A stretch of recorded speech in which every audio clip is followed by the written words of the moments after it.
and a hint of some beautiful weather that's coming in this week. So that's the weather for today, and I want to move into something a little bit crazier on the schedule. Something that happened recently was, obviously we all know about the hints of some sort of pending pandemic or people having this rabies-like symptoms, or I think the word that they were saying too is the trance-like state kind of thing that has permeated some people out there that, if you have any of these conditions or have any of these problems that you're coming up with, you may have come in contact with something. Maybe it's a food. Everybody keeps saying words like pandemic. A lot of us think that that's kind of hyperbole at this point. No doctor anywhere from the CDC anywhere has actually said in any way that this is any kind of condition that someone could come down with, but that hasn't stopped all the naysayers out there from saying that there's something sinister afoot, and I just don't think that a lot of people can put their finger on it. So the first thing that we had happen the other day was there was a military leak that said a program called CONOP 8888 that was about zombie suppression, which is the word that people keep using. And then almost like out of nowhere on Monday, the CDC started a zombie campaign of preparedness. The craziest thing ever. And that's the thing is this stuff really just started happening at the beginning of the year. First we started with this bird thing, that birds are falling out of the sky, and we had some cows falling over dead. A lot of crazy stuff that was going on at the time. And then of course I dare even bring up the Fukushima thing, which I'm sure a lot of people don't want to hear about, and some radiation in the water that may have, there's a lot of things right there right now that can be a cause of this stuff. So we don't want people putting anything on this and thinking that it's anything particular. But yeah, this obviously people have done it, and there's obviously going to be some, I don't want to say hysteria associated with it, but I think that's something that a lot of these guys want to keep lower. They don't want to have something like this out there and have people going crazy. But when the CDC opened their news site and it talked about zombies, so many people showed up to it that they actually crashed the website. It was crazy the amount of interest that was in this. So it really goes to the heart of what this is and how people are actually seeing it. This is not just some prepper thing where a lot of guys or conspiracy theorist guys are getting behind something that are interested in the end of the world, if you will, or what they call the SHTF moment. This isn't just some passing thing. People are genuinely interested in knowing what's going on. So one thing that we wanted to go over today was at the end of it, there's some preparedness things for your emergency kit, and we wanted to go over those. So for those of you out there who haven't had a chance, it really does kind of put a staple on everything of really just being prepared for any moment, prepared for any kind of situation out there where you're kind of stuck at home for a long period of time. I doubt it would be anything like a year or any year, 2 years at most. You know what I mean? We're talking about maybe months, days, that kind of thing. That would be something that you should be concerned about at the worst. But that's the thing is you always having that emergency kit handy for you is important. And so like I said, at the end of this, it has a big list of things that you should have ready. We're going to go over those because this is really the meat and potatoes of the whole thing. You definitely have water available. It says here 1 gallon per person per day. So you're going to have to judge based on how long you think you're going to be cooped up for. Obviously, food, non-perishable, easy to prepare items, minimum 3-day supply. Flashlight, a battery-powered or hand-crank radio, which this is an NOAA weather radio if possible. I think this is a big one. A lot of you guys out there don't think about radio, and you need to think about radio. Radio is huge. It's the big communication thing. When all else fails, it'll always come back to us and the radio, and that's just how it works. So extra batteries, obviously, first aid kit. It says whistle, which I thought was interesting. Antibiotic ointments, bandages, face mask, gloves, and a reference book. I don't know what the reference book is, but antibiotic ointments, that thing seems like the big one. Medication, so if you have medication, having a 7-day supply of medicinal dispensers if necessary, and getting a little bit ahead of that. Obviously, that's something, I don't know if they'll actually give you extra medication. You might have to take some extra cautions if that would happen. And the other thing is, I think that when it comes to medication, if something were to happen, it probably would be a concern to be able to get something, because I think everybody would be trying to get these supplies. Multi-purpose supplies like wrench, pliers, plastic sheet, duct tape, scissors, matches. Okay, just marry a guy. There you go. So you're good. Or have a guy with you, or a man of any sort. I just hope you guys have this stuff. Sanitation, personal hygiene items, and obviously bleach. Bleach is a big one. Copies of personal documents. I don't understand what medication list, pertinent medical information, proof of address, deed, lease to home, passport, birth certificates. I've never understood that one. It's a little bit crazy, but hey, whatever gets you there floats your boat. Last one is a cell phone with a charger. Backup chargers are huge. They're pretty easy to get a hold of today, and not a lot of people have them. I guess you kind of wait to have it charged in, but cell phone batteries are not up to speed yet to really be long-term things. Last time we had like a power outage at my place, my phone was lasting a couple hours with any kind of usage. And then you have things that you don't realize how much goes down with that. Like, you suddenly don't have access to the internet. You don't have access to being able to make calls. It's crazy. The last one, I think, is another one is family disaster plan, family emergency contact information. Very important. But the thing is we go back to that radio. A lot of things like cell phones and phone operations would go down, and it's, what's the point of having that contact information if you don't have it? I always say have that backup radio plan. That's huge. But with a lot of the stuff, I think they kind of put it in the aspect of, phone lines are still working. You may not always have that. So extra cash can't hurt to have a little extra cash on you. Emergency blanket, extra clothes, sleeping bag. Sleeping bag is huge. Not a lot of people think about that. And at some point, if you want to sleep, you're going to have something to sleep in. And you don't realize how cold it gets out there once you've lived in a heated house. Maps of the area, always great to have a map. I always have a map with me no matter where I go.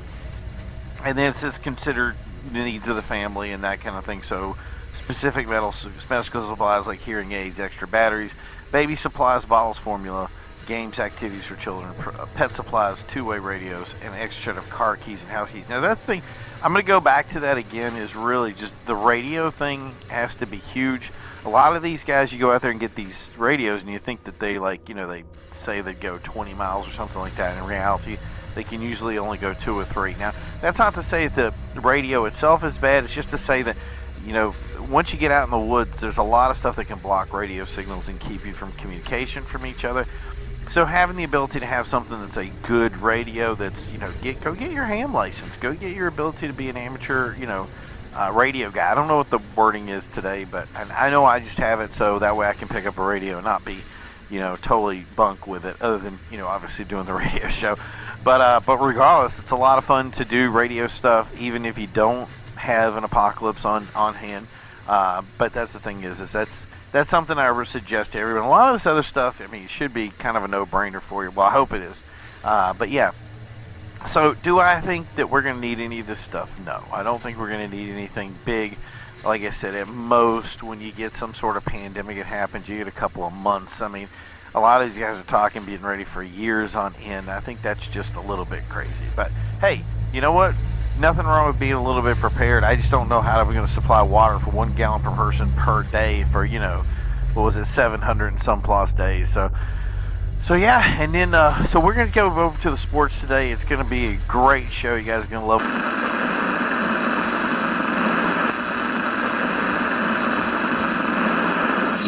So as you can see, guys, it's been an amazing week so far. Seeing the death of Osama bin Laden, and then moving into the things we have, it's, there's good things, but there's some really crazy things that have been on the horizon recently, and a lot of people have been talking about it. There's kind of this thing going around of, there have been some people out there that have had some issues. We don't know the deal with it. There's been rumors of rabies and other things that, everybody wants to make up a story when things happen, and it could be anything. Right now the CDC says there's nothing to worry about. That they don't see any outbreaks. It can be something, maybe it's in the food. A lot of guys were talking about this, like the mad cow disease, that something was in the food that we were eating, and it must have gotten in the system, and there were some people out there that were having some adverse effects from it. Look, if you're having some problems, you're not feeling yourself, obviously go to the doctor. It's something you want to pay attention to. You don't want to just come out and cover this stuff up. I know we live in a really busy world. It happens to everybody, but take that time to make sure that your health is 100%. So, but one thing, and I know you guys out there, all the preppers, we're getting together and really saying, like, there's something up. There's conspiracy anytime you have any of this stuff. The conspiracy guys come out of the woodwork. They always have to say something. And, I'm the kind of guy, too, that I like, I'm into the weapons things. I'm into those kind of things. You like having something. Nothing wrong with having a generator or some kind of thing that, you get prepared for things. So everybody's looking for that, end of the world scenario because they know they're ready for it. But that's the thing is we haven't really seen that. But something weird came out and was leaked by the government. It was something that was made, it looks like it was made around April 30th, and it is an actual program from the government that is made. It's called Conplan 8888, and its literal title is the Counter Zombie Dominance Plan. So this is a plan that the government has made to basically counter I'm guessing something like a zombie apocalypse. Now, that's just crazy to me. I mean, we're in the middle of something right now that's coming out there. They have said that this was basically for, I'm going to say entertainment purposes, but if you read the plan is really specific, and it's made in a way that targets other areas. And the thing that's crazy about this, that I really looked into it, and did some research with it, because it says different things. It doesn't just lead to one type of zombie. It goes into things like, Plant Zombies and that kind of thing. Everybody loves the Plants vs. Zombies game, so that's a big deal. But that was the thing is they had this Plants vs. Zombies thing. There are things they listed like that, and there were kind of humorous space zombies and some of this other stuff. So some of the stuff was rather, it wasn't legitimate.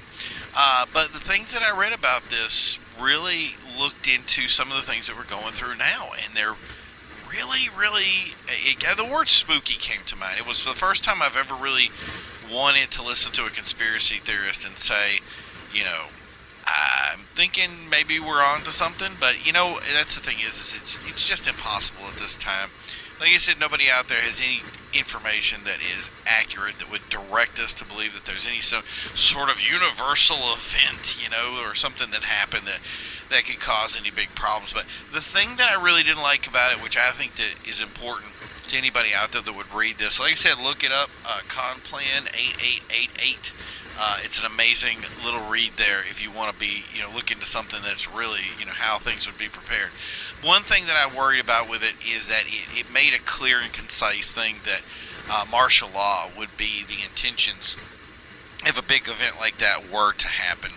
And I think that's something that we just can't allow to happen. We can't have that event where things get so bad that, martial law is imposed and we don't have the ability to basically control ourselves. So that's the thing. That was my 50 cents, if you will, because it's a little bit over, but just really strange. And the other thing is that we recently said, especially with this other one, is it links into things like they just had an outbreak in Germany for E. coli. So, you know what? There's got to be something out there in the water. I'm going to be very careful about my Caesar salads when I order them, because you just never know. And maybe a little less, beef in my meal. I've never thought about being a vegetarian of any sort, but maybe I should just consider it. You never. Hey everybody, you're listening to 30M6N in Carlsbad. It's been a great day today for the weather. Highs in the 88, low of 75, mostly cloudy. You cannot go wrong. It is all beach day today, so I hope you guys are hitting those waves, making us all proud, because it is another day to sit out, relax, take a bike, do some riding. I mean, telling you, it's one of those times of relaxation is in the air, but we're going to be so busy here. We got the news for you right now, which I think is some of the craziest news I've ever heard in a long time.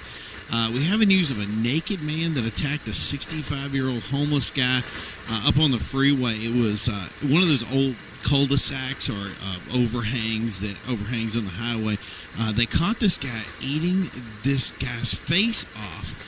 A couple of bikers reported it, and when police arrived, they said the attacker was completely unresponsive and just chewing on the guy. All this was captured on security camera. The eyewitnesses reported that the cops shot this guy like a half a dozen times, but he just growled at them. Man, that's just crazy to think about that. And they say the cop shot a couple more times, and he finally fell over and became unresponsive. We were reviewing this security video. I'm taking a look at it right now, and I'm telling you, this is pretty crazy how this guy attacked. He's got no clothes on. He's yanking the clothes off of this other guy and just ravaging the guy. People are driving by. This attack was like 18 minutes long. It was pretty crazy. So paramedics arrived on scene. They gave medical attention, and it was said that the homeless guy was in serious condition, but he should recover. The attacker, on the other hand, had sustained multiple bullet wounds, one to the head. So definitely he is no longer going to be with us. So they're going to do a little bit more research on this. Now, one thing that everybody's been bringing up recently because of recent events, there's been a lot of discussion about this comical ghoul thing that people are talking about. But medical professionals, they're all pointing to something like bath salts or some other drug of that cost. I mean, everybody here, look, we've heard about guys on meth or heroin, and it just makes a lot more sense than some like rabies-style thing that makes you go crazy. I mean, it's just laughable to think of. Look, there isn't a frame of reference for any of that stuff. So, but here's the takeaway, guys: don't do drugs. So, you prepper guys out there, I hate to let you down. But today is not the day for the apocalypse. You guys are going to be, unfortunately, wrapped up in other things. That hasn't, on the other hand, with all the recent stuff about this, I don't even know how to call it, if it's a virus or pandemic or anything. With the news that's gone out from that, it hasn't stopped gun sales from rising.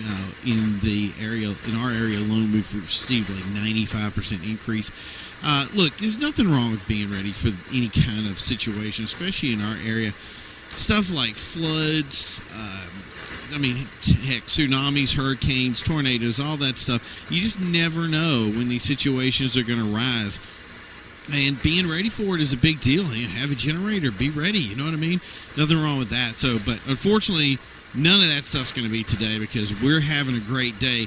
There is no killers out there right now that we're aware of, but the traffic, on the other hand, is killer. So when you guys are on the highway, drive safe. Be safe. Keep yourselves buckled up. You guys have a great day. We'll talk to you soon.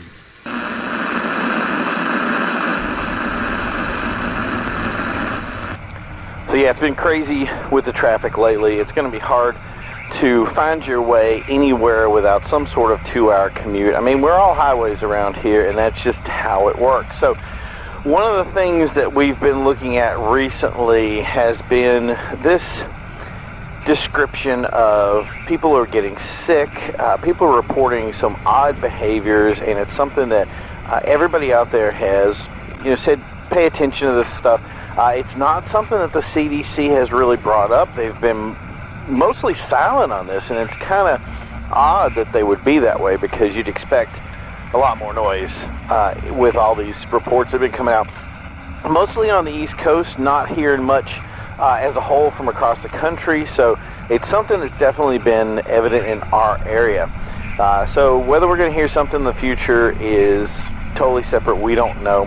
What did happen recently was an invasion in the house. There was a report of some strange people that were hanging out in the basement of a complex, at which point the police were reported to the area.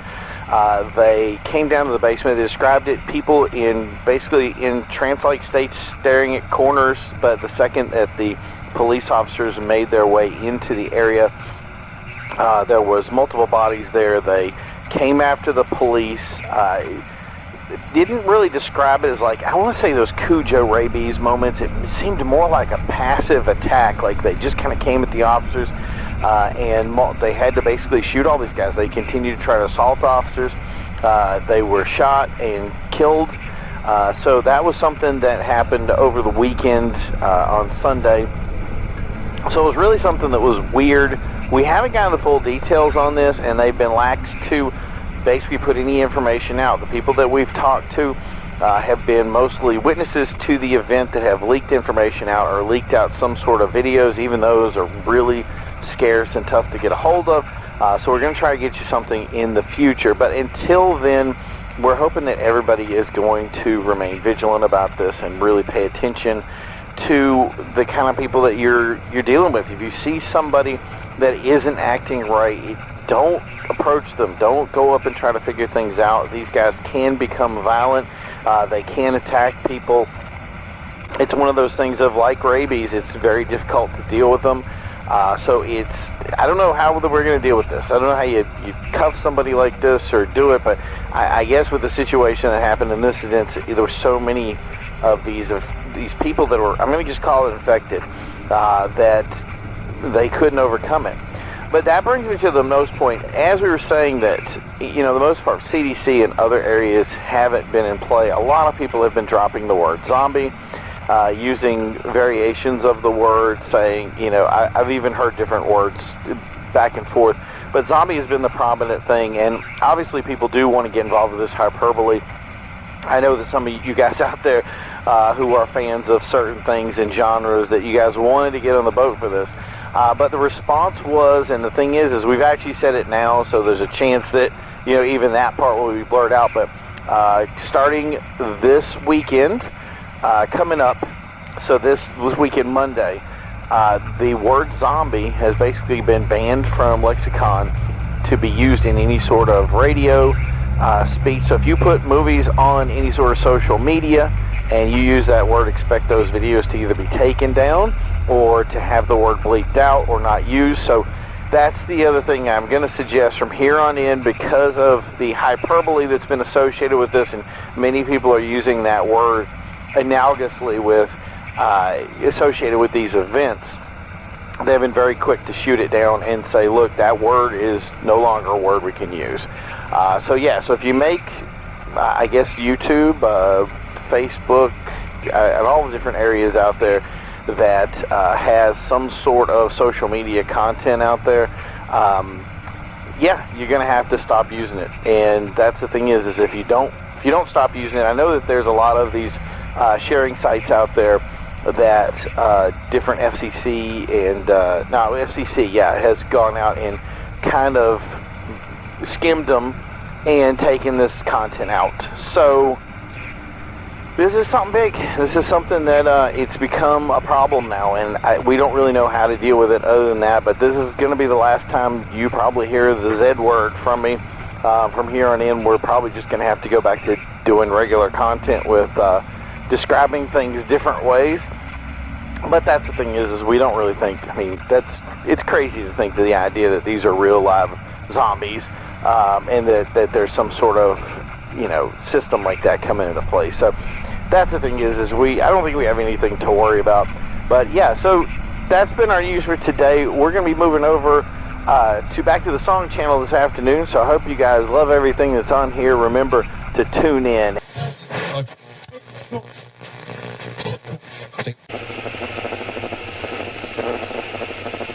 What is probably one of the best heat waves we've ever had.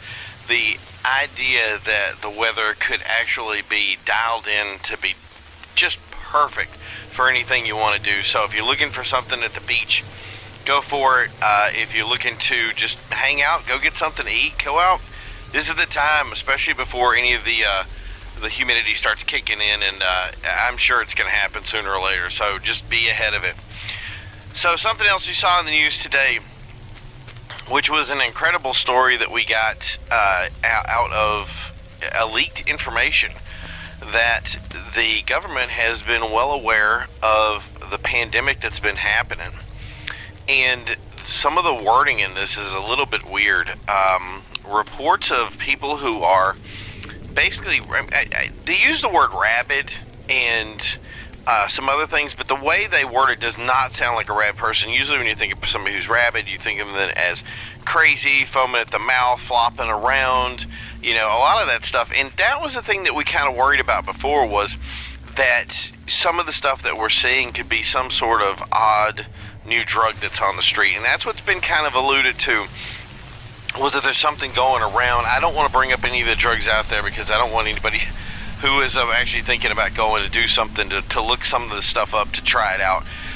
It's not good stuff, to be honest. And not to say that stuff doesn't exist. All the time we're seeing new drugs hit the street that are made in a lab someplace that I'm going to say they don't have the best medical practices involved with creating this stuff with the intentions of getting high. So I don't want to rule out things, and obviously bath salts is a huge thing that's been all over the place, but it is a huge problem, and I don't want to undermine that problem. But what we're seeing in this documentation tells us that somebody or something is having an issue well beyond that. Issues of trance-like behavior, people with, I guess, cataract-like eyes, so whitening of their eyes, unable to respond to commands or be told, what to do, and that they're doing some research on this in and outside of everything that's going on right now. So these leaked emails came out, and the wording on them was basically just that they were aware of the situation, that it wasn't a shock, and that it was something that they were looking into, and that they actually had some bodies or some cadavers that were associated with whatever this is, and we're doing research on it. And words like reanimation had been put around. So a lot of people, again, this could be hyperbole. It could be something that people leaked. I don't want to say that anybody's trolling. We live in a world of the internet where people like to create things. They like to be creative. They don't like to listen to the status quo. So I don't want to rule out that this is something that hasn't been created or done in a way to make people react to it. In other words, it could have been somebody who is vested in having something like this happen and have people go crazy trying to figure out what it is. And that's not something we want to feed into. But the thing is that when we brought this up to like the government, to the politicians, to anybody that would listen to us, and we brought it up to them, nobody wanted to comment on it. And what we're seeing from basically the mainstream media on this is that they are basically just shooting it down. They're not addressing the situation at all. And I think that's kind of frightening. I don't know if that's something that... I don't see the benefit of covering something like this up. The big news stations, you would think this would be a huge story. That, here we have somebody who's majorly internalized into our healthcare system, working directly with organizations like the CDC, Civic Emergency Systems, working directly with all of them to make sure that our health and well-being are important. And here they are saying we're well aware of something and we're trying to get ahead of it, but nothing's being said. So I don't know where that goes from here. I don't know what other reports we have to do with it. I don't know what research we have to do to get this uncovered, but it almost feels to me like we need to figure it out, because it's not getting smaller, it's getting bigger, and the information that we're getting is becoming more and more predominant, not less and less predominant. And that's the thing is the mainstream media stuff is not being reported. Nobody on major news stations are covering these events, and I'm under the impression that the majority of our population probably has no inclination of knowing what is even happening right now. And that's kind of frightening. That to me tells me that uses the word cover up on something. So I don't want to say that all of this is completely fake. I don't want to say it's real. I want to say that we have something that we need to be aware of. We discussed in the past about making sure that, if SHTF moments happen, that you should always be aware of things and be vested in your own health and safety.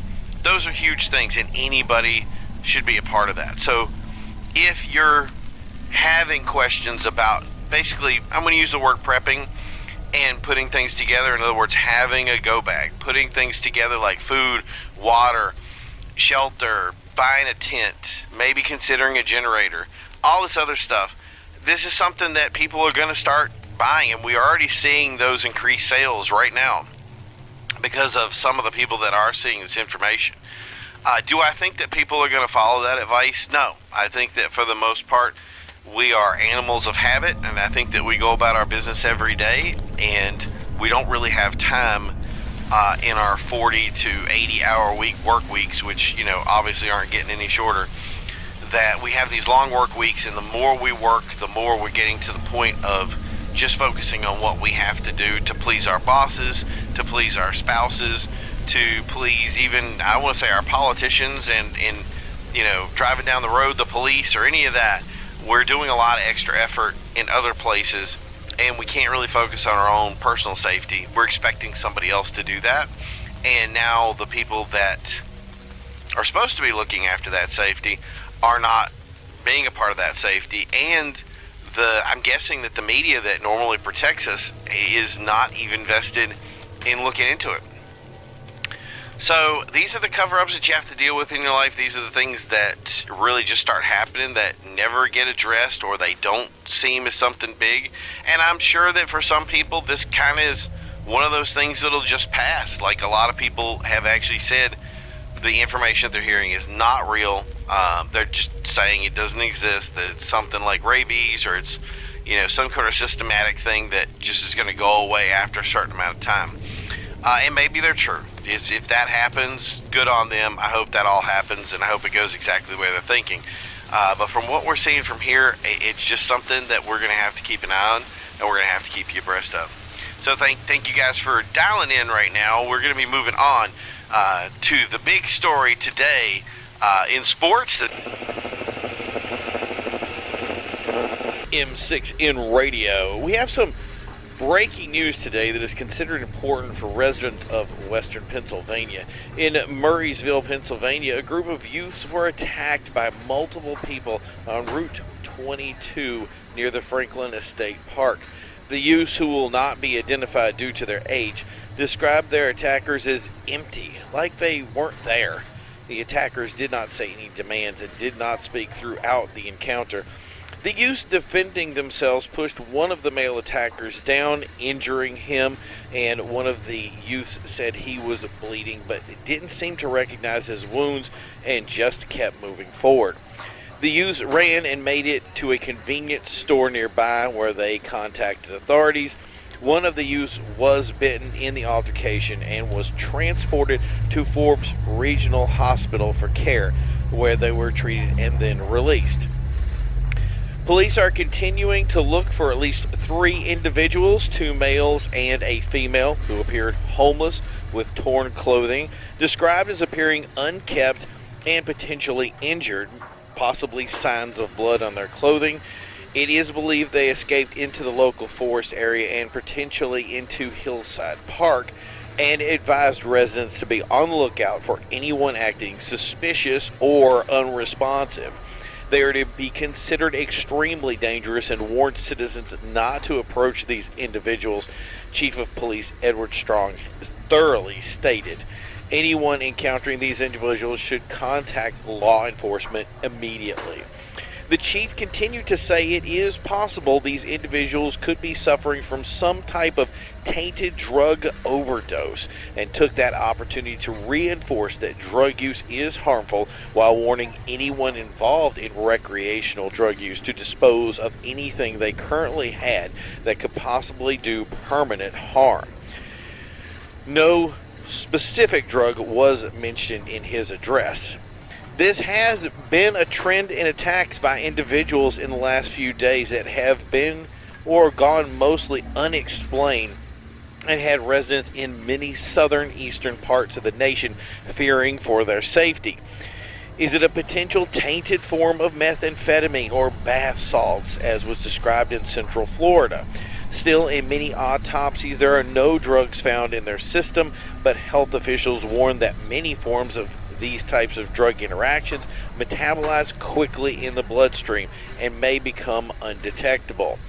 In that case, it is a disturbing question of what is causing this and how was it distributed.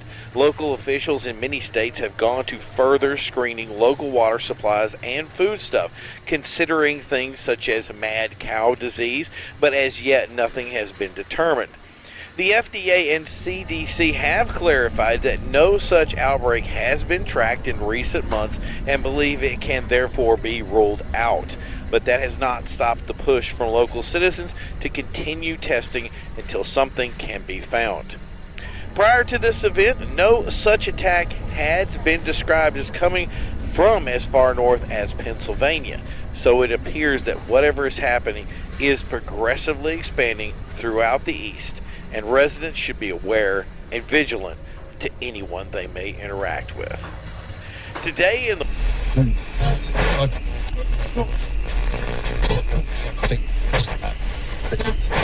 little crazy. We just got this information in and we wanted to pass it along to our listeners. I don't want to wait until the news comes in to start getting this out. If you're hearing a lot of police presence out there, we have a logical reason why.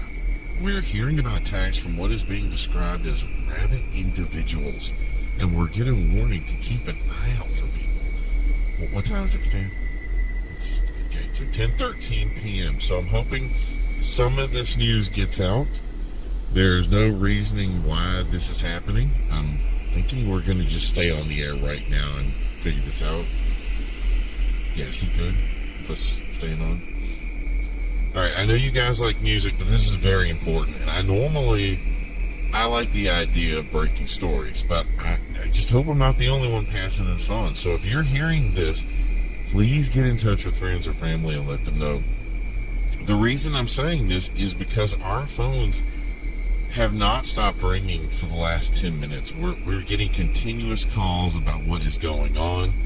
We thought it was a joke, like someone was playing a game with us. So we called the 911 and the number was actually busy. Then suddenly the phones are just not working anymore. You pick up and any number we call is busy and the phones aren't ringing at all. Have you ever heard a 911 be busy? No, I know I haven't. So my producer Stan has been going nonstop trying to figure out what's going on, and no, you got nothing. Okay, yeah. So if you're calling the station right now, you're not going to get through. I haven't seen the phone this busy too since we ran that contest for the lifetime supply of beer. So yeah, it's kind of weird to have it just kind of do this, and maybe it is just overloaded. Stan, have we called anyone on the outside areas? Okay, so you're saying the cell phone lines aren't doing very well either? Alright, so local calls are just busy. Cell phones are junk, and internet is hit or miss. Right? Huh? Oh, okay, so it's like it's working, but it's really slow. Wait, can you send emails? Okay, I have reception on my phone. Here, try that. What do you... What, do you have internet? Okay, so we're seeing... Okay, I see this. People are posting that others have been attacked and talking about assaults, but it doesn't look too crazy. Oh, look, that's a good one. Okay, so Mercy Hospital just put out a post that they're seeing an influx of patients, and they are advising to send people to other hospitals. Oh, that's crazy. Seriously, guys, I don't know why this isn't all over the news. I mean, we monitor television and other radio channels, and I'm hearing nothing at all. Like it's business as usual. I guess we're just putting this 2 and 2 thing together now. Like you can see here my emails and alerts, all the stuff we get here, and there's nothing. I don't see anything official, even saying something that is happening. Oh my God, that looks bad.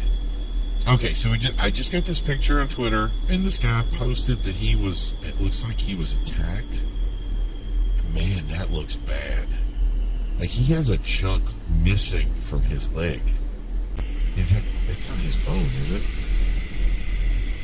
No, look, right, it says right there, attacked by someone, and his friend was bitten. That's a bite. Oh, that's gotta hurt. Okay, if you guys can get it through, just try it. We just called the hospital on the cell phone, and the line was busy. I don't know what's going on. Okay, so my wife. So I guess my wife's texts are coming through. Of course they are. If anything would go down, that would be awesome. I'd just be great. No, I'm kidding. I love her. I don't mind getting texts from her, but I mean, obviously she doesn't know the situation that we're going on right now. But yeah, this is just crazy. If any of you can get through, give it a shot. I'm a little hesitant. No, yeah, I'm not private cell phone number. Stan, if you have a phone replacement plan in the factory here, no. Yeah, I didn't think so. So yeah, I'm not giving out my private phone number just so people inundate it later, and especially it just seems like this whole thing is almost like a joke. Like, it doesn't seem real. There's more stuff updated right now. Do me a favor, bring that laptop over here. I just want to pull up these socials and see what we have. Yeah, because that's the thing is nobody else is saying anything about this. Did we stumble upon something here? Okay, so it looks like the majority of events are located downtown. I got an idea. Steve, do we have that old scanner? Go get that. Pull that in here. We can listen to that. Yeah, I think the majority of stuff we're seeing is just because our algorithm it directs you to the busy city areas because that's where we're at. I'm seeing other relative stuff in other places. I'm just not. Yeah. So Stan is getting a scanner, and we'll see if we can hear something going on. That's my phone ring, isn't it? Hold on. Just the one time I put this thing on vibrate. I almost missed it. Hello. Yeah, I'm on the air right now. Yeah, like the world is listening. We're trying to figure out what's going on. If you'd like to help us with it, yeah, just tell me what's up. I can pass it to the audience. Okay, I got it. Okay. I feel like I should be writing this down. I don't have a pen and paper. A few times I don't have a pen and paper handy. Okay. So I'm just going to go by this by memory. Let me just review some of the stuff to the audience real quick so I don't lose it. Okay, it sounds like there was an attack at a building in McKeesport, and police arrived. I get that right? Yeah, okay. And one of those vacant warehouse buildings is filled with people who attacked the responding officer and beat him to death. Okay. Okay, and then they just left and they went in different directions. Oh, so you don't know where these people went, but they think they fled the scene. Got it. Okay, so when the next officer arrived... What? Are you serious? This guy was eating the cop? I mean, that's crazy. I gotta just say something before we start keep going with this, because it's getting a little crazy. Okay, before we discuss this more, folks, I think it should be clear that this isn't an official release of information. This is just what we're hearing. I have an eyewitness on the phone right now. He doesn't want to give out his name or say who he was. But anyway, I consider the source credible, but that's personal kind of thing, because they call on my cell phone, obviously. So it's got to be somebody I know. But the events he's describing to me haven't been corroborated, so we're just going to start there. Besides, what we're hearing and the place this report is from is like it's 10 miles out, and everyone knows that. I mean, that's a lot of difference in distance to cover from, per se, the reports that we're seeing online, versus that's like 10 miles of hills, right? All right, you got that up, Stan? So yeah, that's a big distance, and everybody knows, like, getting to McKeesport is a pain. It's like it's a lot of extra driving to get there. Besides, what we're hearing from this police report is from, like, everyone knows that's getting to the area is tough. It's hilly, but man, this is crazy. So they shot the guy. Oh, there were 2 people there. So, what, they were...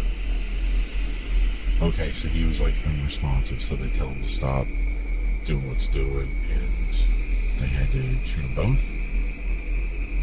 both? Okay, so they're both dead on the scene. So that was kind of the start of what is happening right now. All right, dude, thanks, man. Yeah. No, just if you get anything else... You can text me, give me a call, whatever. I don't know if you had... the phones were not working before you called, so I'm just glad something got through, so thanks for giving me a call. If you hear anything else, let us know. All right. Oh, I know, man. No, I don't even know how to unpack this. Like, I'm talking to people on the air here. I'm at a loss. So, okay, so from what we know so far, and we don't know the extent of what's going on, but we received a report from what I consider a reliable source that it was a building in McKeesport that started this afternoon. And I guess a police officer showed up, or I don't know if there's one or many or how it was, but the police reported to the building.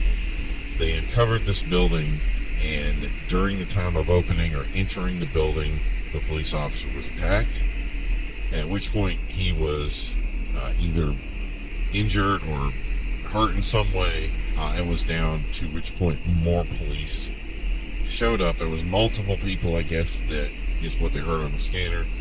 These people left the building. The other police showed up to respond to this guy, and come to find out there's two guys that were just eating on him, and that they both were unresponsive and they had to kill him, and so they were both dead. But there's other people that were coming out of the space that I guess were part of this attack that went in different, like they dispersed, if you will. I'm sure that, if there was some kind of undercover thing, they were trying to get away from somebody, that they were just in this building and hiding, and they uncovered them and they attacked them. And then shortly after that, we started getting reports of attacks all over the city. So it seems weird that these things would be, I don't know, associated in some way. But I mean, I guess it is possible these guys come out and, maybe they have rabies or something. I don't know. Or maybe, do you think somebody was storing them in there or something? I don't know. But yeah, we're seeing social media posts of people being injured, and they keep, it's continuing to refresh me. We're getting, you know what? So they were saying that this cop was being eaten. Go back to that post on Twitter with the guy with the leg mark. Okay, wasn't he describing it as a bite wound? Yeah, right there. Look. So he said that the guy bit his leg.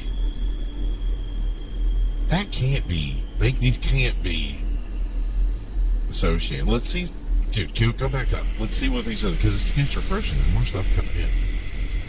Oh, man. Anything. Look at this. They're still coming in. It's getting more and more. So what I'm seeing mostly here is going to be, they're mostly text messages, obviously. There's not a lot of photos here, which, yeah, if I need photos. If we get some photos, that'd be great. No, the laptop's not going great. Yeah, look at those. See that one? Yeah, go up that too. They're all bite wounds. Those are definitively, look at them. That's somebody that was bitten. All of those. Am I crazy at thinking this? Like, just even putting them together, it just seems... Yeah, so normally, like I said, this show, we normally put music on and put some other stuff, but with what we're seeing right now, especially you guys in downtown, I'm thinking, you want to keep your eye out for this. We don't know what we're dealing with, what these attackers look like, what they're like as people. We don't know any of this situation. We're flying utterly and completely as blind as you, other than the stuff that's coming up on social media. So even without an official report right now, I would tell anybody that if you have thought about it right now and you're in the area, I mean, obviously it's coming up on 11 o'clock now, so just, I would say stay home. Stay in, don't go out. If you see anybody that does not look well, I would like to know what that original police report was. In other words, what the response was to that building. And if we could find that out, that would be great. But I doubt it. Yeah. There's nothing on really on the scanner feed. Alright. So thanks you guys for tuning in. If you tune in right now, we've been tracking some kind of thing on social media right now that has been people in the downtown area have been getting hurt and injured. We've been hearing messages along the lines of this, and also seeing the social media stuff where people have been. I'm gonna I'm going to shoot down the line here and just say they've been bitten by different sources of people. We don't know who these people are, and we're having problems with the phone lines, and we're having problems getting through to anybody. Police lines are down. We just called again, busy signal instantly.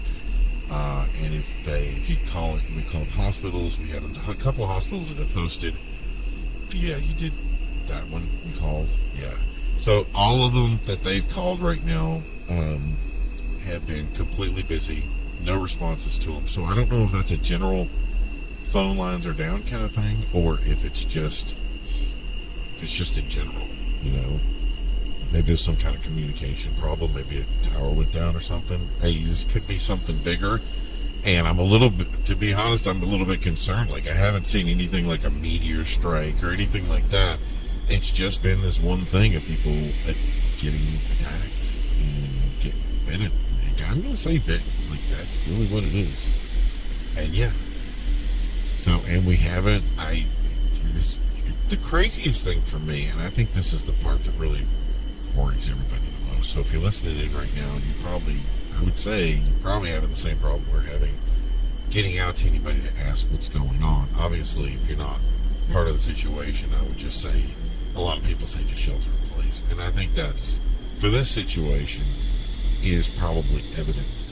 But there's a certain level of fear that plays into this, that it is just the idea of not being able to call somebody that I think we take so for granted in this world, that when you can't reach out to somebody and say what's going on, and you don't get enough, no information is coming back to us, no scanner feed, no anything, like, it's just the quietness has got to be probably the most disturbing thing ever.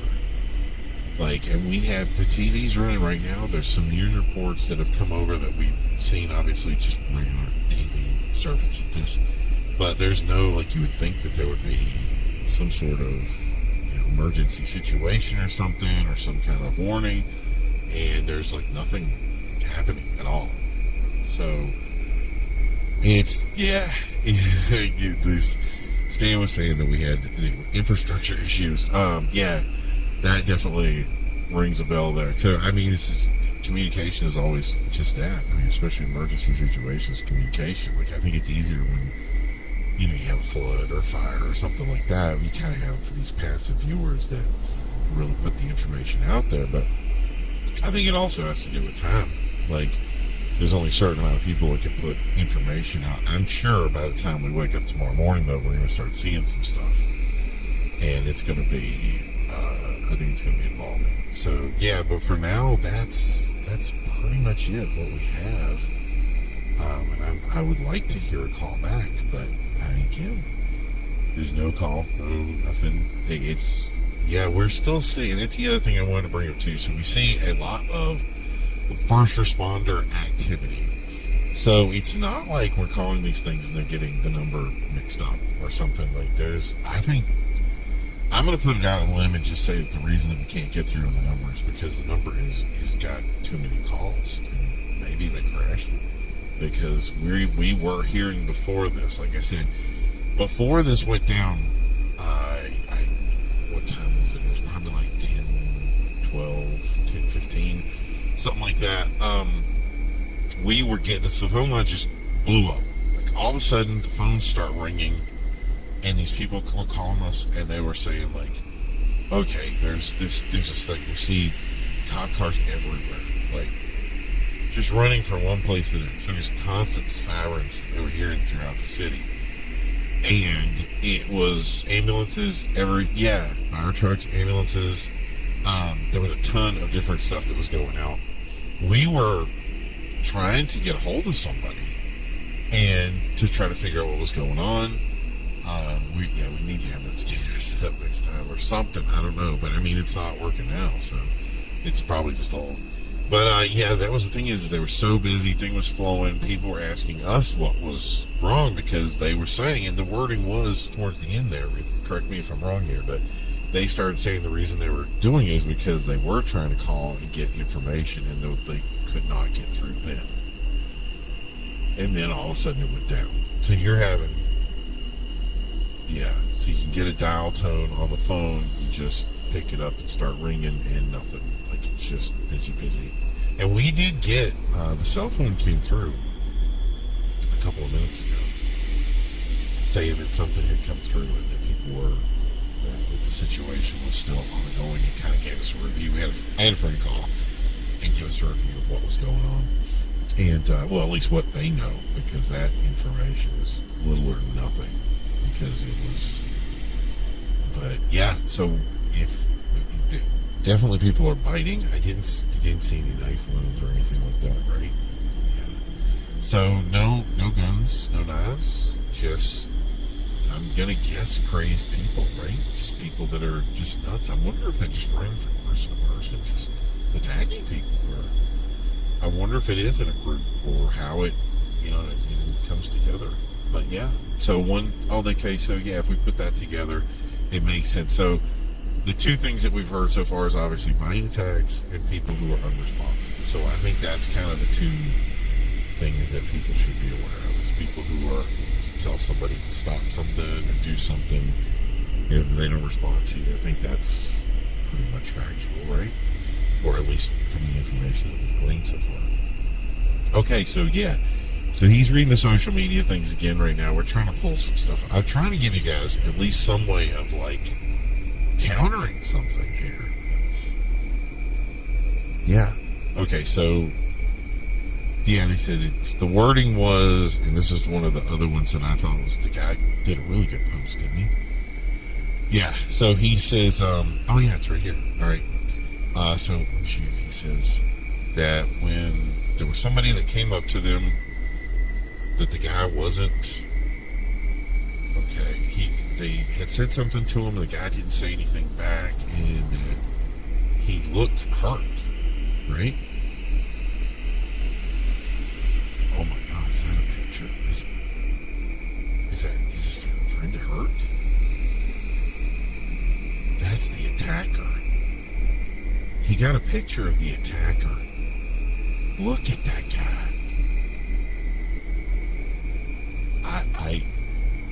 Okay, so there's a picture of this attacker that we're seeing on this Twitter post right now. And that's horrifying. So this guy looks like he is pretty injured. I mean, you'd say, right? Like, he does not look healthy. And, yeah, the guy he's in, like, what used to be a white shirt. Like, looks like a dress shirt, almost like slacks, and he looks like he has some serious eye damage, and that he's got one blood covering most of his face here, and he does not look healthy.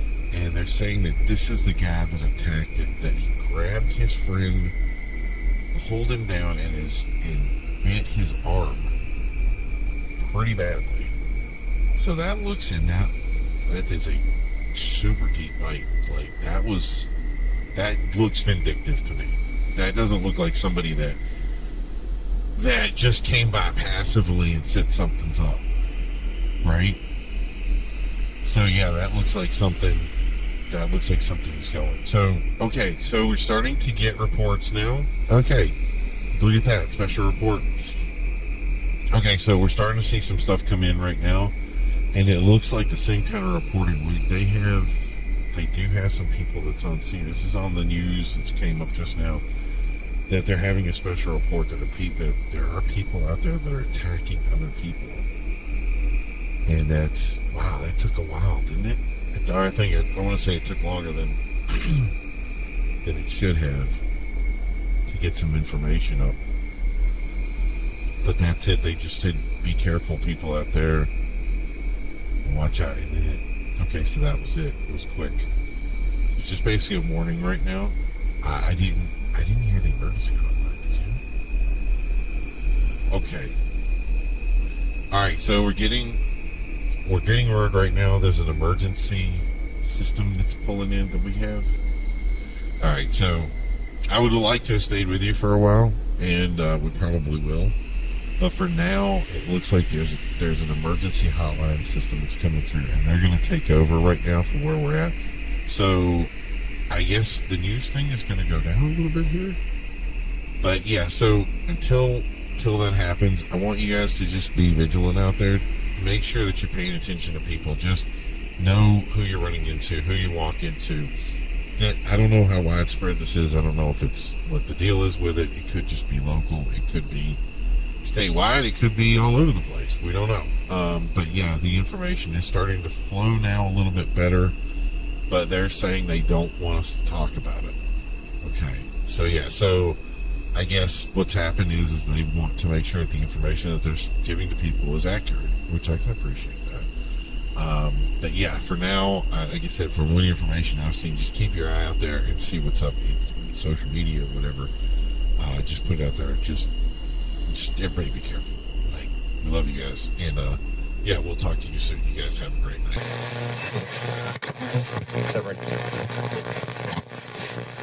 Look, the Bulldogs are at best a 67th ranked team this year, but it's not over for this team, as they do have the foundation for a great situation once they dial these things in. Hey, we need to head into the commercial right now, and we'll be back to talk technology and sports. Can it track better than we can? We'll be right back to find out.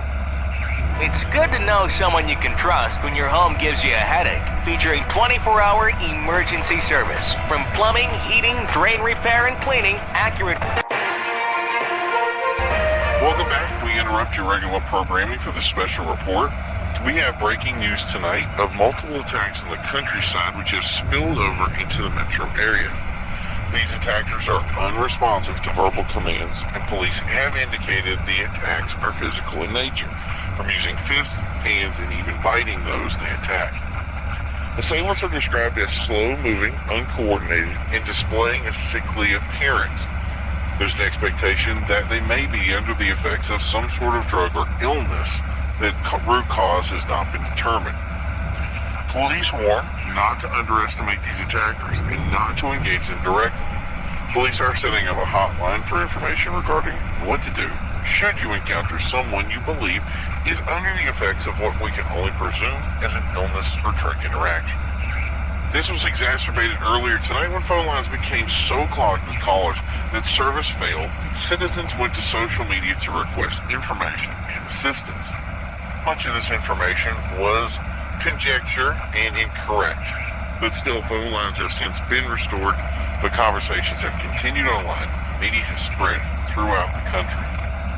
Reports of similar incidents have been reported in Pennsylvania and Ohio, but the true extent of the situation is not fully known at this time, as readers have speculated on the true scope, and some sightings are questionable at best. Attempts to get a statement from local police, hospitals, or the offices of civil defense have failed. Contacts have not returned calls at this time. It is unclear if an official announcement will be made in the coming minutes. Normally, a press conference is held to discuss events, but no word of a press conference has been announced. It is believed that due to the amount of reports and the timing of events, that response has been difficult and chaotic, especially reaching some of the more remote locations in the countryside. It's clear from response that all resources, from local and state, are being mobilized to discover the cause of the attacks. National Guard reported that they had no indication of the events and did not have instructions to mobilize at this time, directing our efforts to the State House, which is still unresponsive. The reality of the situation is that we're early into events, and what unfolds tonight will truly understand the scope and breadth of what we are in as the daybreak comes to us. So to reiterate, at around 10 p.m. Eastern Time, a flood of emergency calls to the police and fire regarding attacks by random individuals occurred. These events began to be reported in the Atlanta metro area, and quick announcements by police via social media and a call to news agencies to avoid anyone that appears unresponsive, uncoordinated, or sickly in appearance.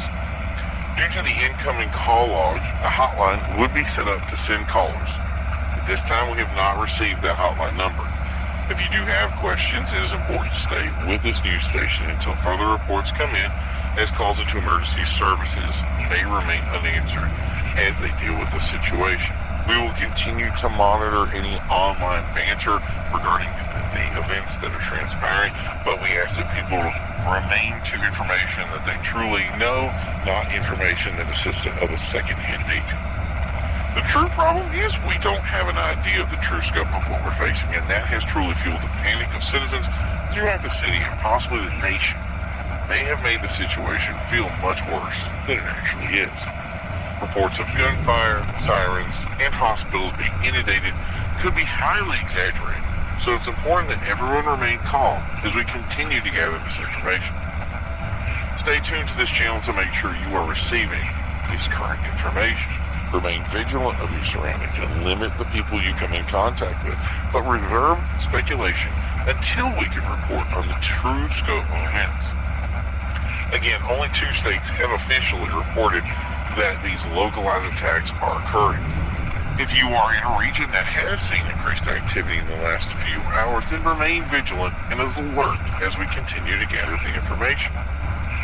As this is just in, it has come to our attention that Civil Defense just made an announcement that instructions will be available shortly, and if you believe you are within an affected area, to shelter in place and remain calm and continue to monitor television and radio for further information, as they will be directly in contact with us to make sure to give you any updated information as quickly as possible. That may seem like concerning news as well, but one of the problems we see in events like this is to avoid panic. Radio shows like the War of Worlds caused mass hysteria, and a lot of potential people were hurt. I'm sure they want to avoid that situation. Things are made immensely worse when we're talking real-life events that may have been taken out of context. Even in War of the Worlds, the events were localized and didn't affect the majority of the population, but a certain area where it would have simply been easier to avoid than to believe that the end was nigh, so to speak. So there's no guarantee that you're even in an area that something has happened. We are doing our best efforts currently to provide the information on events. The priority is to find the true size and scale and how to best be aware of it. As people get up to date and start absorbing what's going on, it's going to be important to understand what their daily commute will entail. It doesn't look like things will be cleared up in the near future. As police apprehend suspects, I'm sure we'll start to get to the bottom of what's going on. There has been some truly hyperbolic accusations, and it's important to make sure we can take that information out and zone in on what is actually going on. As we're seeing here, seems to be growing in scope, not shrinking. And the importance is to avoid hysteria. The importance is to remain calm. What we don't want to do is speculate on any of this. Secondary-hand information can be grossly incorrect. It would be easy to ask if this was an attack or of natural causes, but I think any of that really takes us away from the truth of the events that we are involved in at this time. The truth is that currently we are involved in a situation that we need to be made aware of. We need to remain vigilant, but we do not want to create panic or hysteria. It is important that you have the best possible information provided. And to have that information, it is best to stay here on our channel to make sure that you are getting the correct information. Simply going to an online arena where you're going to hear various input, things of speculation, little or no scientific data or information to back up events may lead you down a unfortunate path, and you may be in an area that isn't infected or even involved in any situation, and you may take action that may hurt yourself or others. So it's important to make sure that the information you have is correct and accurate. So we ask you to stay here and listen to any news that we have. Yes, I think that, for now, is a good idea. That's where things sit at the moment, and we're going to do some additional research. At this time, we're going to return you to your regular broadcasting until we can provide you with some more actionable information. So please stay tuned here for news and updates. We'll be back momentarily to continue to keep you up.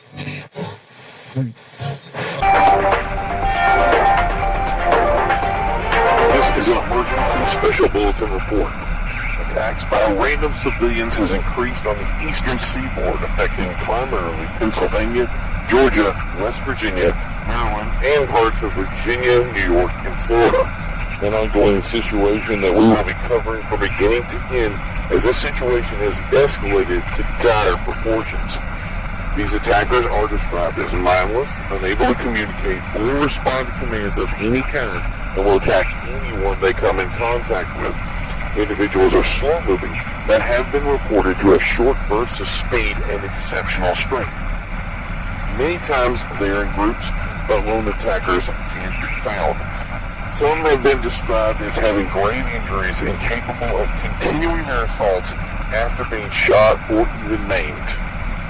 Law enforcement and government agencies have made it abundantly clear that no individual that is showing signs of this illness are to be approached for any reason.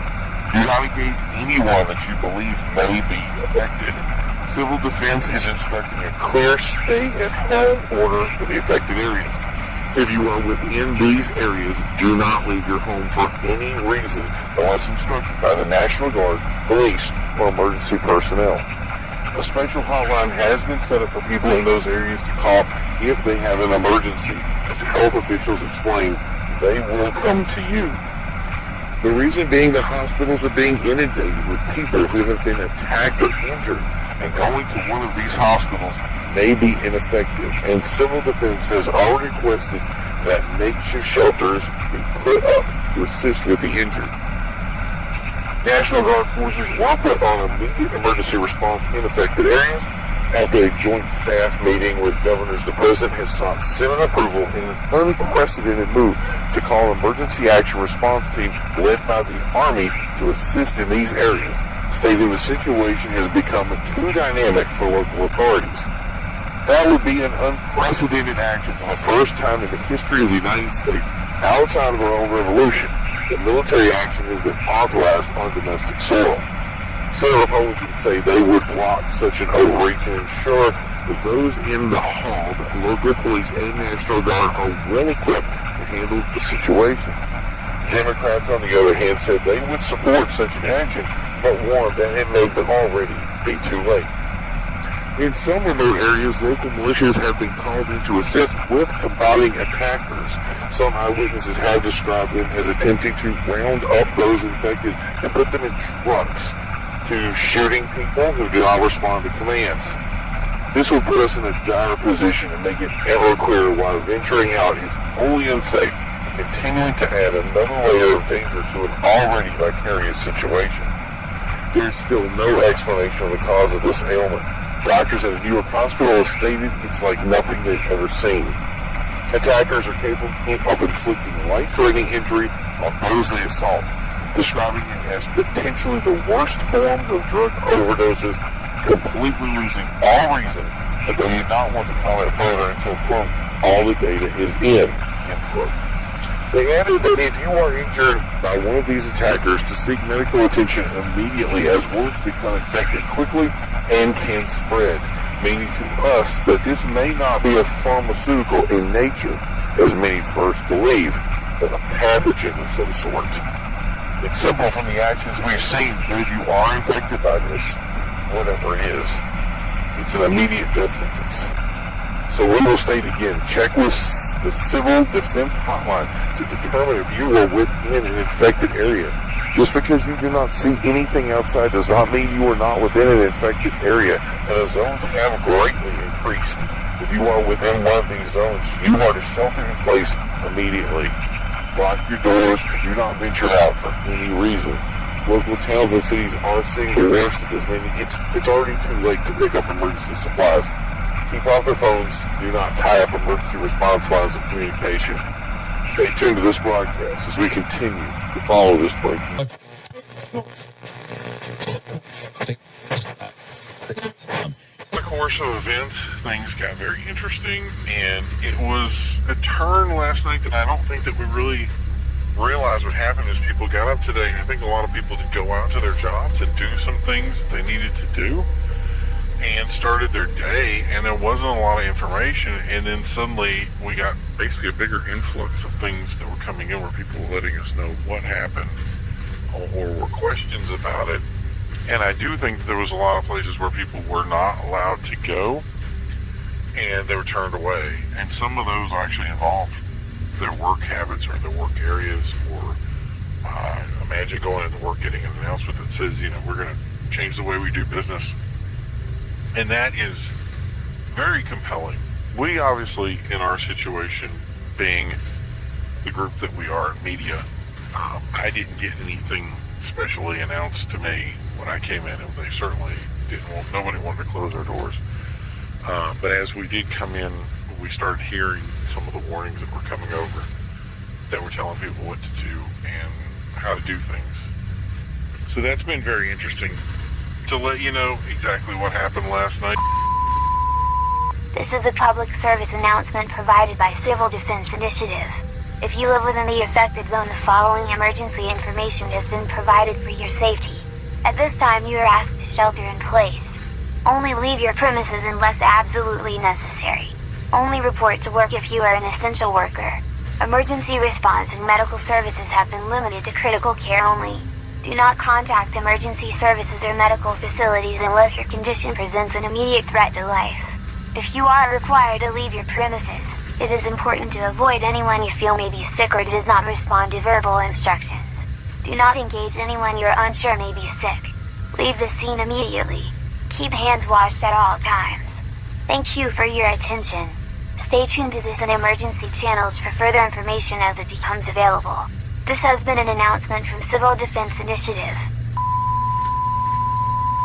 So that location that they had those bodies at was a morgue. It was a place that stored people that were being investigated for one reason or the other, or they were being transported from being, I'm guessing, just picked up. In other words, they find somebody dead, they put them in a place. The morgue is the place where they keep them. And one of the things that they did report was that the bodies were missing in that location. So it went from the situation of people getting attacked to now there are bodies missing. And I don't know if you put that as theft. How do you log that? I don't know. I'm guessing it would be very serious, because if you're doing something like that, that's like grave robbing, I'm guessing. And obviously family members and other people got really concerned about it too, so they were responding to these events. And as those things were happening, things continued to unfold around them. And what we knew about those people was that they are sick. That's the best way we know how to explain it. I don't know any other way to say something that says that these people are okay, or that they're planned or concerted. But they were potentially attacking others. So there was opportunities where people were saying that they had the ability to attack, but don't know the whole situation behind that. But that they did not respond to any sort of verbal commands, and not only that they were in the capability of doing it. So the biggest thing with what we were saying was, it sounded like at first it was a concerted event. In other words, there was some organization to it. And the more time went along, the less organized this system became, the less it looked like these are people that were planning things or attacking with intention, or maybe some sort of protest. And it went from that to, there is no rhyme or reason to this. And that's the problem, I think, is we really don't have a way to track where these things are happening and what's going on. And some of it is being reported in mostly countryside, or maybe that's where those rural areas that were most affected by this. So we didn't really have a way to kind of nail it down. And that was, I think, was the big plan, was to kind of say, especially from our side and the news side, was kind of get an angle on what was going on. And it was very difficult, because some of these areas you basically couldn't get into. And at first, the hospitals get this influx of people. We send people over there. People are getting turned away, and they were getting treated from what we have from our news, is they were getting treated for a lot of various injuries, most of them physical in nature, blunt trauma. There was a line of people that had had some sort of injury or attack. What they did describe a lot was bite wounds and people who had been bitten by attackers. So it appeared to me that the people that were coming after others were doing it in a way that was basically anything that they had in their hand. We hadn't heard anybody being shot or attacked with weapons of any nature. Could it have happened? Sure. But one of the things that they described to people was that, I want to say, lethargic look or empty, vacant stare that a lot of the attackers had. And it looked like that they weren't in a condition to be able to do that. So it's possible that this could be something along the lines of some sort of brain injury or maybe some interaction that had caused some sort of damage that allowed, the brain to, isn't functioning right, but the person's still able to function and make, localized motor skills of some sort. And basically that human nature comes out. So, and then they were basically attacking her and defending themselves.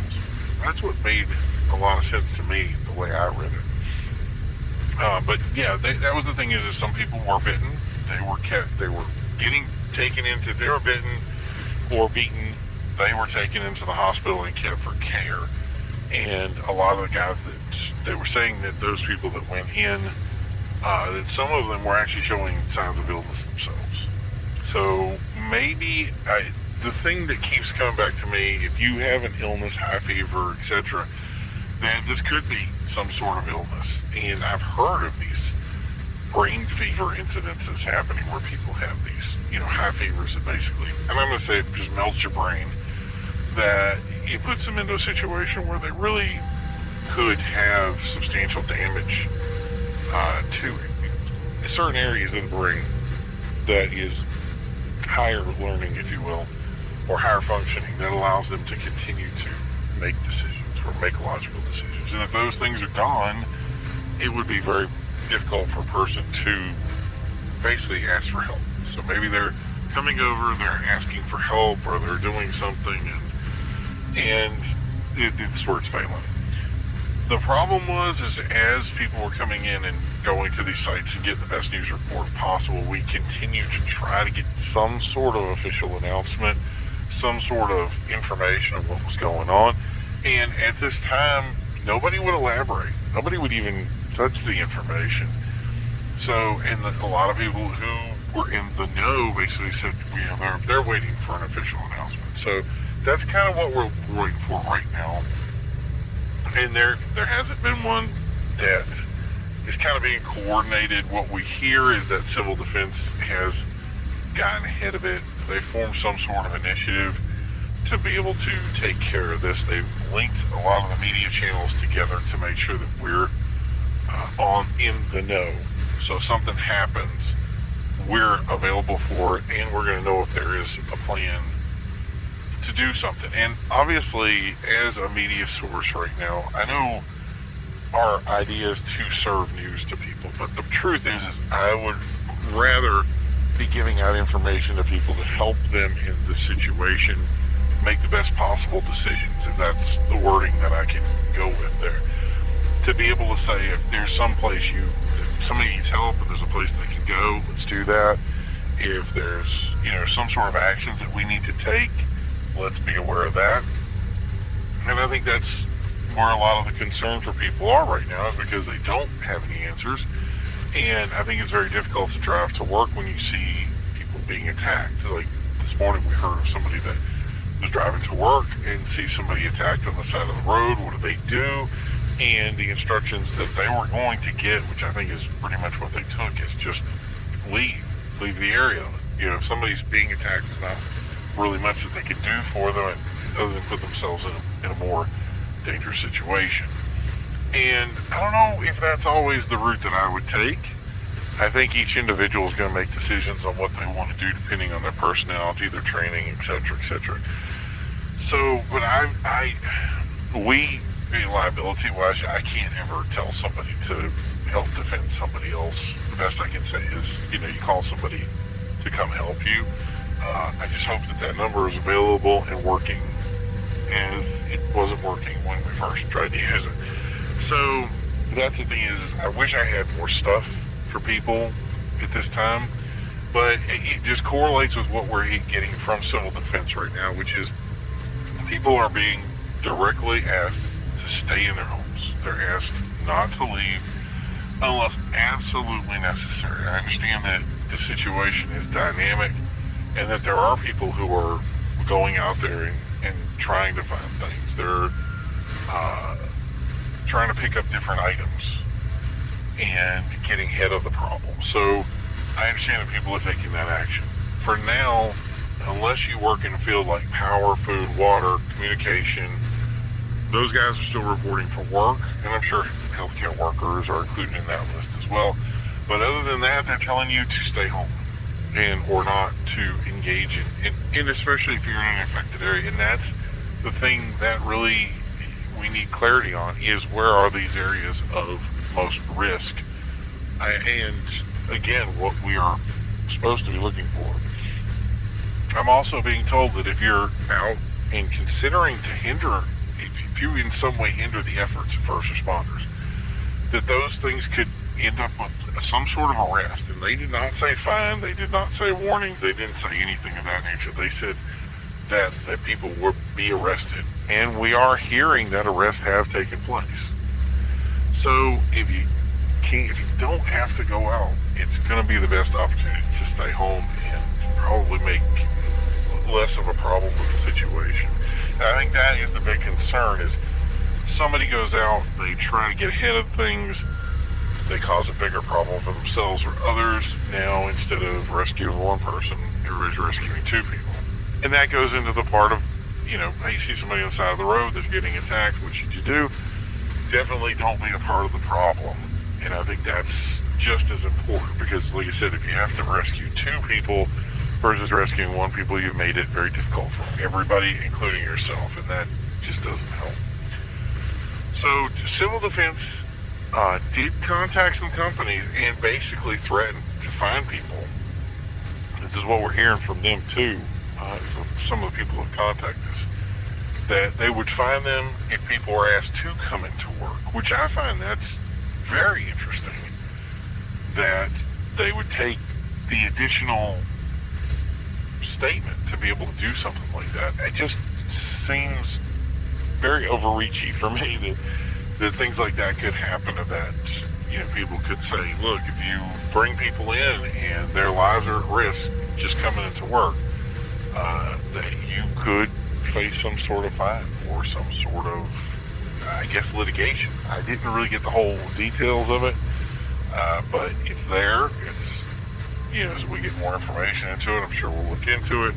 And we don't know how many of those businesses actually listen to that as well. I'm sure there's a lot of companies, I know there's a lot that I used to work for that would say, I don't care if it's a thunderstorm or tornado or, the apocalypse of the world coming to an end, that we wouldn't be expected to come into work.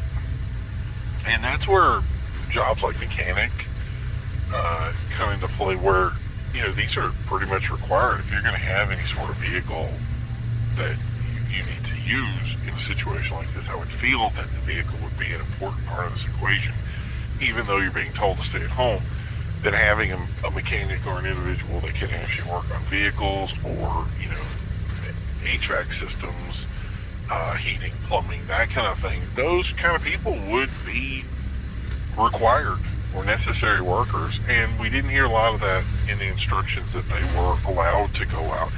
And especially, like say, being a plumber, making a house call, I would think that would be, at this point right now, kind of interesting. Like, I'm not sure if I'd want to take a phone call and go into a random house at this point, knowing that, a couple of situations that have happened regarding somebody coming out of a building or structure and attacking somebody else unaware. So I don't know, maybe there's a little bit of, give and take here that we really have to figure out down the road. So I have instructions for people that were required to come into work, which, wow, this is pretty interesting. So avoid anyone you feel is sick or responsive. That seems pretty much a given. If you see someone that appears to be sick or unresponsive, avoid the area. That interesting pitch on that, but yeah. It does say contact emergency services.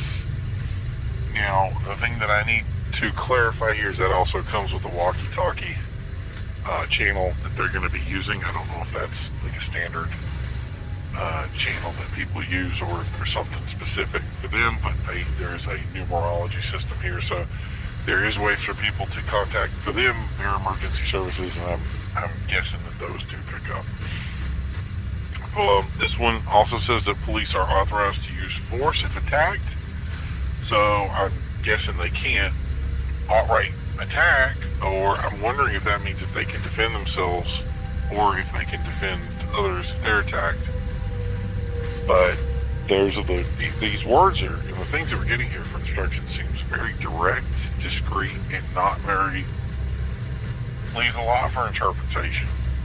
If you are in an area that you believe the infected may be present, your safety is the first concern, even over an emergency response. So they're being told that if they do respond to an incident and the place they're going is they consider dangerous, they do not have to react to whatever that situation is. So that's some interesting instruction. I've never heard anything like that before. And that to me sounds like it's getting a lot crazier out there than I expected. And it's the interesting turn of events. So they say that here in this one that they are ahead of the situation in the city, but toward the rural areas it's difficult to judge what level this is taking hold. So the city, of course, is being a lot more people. I'm sure that they were able to get ahead of certain things, but as rural areas go, there is a little less knowledge, especially if you get into areas where things are more expansed out, that there could be things that are going on that we're not fully aware of. But it says here that if it's in the city, they're currently ahead of the situation. They have it fully under control. So, but it's concerning too that if they say if you're sick or you feel that you're sick, to not come in. So the problem is people, how do you know if you're not sick, or if you are sick, or how do you know if you come into contact with somebody who is sick and you are having symptoms or you're having some sort of issue? We don't even know what the symptoms are. I don't even know how to advise this. How do you tell people, hey, don't go in if you're sick, or don't take this action if you're sick, or stay this way? But there's nothing that says exactly what it is or what those conditions are. There's tons of illness. It's funny, every time we look it up on one program, it says clearly, everything looks like the flu. And a lot of them flu-like symptoms, that kind of thing. And it is just a blanket that you don't know. And so I just say to people, use your own discretion. If you feel worse than normal, and if you're sick, obviously you don't want to go out and spread it to anybody else, but if you do feel a certain situation where you feel totally not up to speed, then maybe further action needs to be taken. What that action is, we haven't been given instructions. So the problem that I think is people are coming into contact with these people. They're getting sick. They're getting more people sick. And it's happening in some way where we're not fully aware of what's going on. And I think that's where my biggest concern would be. So from what they described from these people that were attacking, they were bloody, hurt, they can't be hygienic. So if they're sick in some way, they easily would be spreading something. So what do we do if someone starts getting sick afterwards? Like if you come into contact with someone, is it catchy? Is it airborne? That's the problem. We don't have all the details right now. And we were told that people who were getting sick were showing signs of illness. So they were having high fevers. I forget the other one. So they were basically dizzy and they were feeling like they were going to throw up. How's that? There's an official term for that, but I forgot what it was. But yeah, so here's the deal. Don't come in contact with somebody who's going to make you sick. That'll be it. So on the news front, the plan is that Civil Defense will be coordinating information from their end. That's very interesting right there. And all our stations, that's the other thing I need to tell everybody, and this is important. All of our stations will be merging together to get ahead of this. I'd like to relay where it's happening, but at this point we really don't know. So as soon as we start hearing when and where and what, we'll be getting that over to you. Cases did begin in the southern states towards Georgia. We've heard more information towards western Pennsylvania and Ohio. In those areas, there could be other areas affected that we do not know about. We know there are reports elsewhere. We're pretty sure that we're not getting a full and conscious effort of what is going on. We don't know the full area effect. So for that reason, the family channels are coming together. We're going to get all that information as quickly as possible and make sure that we have an ability to get in touch with everybody here on that front. So we did set up a hotline. People have been calling in on it. If you have any questions, I know some of you guys are listening to this online, so if you are, there is a hotline section right below that you can put in any kind of questions there should be something somewhere that's asking you what's going on. So if you have those, put them out there, make sure that we can get those questions asked as best as possible. One, we were asked if there are any shelters that people can go to if they do not have a place to stay. And no, there's been no announcement of any sort of place to stay, any sort of sheltering.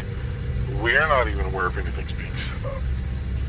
So if you can't stay at your house and you are displaced, I know some people are going to the hospital, so I'll just let you know right up front that if you go to the hospital, you're going to be turned away.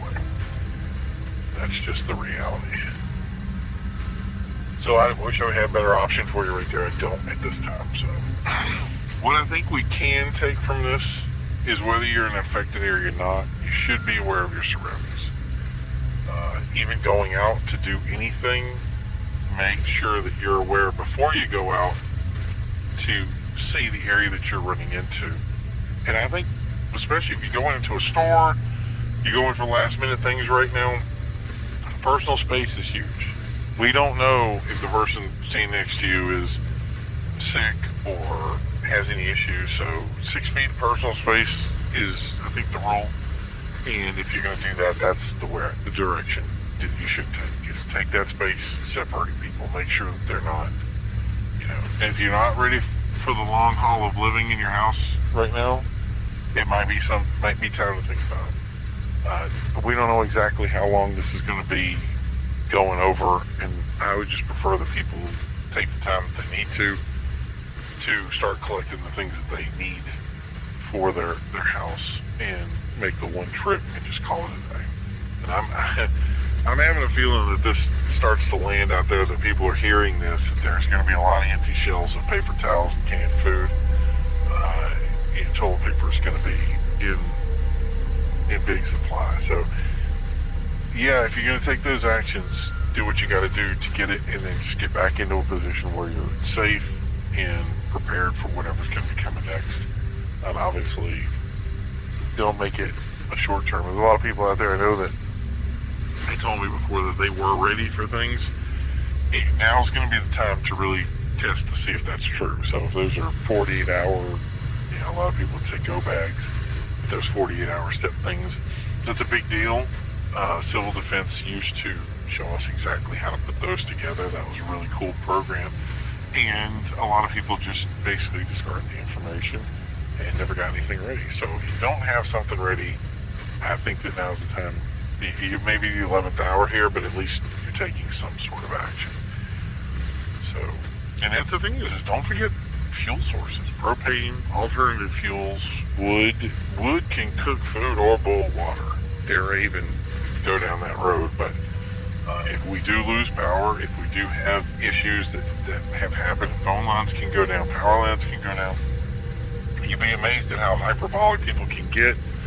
Some people can drive too fast to get into some place, and other people, they solve their problems with alcohol. And I would say nobody ever drive while even under the presence of anxiety, because those things make you do bad things, and causing an accident because it could make things worse. And that's why I think they put that rule into play to say, hey, if you're sick, or if you have this problem, or if you're, thinking about doing anything, stay inside your house, have people, I'm guessing they want people to come to them, but stay there instead of going out and having an accident. And now, like I said, now it's not just rescuing one person, it's rescuing multiple people.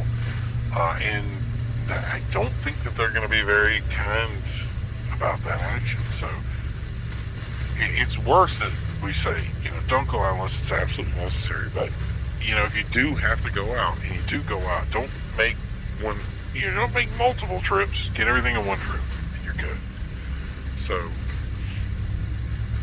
So the only good news I got for you right now today, and I think that the craziest thing ever, is that the weather is good. Temperature is nice. Not a lot of humidity out there, which we had over the coming days. Kind of built up to it, so I think it really just got over that hump. So now, if you're going to be stuck in someplace, it's going to be the perfect weather to be stuck for, for at least a short period of time. We don't have to worry about freezing or being too hot, which is great. And so the officials have time to get ahead of this. They have time to fix it before we have any, basically, if it's too late and somebody's stuck in a snowstorm or freezing cold temperatures and suddenly the electricity goes out, that could be a bigger issue. So right now, those issues, those aren't something we're going to take into account. So those who have gas or other heating options, you'll be in a great position. We don't need a lot of electricity if the grid goes down to start some sort of a heater or heater unit to be able to get those started. At least you'll have something that's going to be running at least in the short term. But that's the thing. I think we really are going to make sure generators have fuel, make sure that things are working normally. I don't want to see anything bigger go down. And the more I think about this, the more the information I see, the less I feel that we really understand the true depth of what we're dealing with. And I know, I get it, it sounds hyperbolic, but I don't think I am being hyperbolic here. I think I'm being genuine in saying that if you've been following social media for any length of time now, you're going to see that dinger going just nonstop. And there really is that one kind of trending thing that you see. There's no specific hashtag or anything like that that's really catching us at this time. But I'm sure it's going to happen. And when it does happen, we're going to be looking for it. So I'm hearing others saying this just, it isn't going to blow over. That we've got some sort of long haul to deal with this. And that is something where I tell people, then if we're going to do a long haul, let's be ready. Let's say minor case that there's 100 sick people out there. We should be able to deal with that fairly quickly. And maybe that is the situation right now. Maybe they are. But I think if they're going to want to get ahead of it, they're going to take the necessary action to make sure that other people aren't sick, to make sure that people know how to test themselves and be self-vigilant. But if there's 1,000 sick people out there, and who knows how catchy that is, we can have 1,000 more overnight. That's exactly what we do. We can go from everything's fine to everything's not okay in a heartbeat. And I think that's really the issue that we're dealing with, is there's a time you can control something and there's a time when it's not controlled. And I think the biggest problem we're running into right now is that we don't know what is being controlled and what's not. We're just simply being told that everything is okay and to relax. And I don't know if that's 100% true. In some respects, I think people are being too calm. And somebody's sitting at home right now, they're not ready for any problems. They're not going out right now, they're not getting any kind of food, but they have nothing in their house. They have probably 48 hours to maybe a week's worth of food at most. And they're not taking the small actions that they need to take to be able to, get ready for this. To understand that people are sick and they don't want to go out and engage in, people that are more ill. And I think with illness especially, it tends to build up. And I don't want people to take too little action. So I think about it this way. Look, here you go. Last night at 10 p.m. effectively, all this started.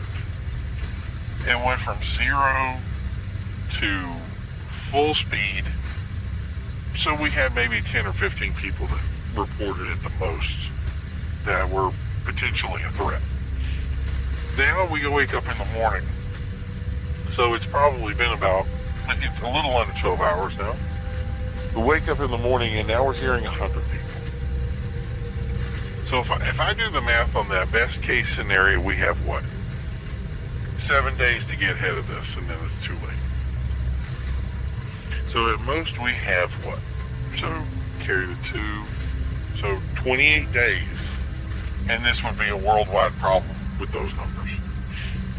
It's pretty crazy. If we go from 10 to 15 to 100 in 12 hours, at the end of that period, we're now in a situation where this is the problem. And who knows how long this illness takes to get to people. So, and all that, and nobody's made a single announcement. And that's where my biggest concern comes into play. When people don't make announcements, they don't know what's going on. And I don't understand why that's not concerning to anyone. It certainly concerns me. So hopefully we're going to start getting some information soon from a hospital, a doctor, police, politician. Heck, at this point, if I heard the janitor say something, I would listen. And it would definitely help. So we have to continue to keep our nose to the grindstone right now and take a look into this. So I'm going to step away for 1 second here, get you to, we're going to basically take a break, and then when we come back, we'll be talking to you a little bit more on what's going on and see if we can get some more information.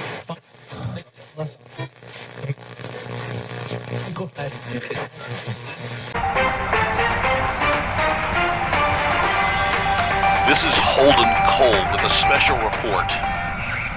Recent reports of homeless individuals attacking people in certain areas of the East Coast have been on the rise. Reports have been spotty at best, and descriptions of the assailants or their motives have been difficult to obtain. Our own Adam Slade is reporting to us live from Georgia, where many of these reports are coming in, and is currently capturing such an attack as we speak. So let's go to him live. Adam, can you hear us? Thanks, Holden. This is Adam Slade reporting from Union City, Georgia. We're here on Main Street, the corner of Route 49 and 176. Yeah, I'm having trouble with my phone. I think I broke the screen. I hope you can see everything. We just got back from the local radio station up the street from here and tried to stop for fuel. What we're seeing is 20, maybe 30 people. These individuals do not look well. A bunch of them are at the gas station now. A few are holed up inside. One eyewitness said they initially came from Hillcrest Ave and crossed the street for Hart's Restaurant, but something attracted them up the street to the gas station, and we were able to follow the group. They attacked one woman in a used car lot, so she was able to drive away. We've heard conflicting reports. Are these individuals indeed homeless people? Do they look homeless to you? I'm sorry? Yes, they certainly look disheveled. Some of them look physically injured. I got a good look at one, and he did not look good at all. Almost like a rabid dog, foaming at the mouth. They didn't speak the whole time, and whenever somebody walked past, they seemed to direct themselves at that person or vehicle or whatever, like they were on automatic.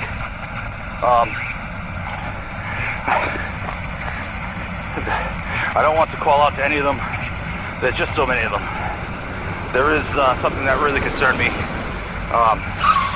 Wait a second. A couple guys just drove up in the truck. It looks like they're armed. Yes, they're definitely armed. They're yelling at the attackers to back up. It looks like they're trying to get into the building now. They pushed one of the attackers over. Oh my God, he just shot him. He shot one of the attackers. What the hell? I'm sorry. Excuse that outburst. but he just shot one of the attackers that fell down. But he just got right back up. He's got a severe wound. It looks like to his left side around his stomach. And can you see this? Are you guys getting this? Oh no, they ganged up on one of the guys in the truck. It looks like they're... Oh my God, they're in. Tommy, look out! No, we've lost Adam. We're going to try and get him back. Hey, it's Sarah Anderson, and joining me now is Dr. Lee Holt of the Civil Health Division to answer some concerning questions we have on the recent attacks that we're currently witnessing in Pennsylvania, South Carolina, and Georgia. Dr. Holt, thank you for coming on today to answer these questions. Happy to be here. I have some questions written on a cue card that I'd like to go over with you. That's no problem. Do you think these attacks were caused by a drug interaction, or is it possible that my cold medicine can make me go insane? Well, I don't think that your cold medicine is going to make you insane, for one. There's a lot of processes that go together to make sure that any over-the-counter medication that you receive, or any sort of medication you receive in general, goes through many, many steps to make sure that it's safe for people to use. There, obviously, in any kind of setting, it's important to make sure you don't use medication that's been tampered with. We haven't seen a situation where that is evident with what we're going through now. But obviously, if you ever receive any sort of medication that you believe may have been tampered with, return it to the store that you purchased it from and get something new. But again, I don't think that is the situation that we're dealing with now. Well, what about illicit drugs? Could it be a bad batch of methamphetamine or those crazy bath salts we're hearing about? And that is something that we do. That's probably one of our greatest concerns. One thing when it comes to any sort of drugs that are made on a street level is that there is no process by which there's no FDA approval for methamphetamine or bath salts. They're just done in back areas that are made to be secretive and in these various hideouts. What we're concerned about is the process by which they're made. A lot of times they use items that are not safe, and these sort of illegal drugs have been done in the past and have killed people. So it's something that we're definitely taking a look at, and we're definitely concerned with what could happen, especially since we only see this in certain areas, is that someone may have had a formula by which they make these drugs that have been handed around or handed to certain areas, and they've gotten control of it in a way that it's, they're teaching each other how to make them. So that's something that could be feasible. The problem that we're having right now is those who have succumbed to this illness, who have died from it. We have been performing autopsies on them, and these autopsies have had toxicology reports that have come back as inconclusive.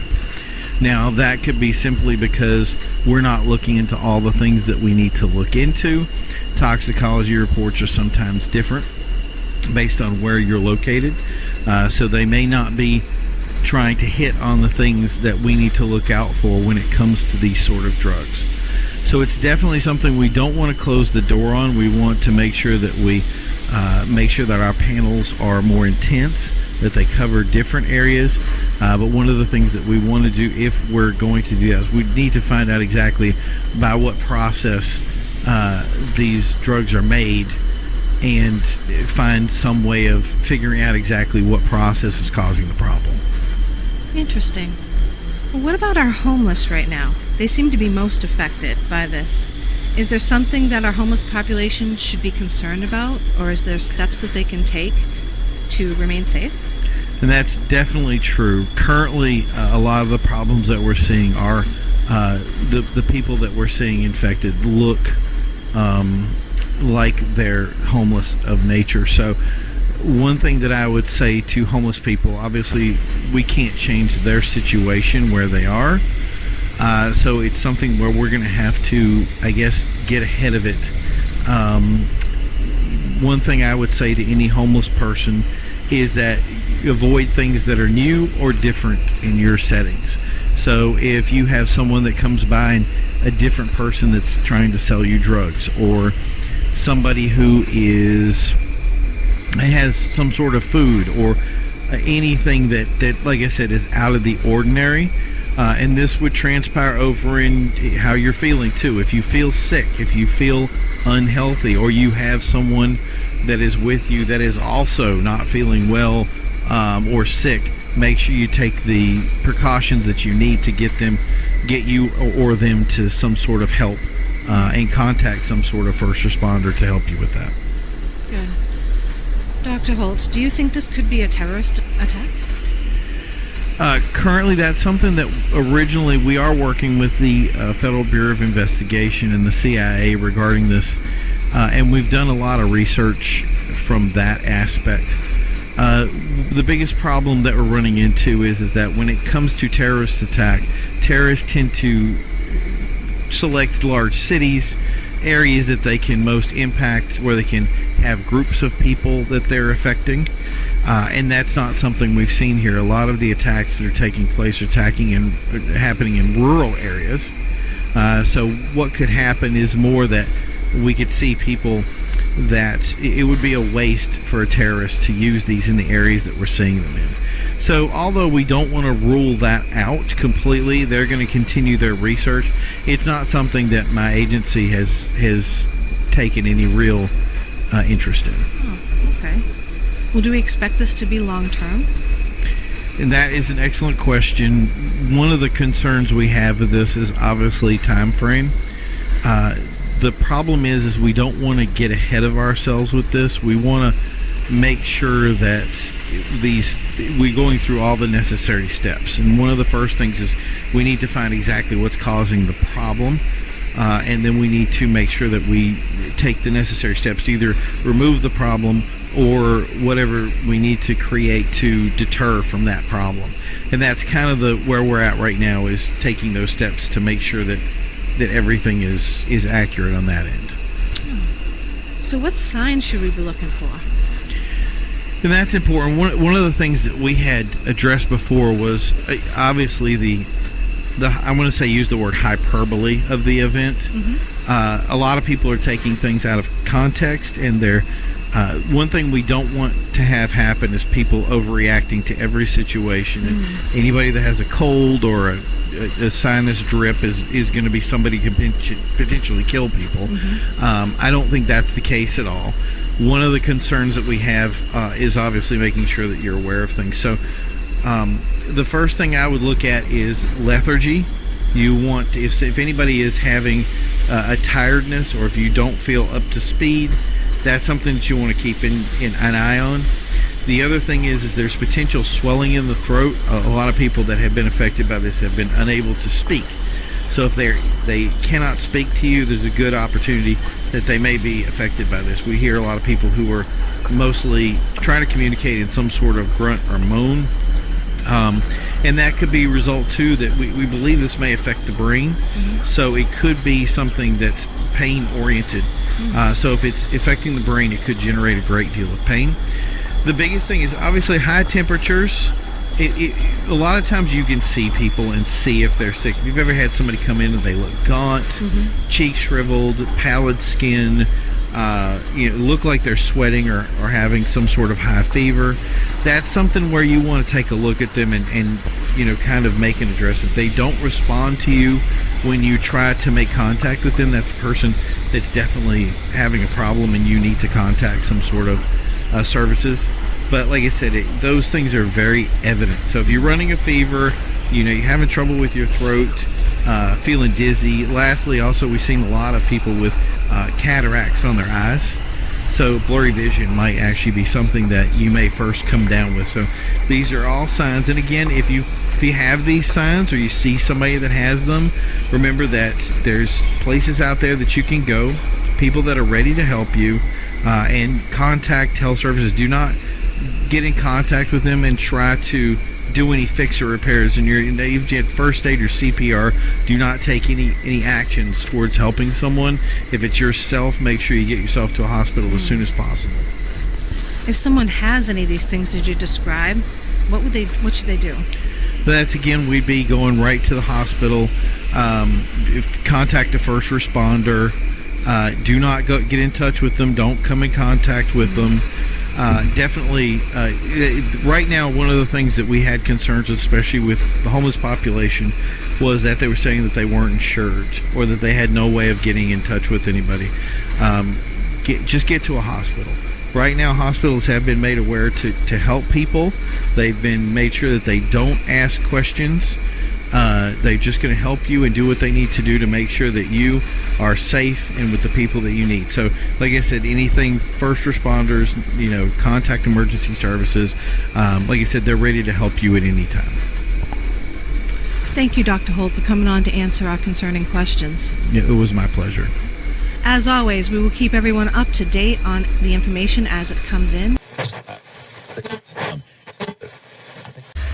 Hello, this is Calvin Spencer reporting live. We've been following this breaking news today, and what I'm about to report is shocking to the core. What we're initially seeing was an influx of sick and injured invading this local hospital, among increased reports of random attacks by unknown individuals in the cities and towns of the surrounding area. And what some have said has spread even further. What happened later was even more shocking. And sometime during the day today, eyewitnesses reported hearing screaming on several floors of the hospital. It's unknown whether this was an attack or a reaction to some dire event, but onlookers described security and internal first responders quickly responding to the incident. Local law enforcement arrived quickly at the scene, and shortly after, they heard shooting coming from the building.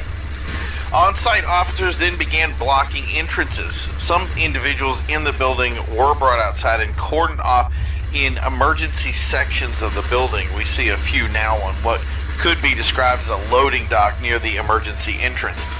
The building was then locked completely down, meaning no one could enter or leave the building.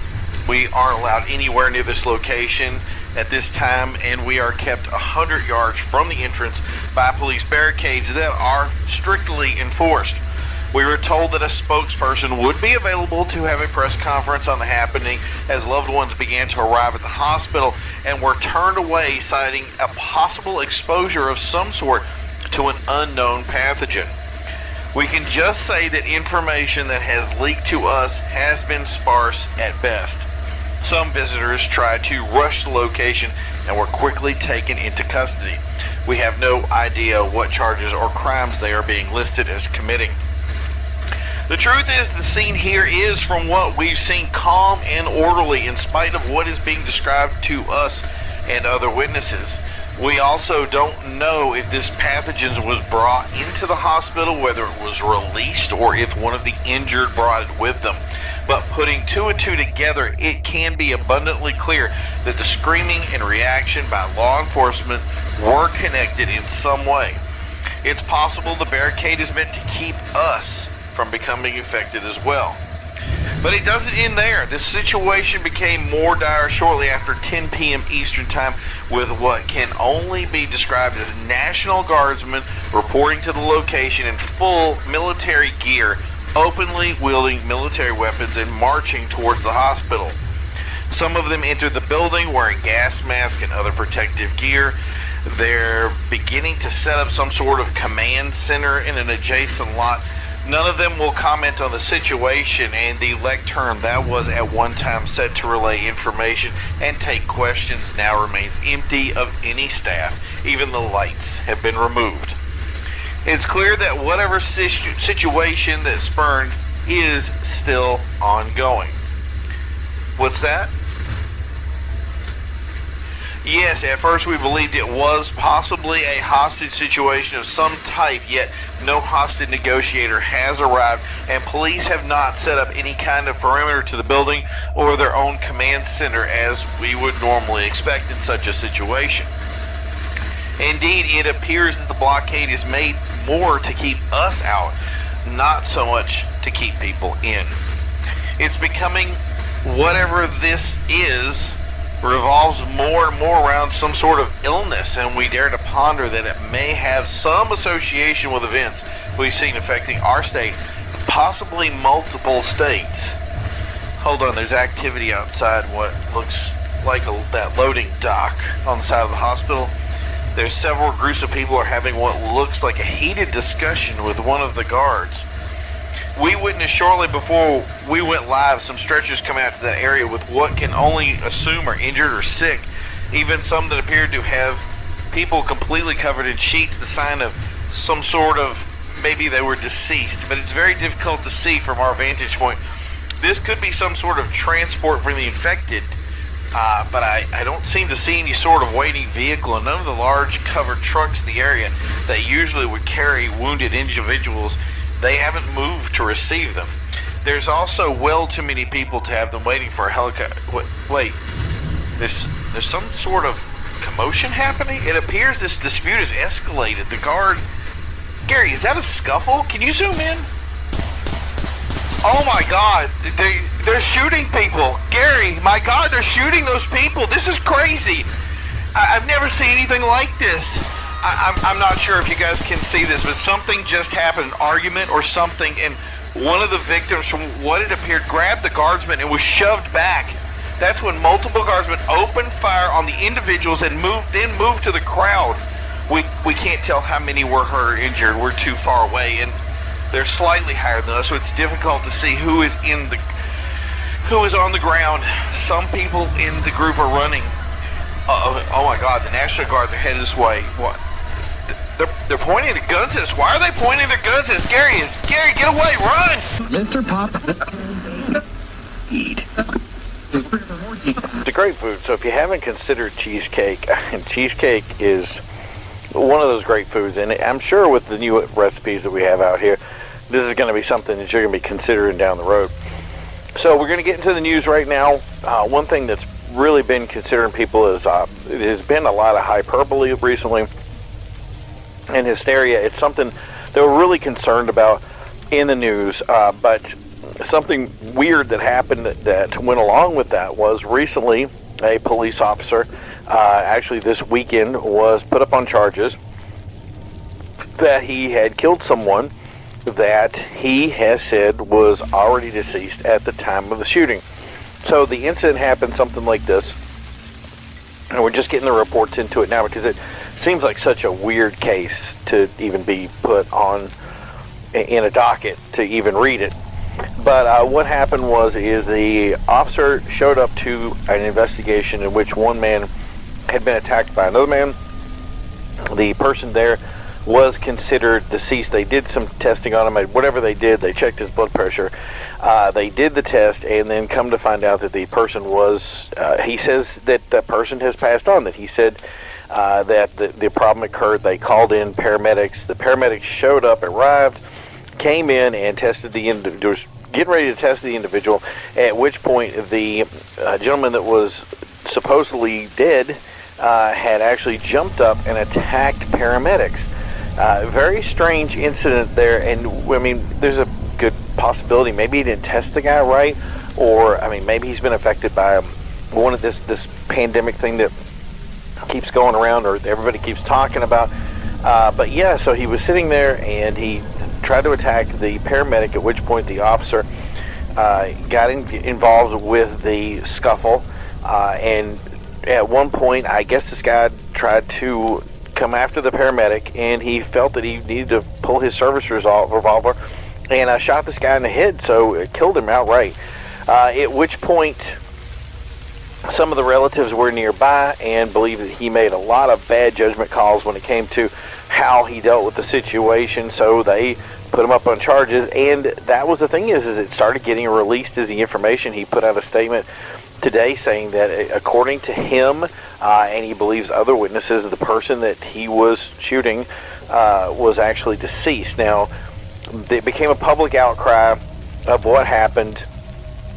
The mother of the deceased got involved with it and started a huge thing that the community has gotten involved with, and has now, like I said, pushed the Attorney General to actually press charges against him. So now we're going to case for this, and I think that's going to be interesting to how this goes. We really want to pay attention to how this unfolds, because I think this comes down to the point of a lot of people are paying attention to it just because the idea of his first summation was this guy was not alive at the time of the shooting, or that had already passed away. They really didn't say how long had passed between the time that he checked and the time that the paramedics showed up to confirm it. I'm guessing it's going to be a great deal of time, because obviously they wouldn't be in a rush to do something like that. I don't know, but it's not my thing. I just know that how it came together, and we really haven't even heard what prompted the police to arrive at the scene in the first place. I'm guessing there was a prior attack that had happened that put them in this position. So this is going to be an interesting one to go forward with, and I think it's going to be interesting for police officers, because what we're hearing more and more is that there's a potential for people who are suffering from some sort of sickness, something that puts them in sort of a trance-like state, almost in a rabid state, and that the idea that officers are engaging these people, and there could be pretense for maybe murder. I don't even know how they would, what kind of case. I guess it would be manslaughter. Would it be accidental? I mean, this guy's attacking you. I would think that you'd be able to defend yourself. But it's not just a concern for the police. The real concern that I have is going to be how civilian response to this happens and how that occurs. So let's say you're a person and you encounter somebody on the street that may be suffering from some sort of trance-like illness, won't respond to commands, has no ability to communicate with you. Your first instinct is to go up and try to help the person, and come to find out this person, the second you get near them or touch them, they attack you. It puts it in quite a pretense of how do you defend yourself from this, and what the conditions are. I think it's important now for the CDC, for any kind of government agencies, even I won't even say the military, to get involved with this, or somebody to make a clear and concise thing of how this illness, pandemic, whatever it is right now, affects people, and how can we respond to this? How do we engage it? How do we, put it into a position where it's something that, I understand it hasn't happened a lot. We're really looking at very anecdotal style reports here, but the few reports that we do have kind of puts us in a position. I mean, they're starting to stack up. So there comes a point when, some sort of release has to happen, and we continue to hear the CDC has remained silent. They've, done a report recently on some sort of magazine that they put out that tries to instruct people how to deal with, I want to say fantasy events, but they haven't really touched this, and we're really looking for something that, is real, is concrete. So we'll see what they do in the future here. It's got to be close down the road, and I'm sure people are actually, being involved in it now. So they're going to get in touch with them and get something out there. So thank you guys for tuning in. There's going to be more coming from Johnny Lightfoot later on today. He's got some great talk show and some great guests. So I hope you guys tune into that. It's going to be a great show. Don't forget to turn to that dial to this channel. The president has been quick to say they will discuss the ramifications of these attacks in an up-and-coming press release once all the information is available. Polling stations do not believe the additional scrutiny could hurt him in the incoming election, but pundits are far more skeptical of the overall results if the news is ignored. In what is now becoming national news, an outbreak of attacks on the East Coast have continued to escalate. Local reports have generally been limited to rural areas and outskirts of smaller cities. When asked, local law enforcement have stated they have the situation well under control. No confirmation yet to the cause of the attacks or what provocation has incited them, but continued warnings of dealing with anyone that may look unusual or gravely ill should immediately be reported to local law enforcement. This information came to light when groups stranded in a farmhouse in Evans, Pennsylvania were rescued by the sheriff's office after reports of suspicious individuals walking in the woods near a large cemetery. The sheriff's men, in association with local rescue members, were able to secure the dwelling surrounded by a dozen individuals that refused to respond to authorities. These individuals were subdued, but one man perished in the altercation. His name was not released. This is the first death reported in the events that have plagued small pockets in the East so far, prompting the FBI and CDC to be dispatched to the location to determine the cause. Reports of military deployment in the area was initially reported, but officials deny any such claim, but added that the area is often used for military drills, which could have led to the confusion. Further complaints that right-wing militias believing a paranoid-based conspiracy is involved have organized to deal with threats they say have grossly been unreported by the media. One local representative of the group warned of a cover-up and promised that they would take action against the threat. Representatives of the gun control group Fair Use of Guns asked for cooler heads to prevail and asked that local governments step in to maintain peace, warning that, quote, allowing roving bands of gun-toting good old boys to run uncontested throughout the state would result in someone innocent being killed, unquote. Chief Irons, in a short statement, advised that there was no greater threat and that his agency had the situation well under control. He also agreed with the sentiment stating that civilians encountering anyone that did not seem well should contact first responders immediately and not engage them. He added that any attack on an innocent citizen would be met with swift action and prosecuted to the fullest extent of the law. We will continue to convey more information about these events as they are made available to us. But now in the weather, as temps are... In recent weeks, attacks have occurred up and down the eastern coast, continually spreading throughout the countryside, which has created concern for safety of individuals living within the affected regions. But seemingly no actions from local officials. It appears that what was initially thought to be localized attacks are individuals potentially suffering from the effects of some mind-altering condition will not simply clear up on its own, and local law enforcement and limited National Guard deployments have been unsuccessful in overcoming the situation. Citizens are now looking for more answers on what is being done to deter the spread. CDC has announced they and military support services have been deployed and are currently working on the situation. But in this short time, no answers have been reached. One member released the following statement. At this time, we have not found reason for the attacks, but we can assure you that these incidents are limited in scope and reach. Law enforcement has the condition well in hand, and we continue to research the cause and effects associated with these events. We've received a great deal of welcome support from the government and local authorities in the few affected areas, and it's important that citizens not overreact and panic to the hyperbole they receive from the media. Politicians at a hearing Tuesday requested an independent investigation to determine the cause of events, but the vote was held up in the Senate. We will continue to update you on this situation as it unfolds. In other news, a man was shot by an air marshal on a trip from Florida to New Jersey after attacking people on the floor. In today's trying times, safety can be a fleeting ideal. Make sure you and your loved ones are safe from any situation. Safety shelters are the light at the end of the tunnel. Comes complete with crank recharge radios, air and water filtration. Your safety is our concern. Dig in and live on with Safety Shelters. Shelter safety is based on construction and averages we follow to ensure the best applications. See our website for more information. We've been following events as they have been unfolding, and it is currently being kept well under control. But the scope of these events are questionable at best. It's been burning up our phone lines, and honestly, we don't have an easy answer for these questions. The best thing we can do right now is rely on the professionals in the situation.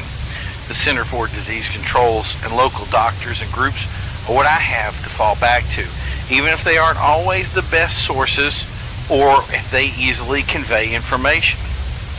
What I don't think is there is a cover-up, like some consider there is. The problem right now is people aren't listening, and the media is only interested in the information that causes people to tune in. That being said, it makes me wonder if there isn't an under-assessment of the situation. It's hard to imagine an agency admitting it can't handle something from loathsomely sick individuals in limited numbers. The problem is our enemy is living in plain sight. We are the potential enemy. Our friends, our loved ones, your neighbor, your coworker. They're all potential attackers. Maybe it's one drink of bad water or tainted meat, or what if it's worse and simply breathing can turn you into something, well, evil. In affected areas, we already see people mistrusting everyone and locking themselves up, and that's exactly what their leaders are telling them to do. Listen to these instructions given by a public service announcement. If you are within one of the affected areas, you are required to stay in your home unless you are an essential employee. These include police, fire, paramedics, healthcare workers, and important infrastructure models. If you are found out during this imposed curfew in an affected area, you can be arrested and fined. We only need a short time to overcome these difficulties, but until then, we need you to stay home unless absolutely necessary. It takes all of us to understand and overcome this illness. Keep an eye out for anyone that fails to respond to commands, may look injured or lethargic. Do not engage anyone that displays these signs, as they are dangerous. If you yourself are suffering from a fever, lethargy, or feel confused, report to a medical facility immediately. There will be no fees for these reports. Do not go to the doctor if you have a cold or cough symptoms. Flu is common in this time of year, so a runny nose is not an indication of a serious illness. We have also enacted a travel ban for anyone entering affected areas. If you're concerned that you may be traveling to one of these areas, a hotline has been set up to confirm, as this information is very dynamic. Further information will be relayed as it comes in. Thank you for your time. What we've seen is no one is listening to the travel bans. They're treating this just like another day, and why shouldn't they? The danger does appear to be minimal at best. Hardly do we ever see an incident in public eye. But for government officials, we are assured that containment is the priority. The problem I'm wondering is, what does containment mean? How do we stop people who are sick that in reality don't know they are sick? How fast does this come on? Could you wake up and it's too late? Or is it slow and methodical? We just don't have the answers, and the information hasn't been forthcoming. Even worse, we don't know what happens to you. We haven't heard if this illness is fatable, but many of us are assuming that if you lose your mentality, it is. So instead, we just go about our lives doing what we've done every day prior and hope that it all blows over. Rest assured, it's not going to blow over, at least not until we find the source, the reason for its existing, and stamp it out. I think that's where we have lost our way. We've turned to stopping the affected and stopped asking why they are infected. The problem may be that it's already too late.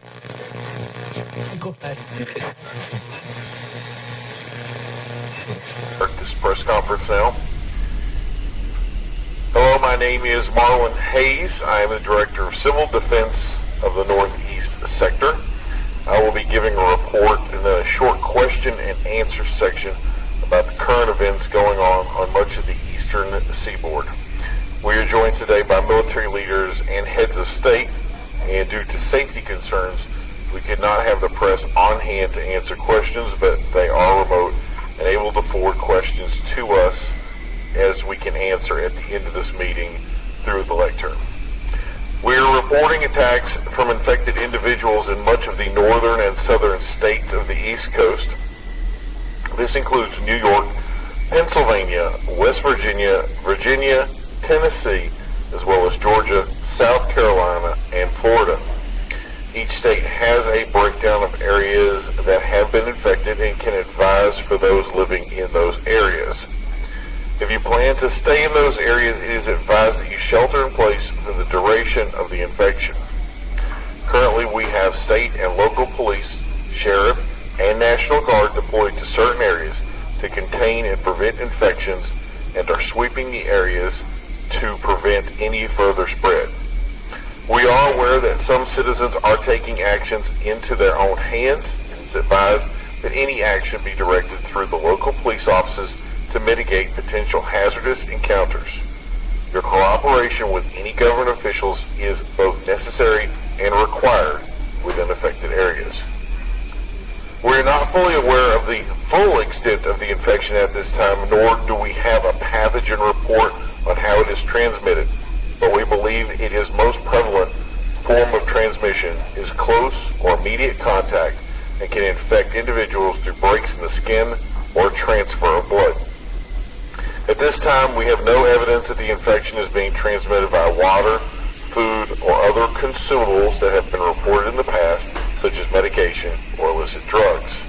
Meaning, if you can avoid the infected, you should be able to avoid transmission.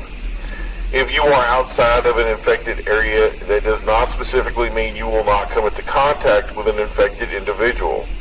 It is also important to not harbor anyone that you believe may be infected.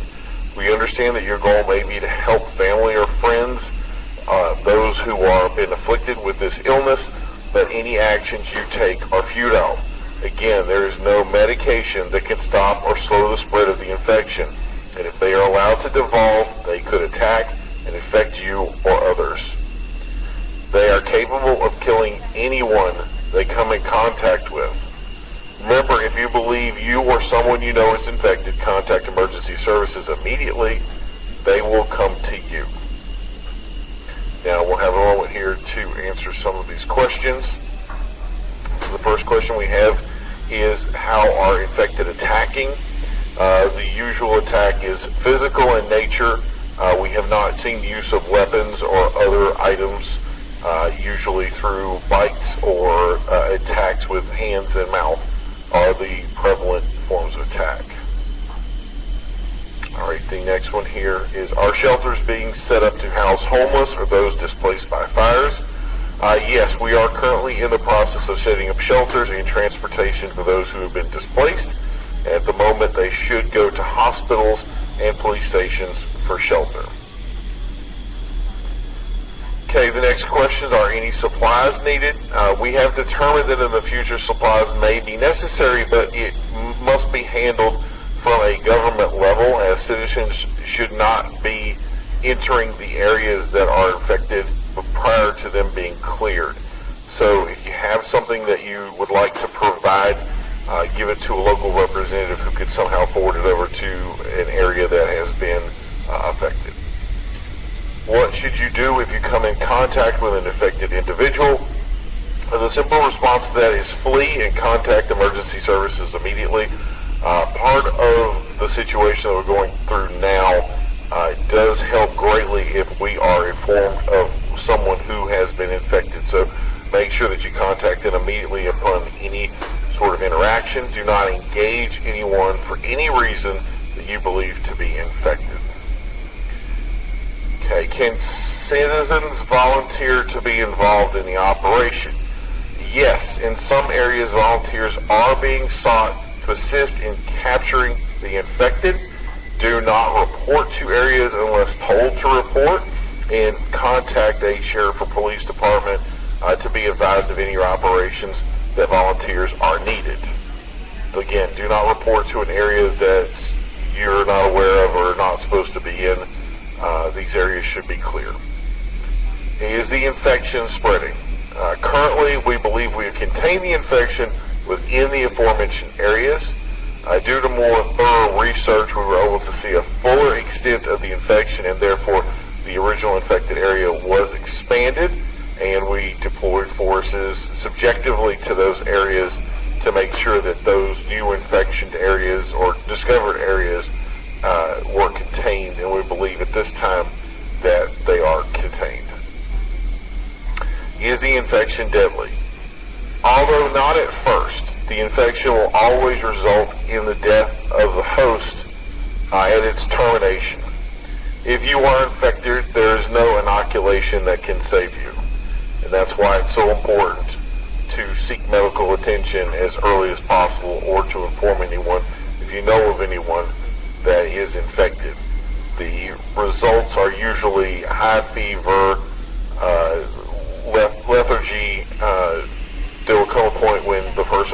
simply not be able to respond. They will not be able to communicate in any way. They will not be able to follow commands. It will be evident once you've basically, what we're calling right now, flip the switch. So that's something that you want to keep an eye on, make sure that you're aware of things. A lot of people had asked if this is something that would be easily identified. Yes, it is very easy to identify, but the thing that we see most is if you come in contact with someone who has attacked you, that is usually the most important time to really take advantage or to see the situation of where things are moving forward. Are we killing the infected? In most cases, it is impossible to capture an infected person. They are violent in nature. They attack indiscriminately anyone that they have available to them.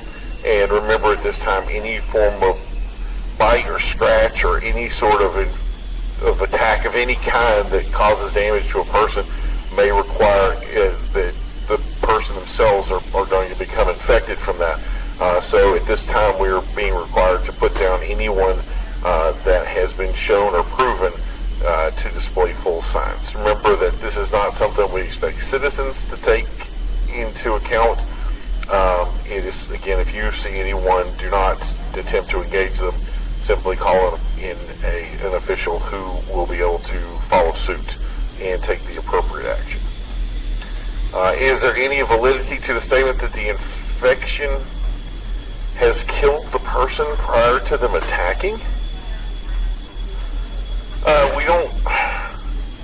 We don't have an answer for that at this time. So thank you for everyone's attention. Please stay tuned to your emergency broadcast and continue to follow those to be updated. We interrupt your regularly scheduled program to give you a special bulletin regarding the attacks that have seemingly spread throughout the eastern seaboard. As always, it's important not to engage anyone who you believe are ill or unresponsive. Individuals affected by this pandemic will attack on site without provocation. Reports that had stated that it may have spread from homeless infections may have been greatly exaggerated, but it is clear that it is spreading, and you should make yourself aware of the signs and symptoms of the illness. Current numbers of infected are difficult to track at this time, but are still considered very low.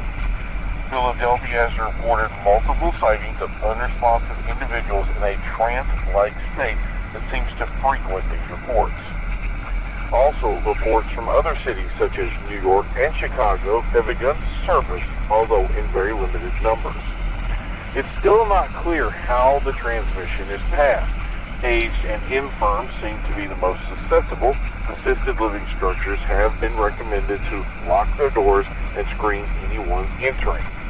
What is clear is that hospitals and medical facilities are reporting influxes of injured, mostly from bite and scratch wounds, while some have reported injury from escaping individuals they believe to be infected. Although these reports cannot be seen as completely reliable, it seems that these reports are an excellent litmus test for where to focus efforts. Local police, assisted by National Guard, still attempt to focus their efforts on the most troubled areas of attacks, but since infected are highly mobile, it has become more and more difficult to track their movements. False reports have at this time been considered low. At this time, our area has not received alerts, but the President has asked that all state and local officials remain on high alert until the issue can be better assessed. Until then, you are asked to remain in your homes. Many have taken these requests and become communal in nature, especially in rural areas where resources are better pooled together as families are sharing buildings and resources. One business allowed homeless and other individuals to come inside to better protect from infected individuals. Malls have set up makeshift shelters and handed out food and water to those displaced. But the CDC is warning that these may not be advised at this time without due screening of individuals entering these facilities. We will continue to keep you updated on any reports we receive by these special reports. Tune into the 11 o'clock news. This is Lewis Carl of Channel 30M6N for a special report. There has been a number of increased attacks in highly populated areas. Citizens are advised to seek shelter within their own homes. Do not report to any shelters you have been told about. Early reports that stated you are required to report to shelters were incorrect. Only report to shelters if you specifically require a shelter. Homeless and injured are welcome to use available shelters. In early use of shelters, many people that were not affected or sick arrived to ask questions, and these stations are not equipped to answer questions at this time. A global hotline was established to answer questions that are known. You are directed to use that hotline should you need it. Information has been sparse, but attackers are suffering from some form of illness or effect that has rendered them unable to speak or make sound judgment. It appears they are attacking through their bite. Local hospitals are being inundated by individuals with bite and scratch injuries and have had difficulty keeping up with the injured. If you are bitten by something or someone, you are told to report immediately to a hospital or medical shelter that has been set up in many areas. A special hotline has been set up to contact to find out your nearest shelter should you need one. That being said, you are being instructed to shelter in place. Do not leave your residence unless absolutely necessary. A state of emergency has been declared in many areas across the state and the eastern seaboard, and local politicians are requesting that the president do so as well so they can allocate funds appropriately. In many areas, the National Guard has been mobilized and some checkpoints set up to make it easier to identify the sick or infected and get them the necessary help they require. Do not be alarmed by these checkpoints. A special task force has been made up of CDC and National Biodefense, a section of the military, to deal with the issue. This group also includes members who are doctors who are well-versed in brain illness and injury.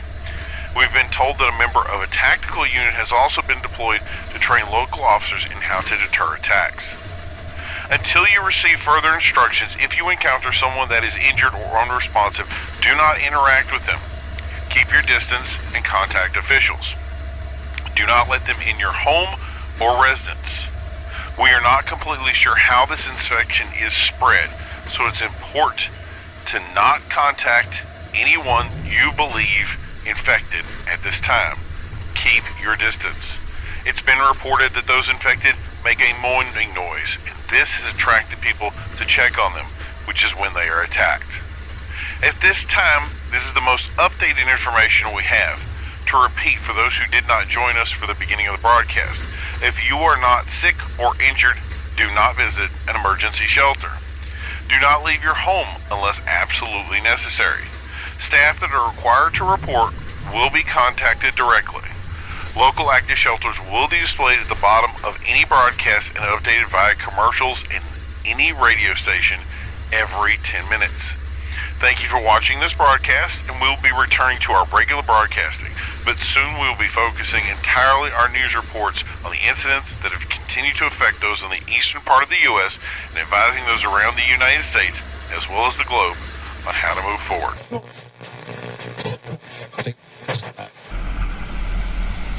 Welcome back, everybody. This is 30M6N Radio. As always, your host Quaid here, coming back at you on this rainy August 9th. Yeah, things are getting crazy out here, folks. I wish I had good news, but I really don't. And don't expect to go back to work tomorrow. They said a few weeks, but literally there's no end in sight. CDC and military working hand in hand. Many are under a stay-at-home order, especially the East Coast. I mean, California's under one. We don't even know why. Truth is, we're not getting much information from the big wigs, and the news we are getting is troubling to say the least. Rumors of executions at medical facilities and these camps they told us to go to, and then suddenly, nope, don't go there. It's either they just don't know what they're afraid to say. I think it's a little bit of both, if you ask me. I don't think they know how to handle this. Here's my take on things, and remember, I'm just a talk show, we're not experts, but I think this is Judgment Day. The think this is what happens when all our debauchery catches up with us. I don't think it was consumerism. Hell, if we didn't work for the crazy stuff we have, we wouldn't get up in the morning at all. Most of you don't strive for anything as it is. No, I think it's vanity. It's fear. It's how out of control we are, the lies. The idea that there are people that really want to be mindless drones that don't care about owning a car or house. They don't want to clog the sky with smog. People that will just follow orders from on high. Those people out there, that's the end of life. The dead. It's what happens when we really don't care anymore. They're what happens when people choose safety and security. They become nothing. The good people, they're still clinging to their loved ones. We're hearing they're not listening to leaders or health officials and taking the sick or ill, locking them in their rooms like there's some cure on the way. If they ride this out, all blow over them.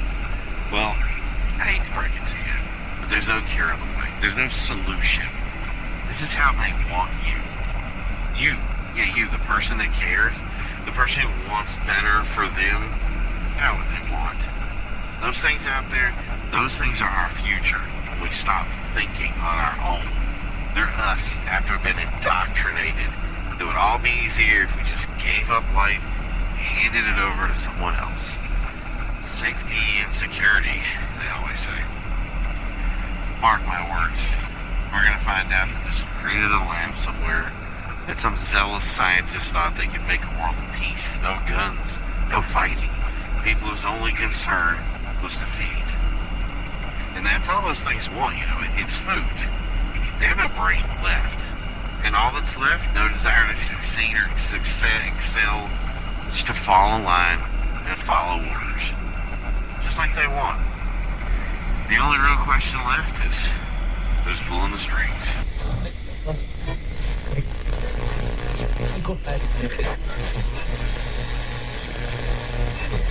Welcome back. After numerous calls to multiple locations to help you folks figure things out, we received a response from the Office of Defense. I don't know why anybody else hasn't responded, but at least we've gotten something here. But don't get excited. I'm going to read this letter, mind you, that we received, and we're looking forward to hearing what you think. From the Office of Defense, a thorough investigation into rumors of a possible release of toxic chemicals or dangerous biohazards has been performed to ascertain that the current threat we are facing was not man-made. Duh, guys. Okay, that's a good start so far, right? It is our conclusion that no substance, bacteria, or virus has left our offices that would substantiate the effects we are seeing now. No ongoing research complies with the effects of what we face. So what they're saying basically is that there's no leak. This is not something from their biohazard department over in Virginia, that none of that stuff was ever got out. That's not what this is about. I know they did have something that happened a while back, but that's the thing is they're saying now it's not that. So they continue on. It is, on the other hand, the mission of our office to determine what this is and provide any support to mitigate the effects on the populace that is currently being affected on the East Coast. So that really tells me that it's still kind of limited to the East Coast right now. I haven't heard anything too far out, so I don't know if that's going to change or what that's going to do, but I mean, we're obviously still early in all this, so we're trying to get all the information we can for you. So I'll keep reading. We continue to work with the CDC and global entities, both internal and external, to ascertain the ongoing threat, and any information we receive will quickly be relayed through a link of media sources and emergency response agencies. At this time, you can be assured that we have no information to provide that has not already been given. If you believe you are sick, seek medical attention immediately.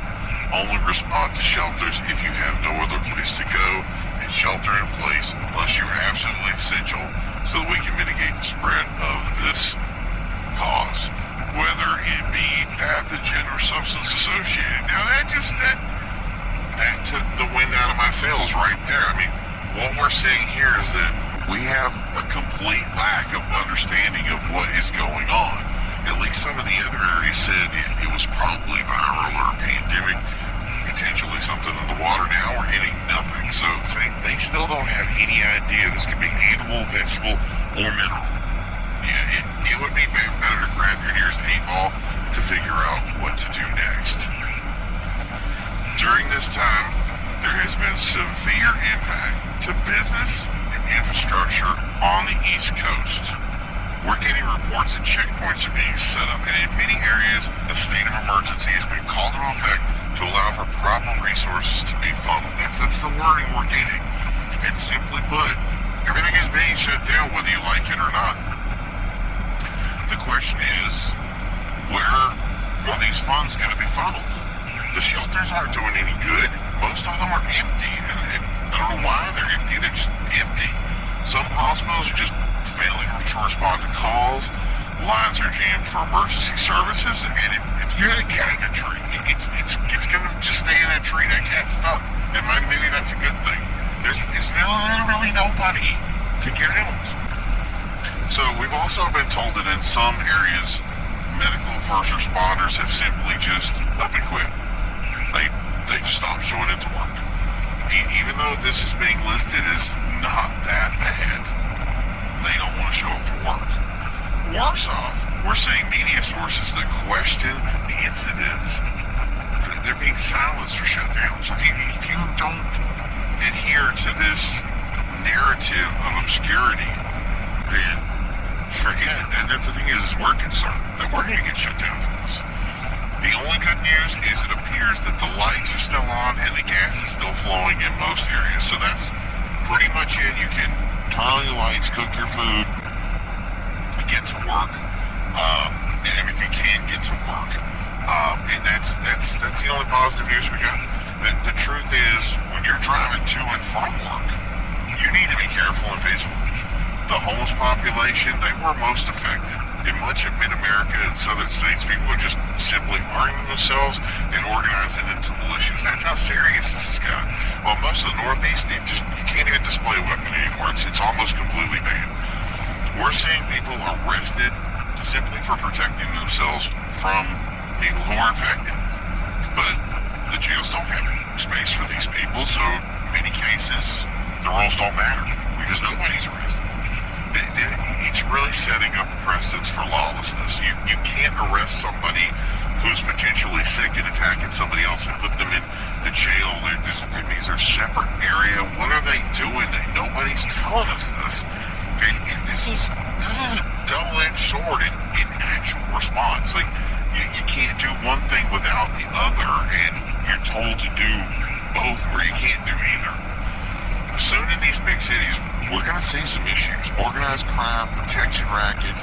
The potential is unimaginable. And we're hearing about these things happening already.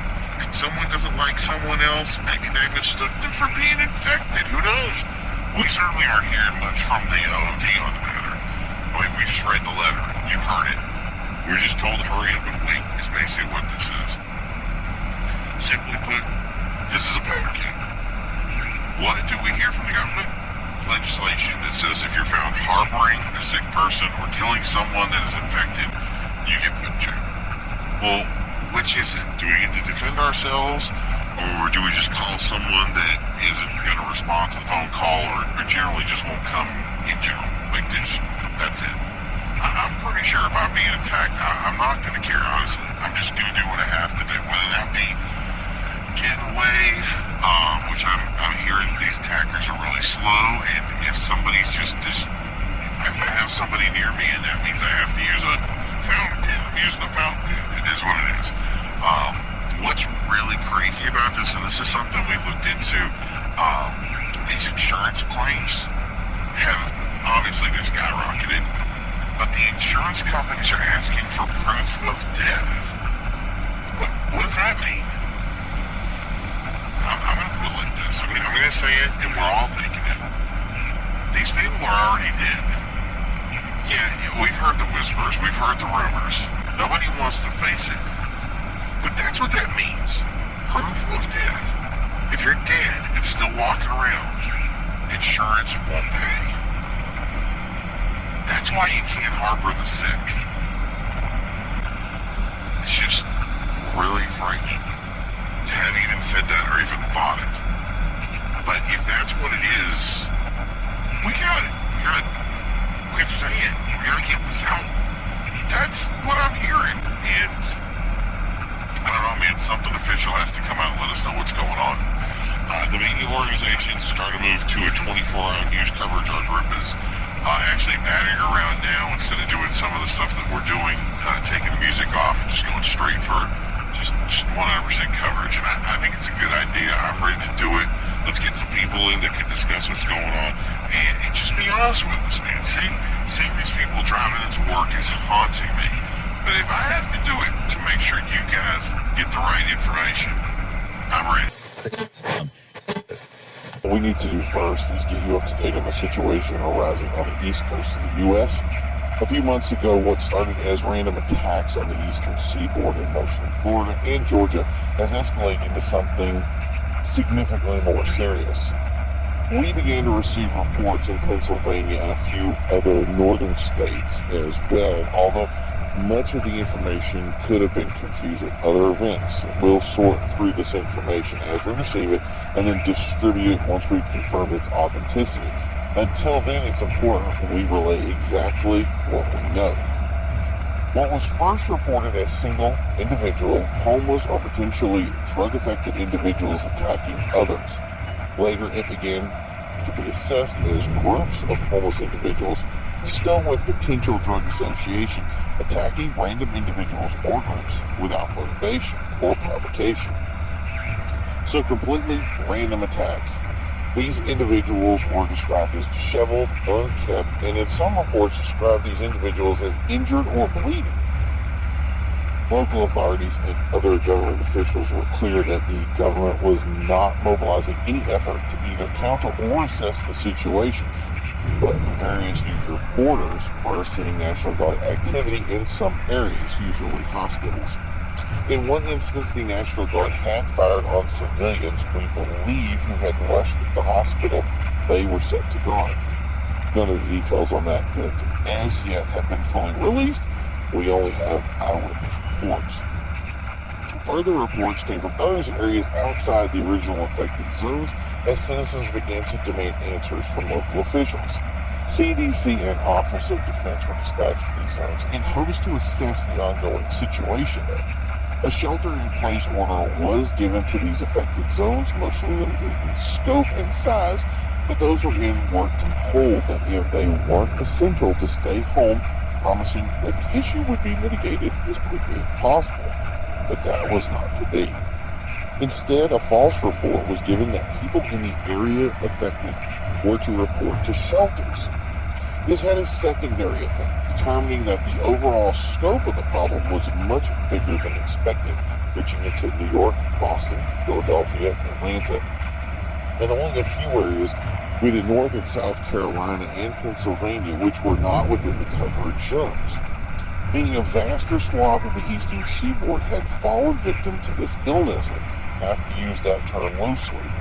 While there were speculation of a spread towards Middle America, nothing has been confirmed at this time. Neither has any reports ceased. The shelter report was recalled and stated that it was only for those that did not have shelter, quarantined sick, and those unable to shelter in place. The success of these efforts has been questionable, with most shelters actually remaining empty. At this time, it's also difficult to fully explain the affliction, as at first it had been referred to as a drug interaction, then a possible food contamination, and even as a virus or bacteria. What we do know is that the effects are high fever, lethargy, numbness, and finally, quickly onsetting dementia, similar to rabies, at which point the person can become violent and attack those around them, biting and potentially devouring their victims. Once this information was known, officials were quick to outlaw keeping anyone sick inside a home or dwelling. What has been described, and we're simply reporting this because this is how it was reported to us, that those in hospital care would have some sort of cardiac arrest before becoming violent, uncontrollable, attacking anyone within reach. It's unknown how this could affect the brain, but possible blood loss affecting certain reason areas of the brain could become necrotic, or as some have called it, flipping the switch. Some reported that after they became violent, that no heartbeat could be discovered, assuming that these attackers were already deceased. But CDC and military infectious disease divisions from RAID have completely ruled this out as fantasy, simply stating that a circulatory system would be needed for a body to function. What we see now is a full-fledged movement by National Guard forces working directly with the CDC and RAID to enter areas that have seen the most activity. They have been clear in determining that they plan to quickly get to the bottom of the matter and share the results as soon as they're available. Simply put, they're stepping up the effort. This was ongoing as a pressure from areas where businesses were no longer functioning and those who were responding to work as essential employees were under immense risk. This has led to locals arming themselves, boarding up houses, and stirred a powder keg of reaction. It is advised that anyone traveling in these zones to enter with increased caution. In areas hit the worst, we are being told the National Guard has set up checkpoints to only allow those in those areas as considered essential to join up efforts. That being said, we do not know with consistency the true scope this illness has impacted, being that anyone and everyone remain vigilant for the symptoms described. Encounter someone with those symptoms to contact authorities immediately. Do not interact with anyone that is unresponsive for ill reason. China and the Arab nations have conveyed they plan to restrict travel to and from the United States as a whole coming days. And we expect some sort of answer in the next 24 to 48 hours of a full and detailed report. We will keep you updated on the information immediately once it becomes.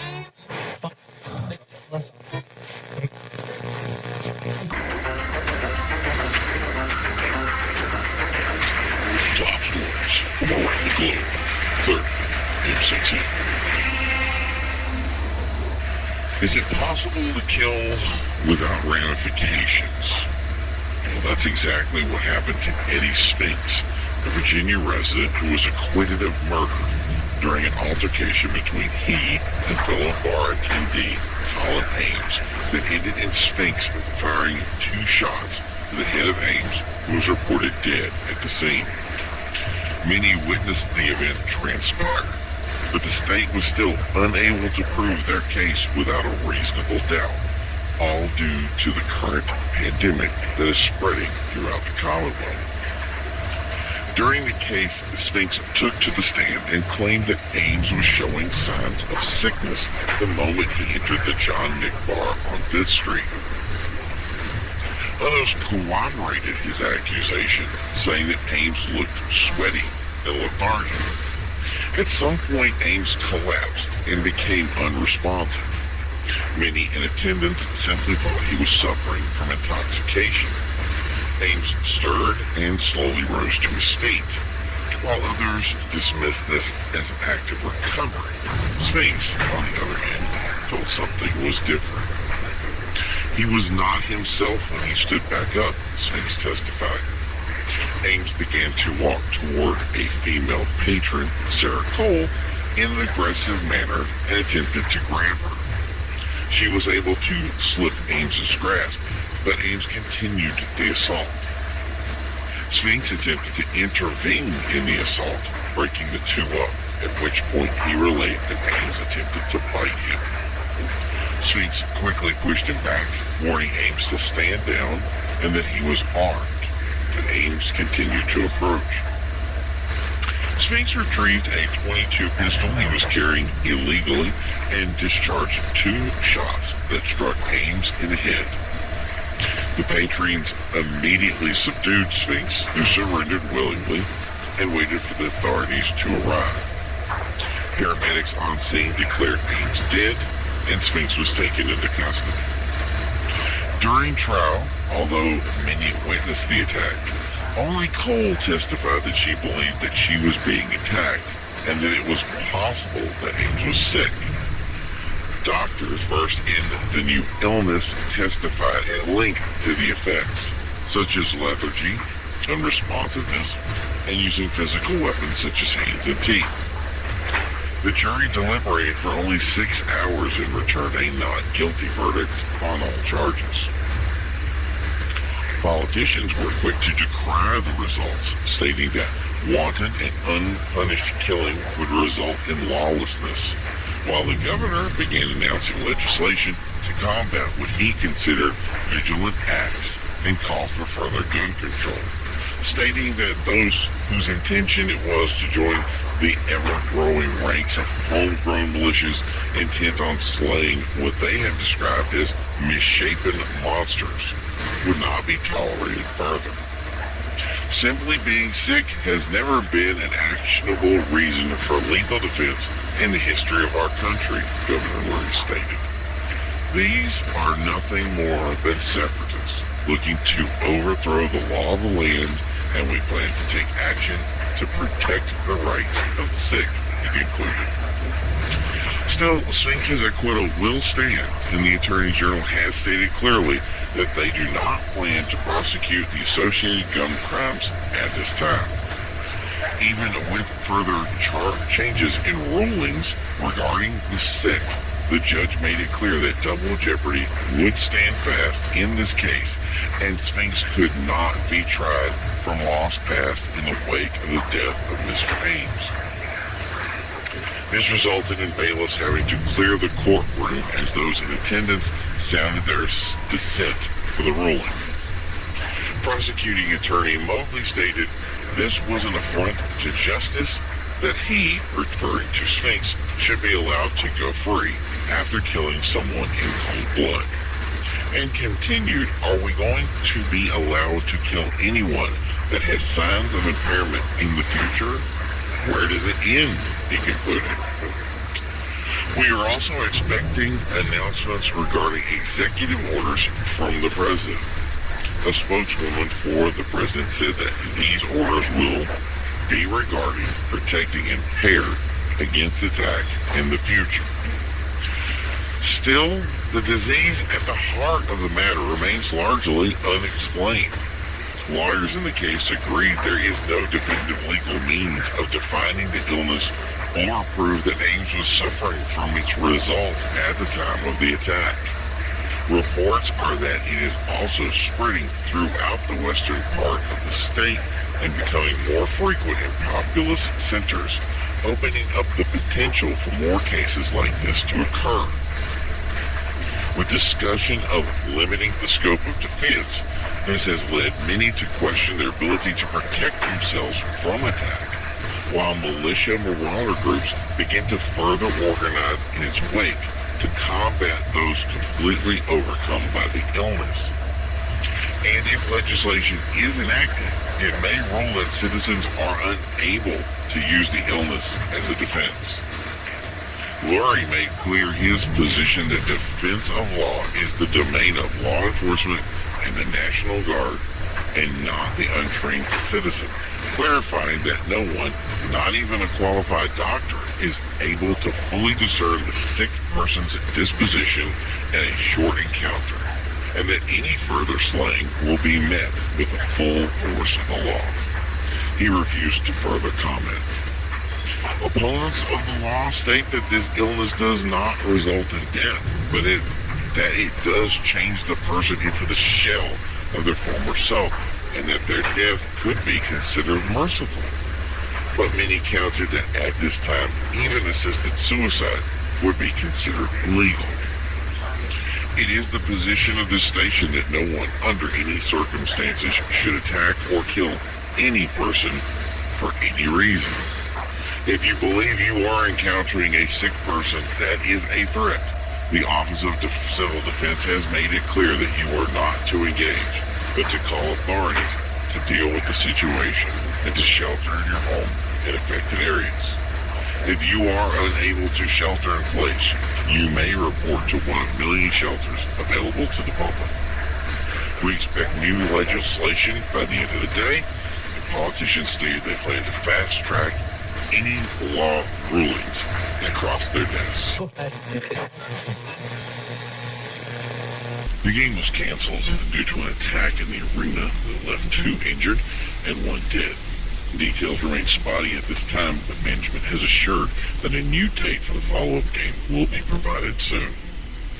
In other news, a press conference is scheduled to announce news regarding the illness that has affected much of the rural East Coast from Florida and as far north as western New York State. A joint task force of CDC, Civil Defense, Army Medical Research and Development, along with National Guard in multiple states, came together to begin research in an attempt to stop the spread. During this period, areas that were affected the worst were asked to shelter in place. As research began, essential employees can still work on a case-by-case basis. Shelters were set up for the homeless. During this period, the presence of military and law enforcement were noted at hospitals and shelter locations to assist those in affected areas. Although reports of violence and overreach were reported, the CDC announced earlier in the week that during an investigation, no report can be substantiated. The announcement is expected to first relay that the coalition has advanced ahead of the illness and been successful stopping the spread. It's also planned to lift much of the shelter-in-place orders, allowing workers to return to work. There are no estimates of the loss of life in these zones. Those with loved ones in the affected areas have expressed a need for this announcement as they have lost communication in those areas, and many of these have requested access to sheltered zones to check on those loved ones.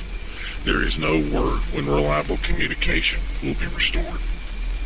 Prior to the conference, CDC clarified that you should avoid contact with anyone you believe are infected, but should not be concerned about aerial transmission. The CDC also clarified that more guidance will be forthcoming, as this is only the first guidance that has been released.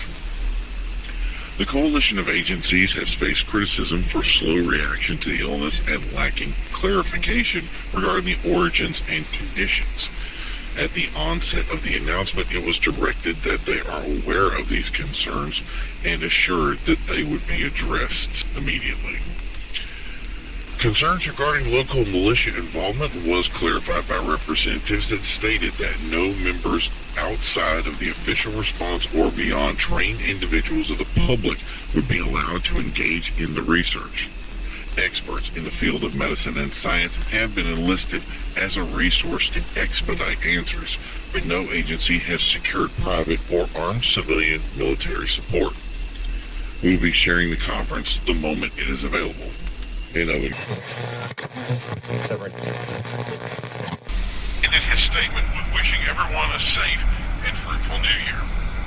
In other news, the government's address of overcoming the illness affecting the eastern seaboard may have been premature. Reports of lethargic, unresponsive individuals has been seen in northern Mississippi and potential reports in Missouri and Arkansas, although no attacks have been reported at this time. Members of civil defense dismissed these reports as hysteria amid rising fears and requests that more be done to combat the illness. Members of the CDC have indicated that if such sightings are to be believed, the only possible scenario would be incursions of infected traveling through dense woodland areas that were difficult, if not impossible, to fully police. They added that persons in those areas should remain vigilant of those they encounter, especially if they appear sick or unresponsive. If you encounter someone you believe is sick, you are instructed to avoid them, leave the area immediately, and report any contact to officials. Areas that the CDC instructed would have quarantines lifted has still not been released from their lockdowns. Further reports state that National Guard presence has even increased in those areas. Civil Defense instructs that this new posture is simply a final resort to make sure that all areas are clear of infected individuals. CDC has not released a full list of potential transmission methods, but has stated that contact with the ill will spread the virus, meaning that if you came in contact physically with an individual you preventative measures would be to wash thoroughly with soap and water any areas that came into contact with the sick person and destroy any clothing associated with the contact. It is also advised to keep all open wounds covered and sterilized.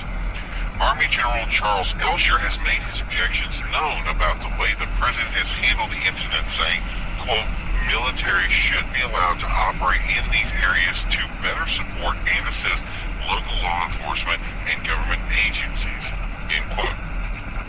He was quoted later as saying that the time for military intervention may have gone and passed, but there's been no official confirmation of the latter. Still, military involvement has been supported by many in the Senate and House. Pundits have made it clear that such a move would be preposterous and against the core of our civil liberties and is strictly forbidden by U.S. law. There has been no word by the President on future actions taken, although a statement was released at the beginning of the week that clarified that the President is closely monitoring the removal of National Guard troops from the quarantine areas and that he has the full faith in Civil Defense, CDC, and local National Guard to handle the situation. If the military were to intervene, it would be the first time since the Civil War that American troops were allowed to operate on American soil. In addition, the rising militia presence in the area of northern Georgia and western Tennessee in response to the rising attacks has been met with resistance. FBI has reported that there are potential infiltrations of what they reported as terrorist organizations in these groups, although their level of involvement has never fully been addressed in the meeting. It has been instructed to those in quarantine areas to avoid militia involvement. National Guard has been instructed to seize any weapons within quarantine areas for their protection.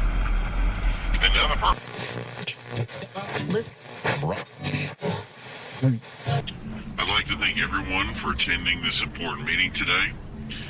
We're going to be talking about the infection that is currently gripping certain areas of the eastern seaboard. Attending this event is first myself, Terry Pearson of Civil Defense. It is my job to manage the multiple quarantine areas and report information back to reporting authorities. I have with us Captain Robert Hodge that represents the lead investigators for the U.S. AIM-RAID, the military support system we have in place. Last is Nicholas Blackwell of CDC that specializes in infectious diseases.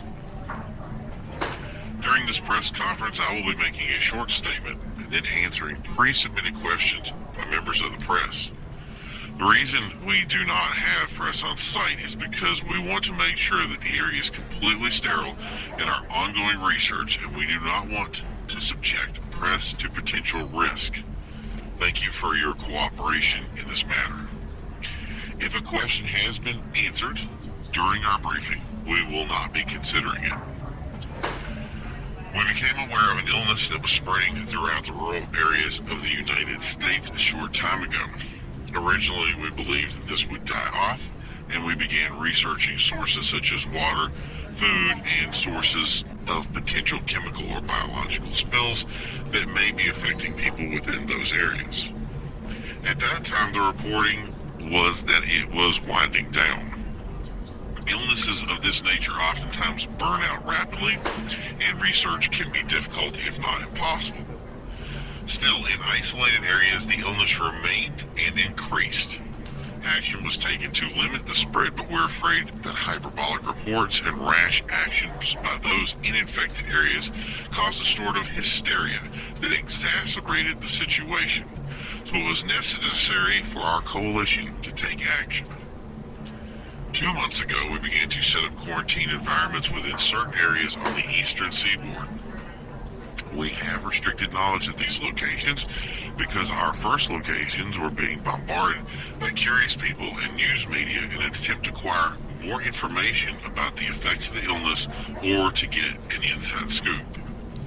For this reason, we will no longer be releasing quarantine site information unless you are within the quarantine area. We do understand that information could be leaked, so allow me to make it abundantly clear that these areas are potentially dangerous. National Guard are authorized to defend themselves, so we want to make sure that you do not become infected or become injured during apprehension. If you are found in a quarantine area, you will be prosecuted to the fullest extent of the law.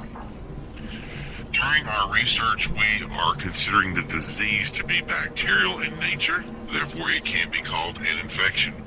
The initial research was to determine the mode of spread.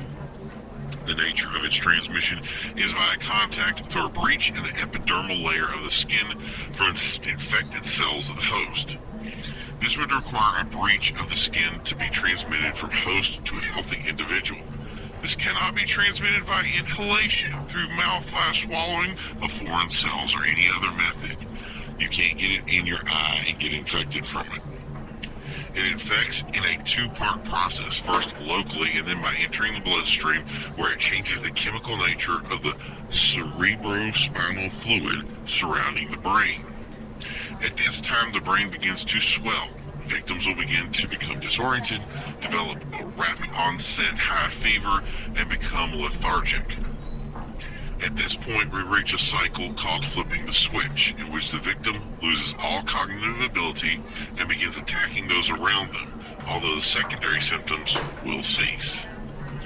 This process can take hours or days, depending on the health of the individual infected. Remember that research into new diseases can take years, and due to the nature of the infection, it has become very difficult to further our research or even identify those infected until it's too late. This is not a difficult disease to avoid, though. It's important that you remain vigilant, avoid potential infected individuals, and there is a sound chance that you just blow over. Remember that if you do believe someone is infected, report them to the authorities immediately. So we're going to go over some of the questions that we received. First one is, how many areas are quarantined?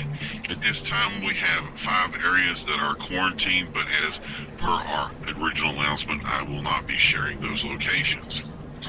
Next is the amount of infected. Our initial estimates were in the thousands, but we believe the approximate amount affected currently stands at 200. But we will continue to clear out areas and quarantines to make sure that they are dealt with. Can this be considered a pandemic event?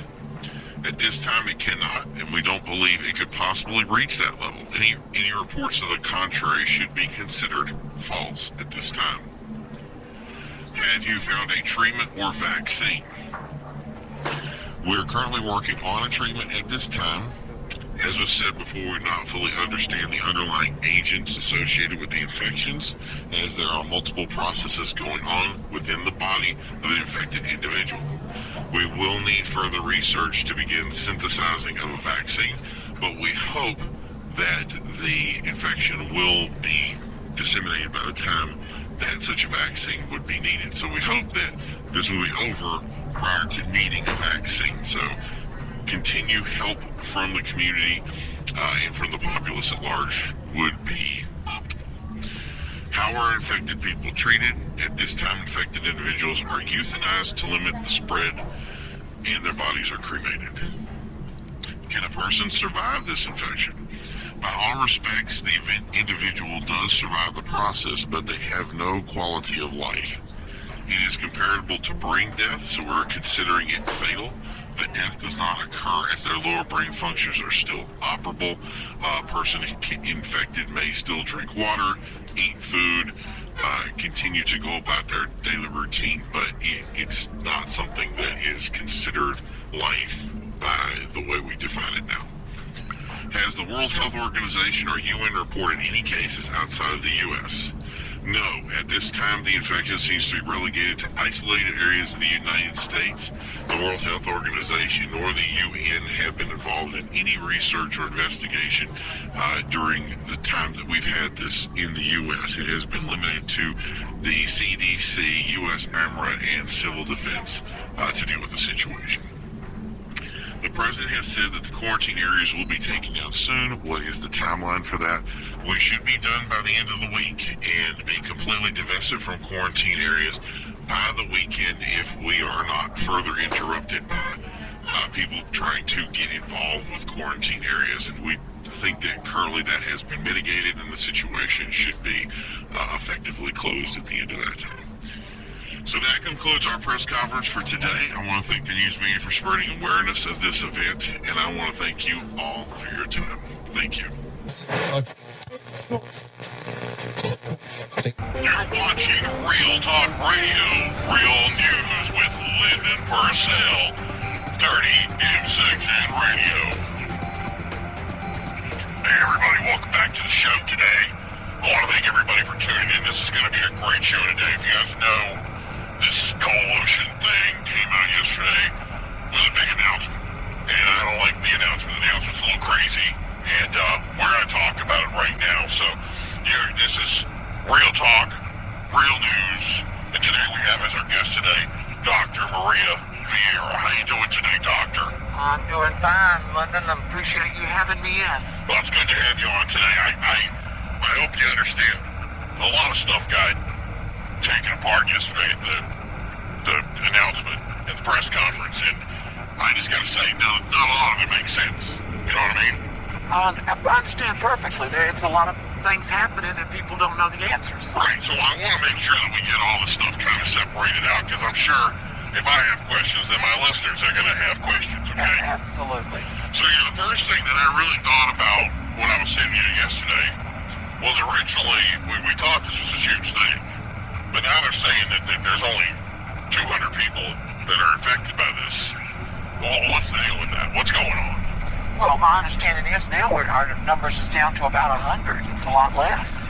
Okay, so one of the things that they said during the announcement yesterday was really that people were suffering from, it's like it's hysteria. I mean, is it possible that people could be so hysterical that they make up thousands of people sick around the United States or the East Coast?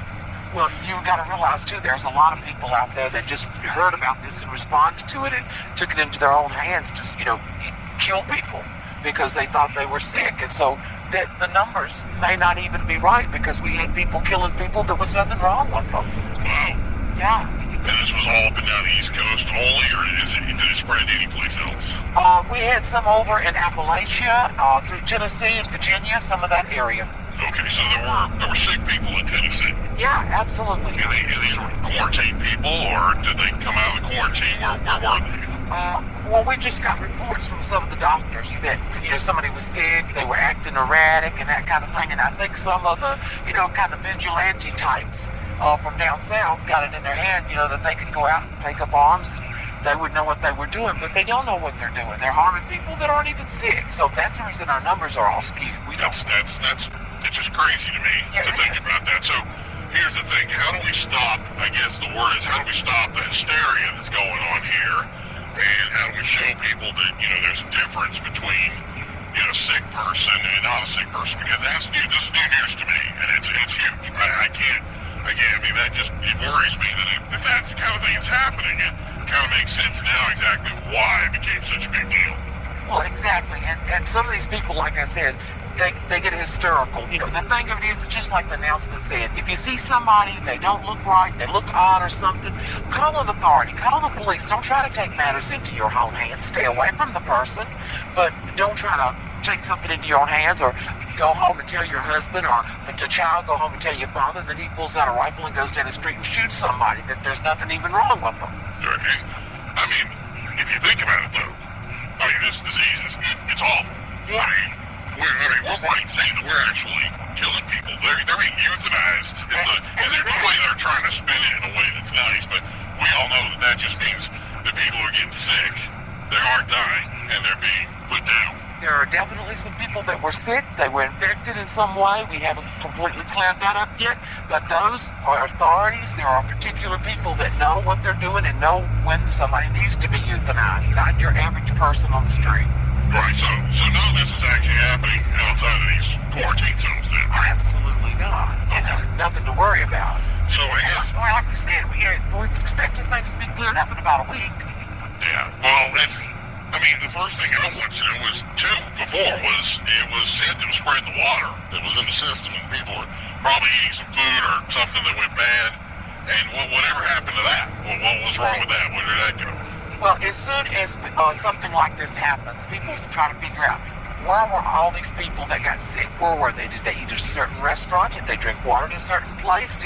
Did they go to some place where they had something to drink that was, like a mixed drink or something? Like, what did they have in common? And those are the things that normally the CDC looks at. Where have you been? Have these same people been to the same places to try to eliminate it? And of course, the first thing you think is water, food, those kind of things. Yeah. So the other thing is, is it possible still that, I know at this point we've kind of determined that it's some kind of bacterial infection, but is it possible that there could be some drug interaction that's exacerbated this man way worse than it possibly is? The only thing that could have happened would have been if somebody could have was working in a factory and contaminated some drugs and some people bought them. Like they bought them off the shelf in the drugstore and they all took the same drug. Yeah. So that's the same thing. It's like, did they eat in the same place? Did they drink water in the same place? Did they take the same drug? Because I'm not saying, I don't want anybody to get the idea that, let's say that it would be an aspirin. But let's say that there was an aspirin, and it was made by a certain company, and of course it was shipped all over the United States. It's got a certain number on it. Well, if it was inside of that medication, then it could have been in different places in the United States, and that's what we're trying to do. We're trying to zero in on locating where the infection is coming from so that we can end this. All right, but you're saying by the end of the week we already have... I don't think we'll have any problem. Anything to go by, so yeah. Okay, so since this is important, and I don't want people to go out there and just go out and take matters into their own hands, then I gotta know, what things do I need to look out for to make sure that if I run into somebody, I know how to report them? Well, if a person seems to be lethargic, they're kind of walking along like they're listless, you speak to them, they don't, or you see somebody else go by and speak to them, and they don't react. If they come to a walk sign in town and it says walk, or it says don't walk, and they just walk right on out in the street, something's going on there.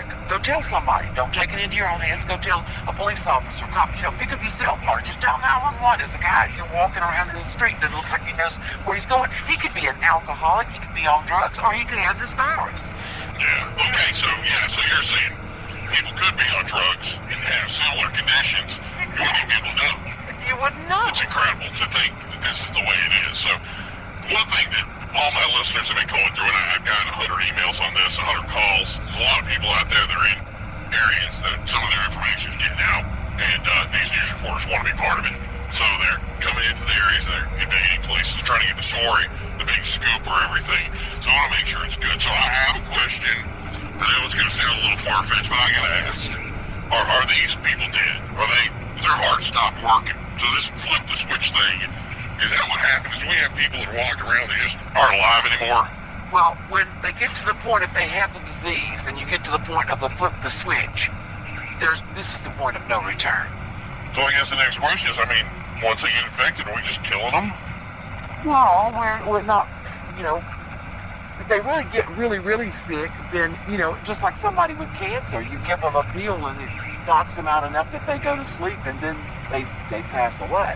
Okay, so we are killing them. They're going to pass away anyway. Okay, so basically we just give them a pill or something that helps them to go to sleep, just like you would somebody that's dying of cancer, and that just puts them to sleep, and they just rest, and then they don't have, and they don't have to suffer. So all this stuff is just it's unfounded. Yeah, of course. Okay, so there's no such thing. We're getting a lot of input here, so.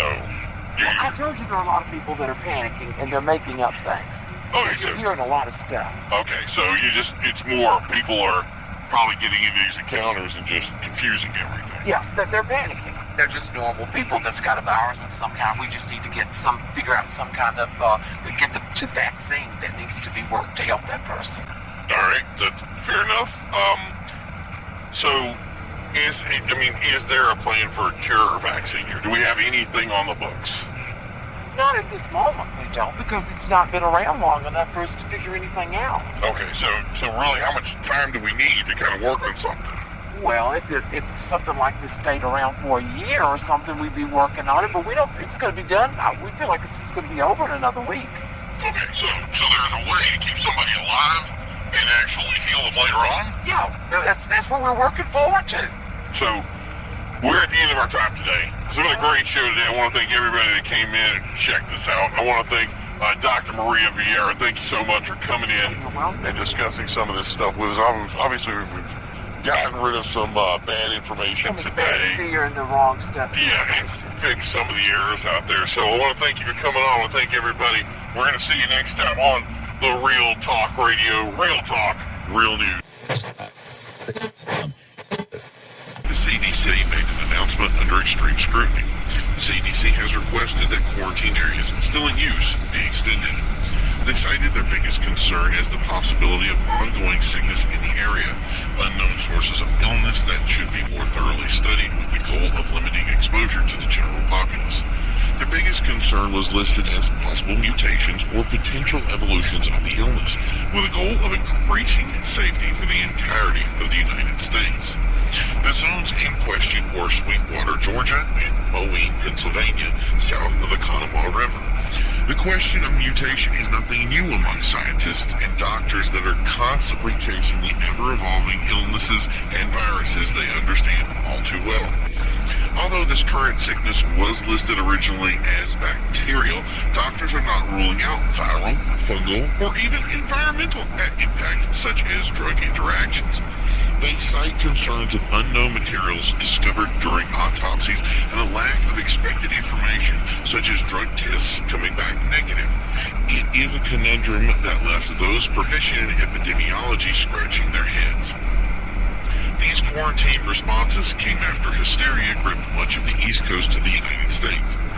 We now know that only a limited area was actually affected by the illness, and much of the initial impact was contained by quick government action, minimizing the risk of spread and reach.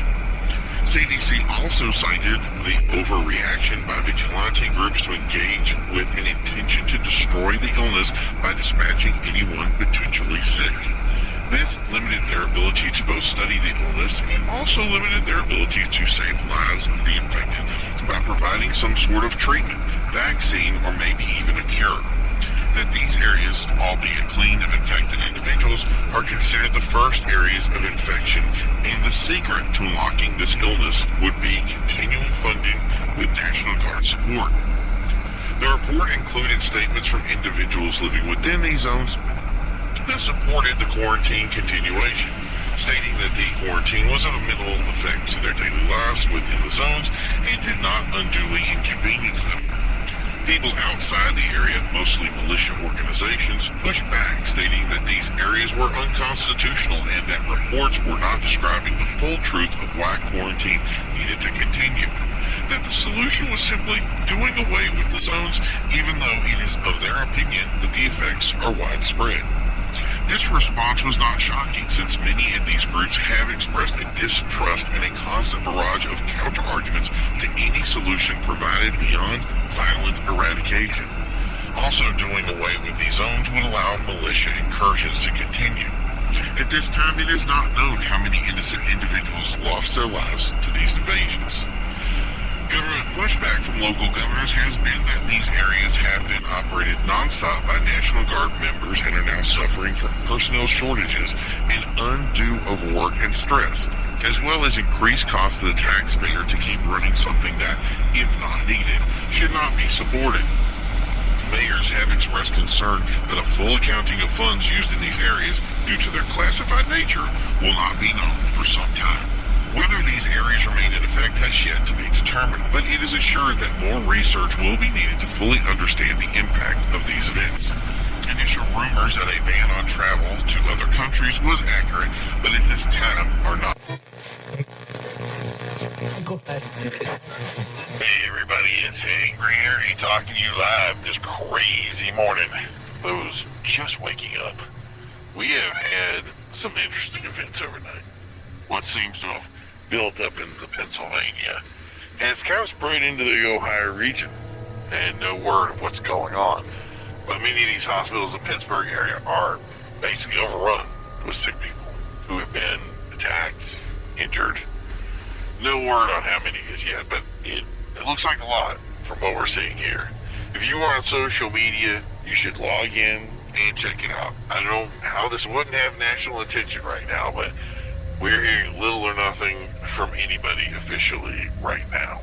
So you have family in that area. Phone lines have been down for much of the night, and they're trying to contact police, or literally anybody that represents to get a comment has just been short of impossible. In fact, what we're seeing, get this hashtag crazies, has been all over the internet with some pretty chilling videos. And we piece this together right now, it seems like Pennsylvania, Virginia, North and South Carolina, Georgia, Florida, much of the eastern part of the United States have all reported similar style attacks. We've heard word that maybe Alabama and Mississippi are having problems, but it's at this point literally impossible to get any real answers through the haze of posts, graphic information on social media. It's pretty crazy images, so if you have a chance to check it out, do so, because people who are injured in ways I can't even describe without probably be taken off the air. So what's going on? We don't know. People are just attacking other people. Like, these guys really aren't even there in the head. Like, they're gone. I spoke to some professionals today, some doctors, and they said, drugs like PCP, angel dust, similar painkillers, that's the kind of thing that they can do to people. People with obviously broken bones could just keep going under the effects of hardcore drugs, just not feeling any pain and in some pretty bad shape, which is, from what I'm looking for the images here, seems exactly what I would expect from that kind of influence. What's worse is we've heard something happening in maybe Columbus. An old couple were attacked, and the cat tried to eat their dog. The word is Fluffy won't make it, but the two were able to escape before they say another person in a similar state showed up and began to chase them. They said they called authorities, but no word of what happened. It's the only case that we've heard of, but still, that's pretty frightening. And imagine punching someone and they just ignore it, or hitting them with your umbrella and just no effect whatsoever, which seems like exactly what happened here.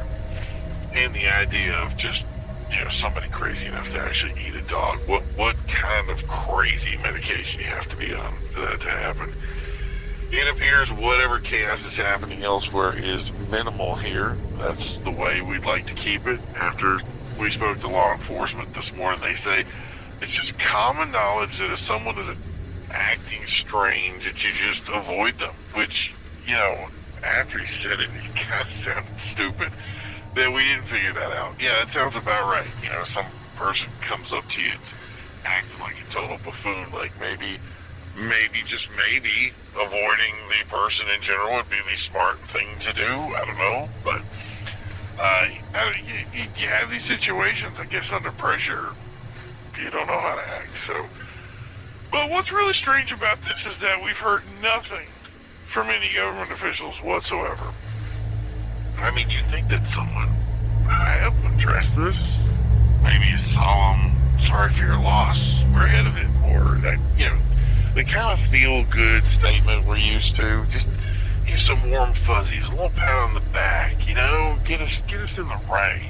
But still, not a peep, not even anything about we're on our way to discuss something or whatever. And I don't know if that's even in that area. Maybe there's something going on that we haven't heard of.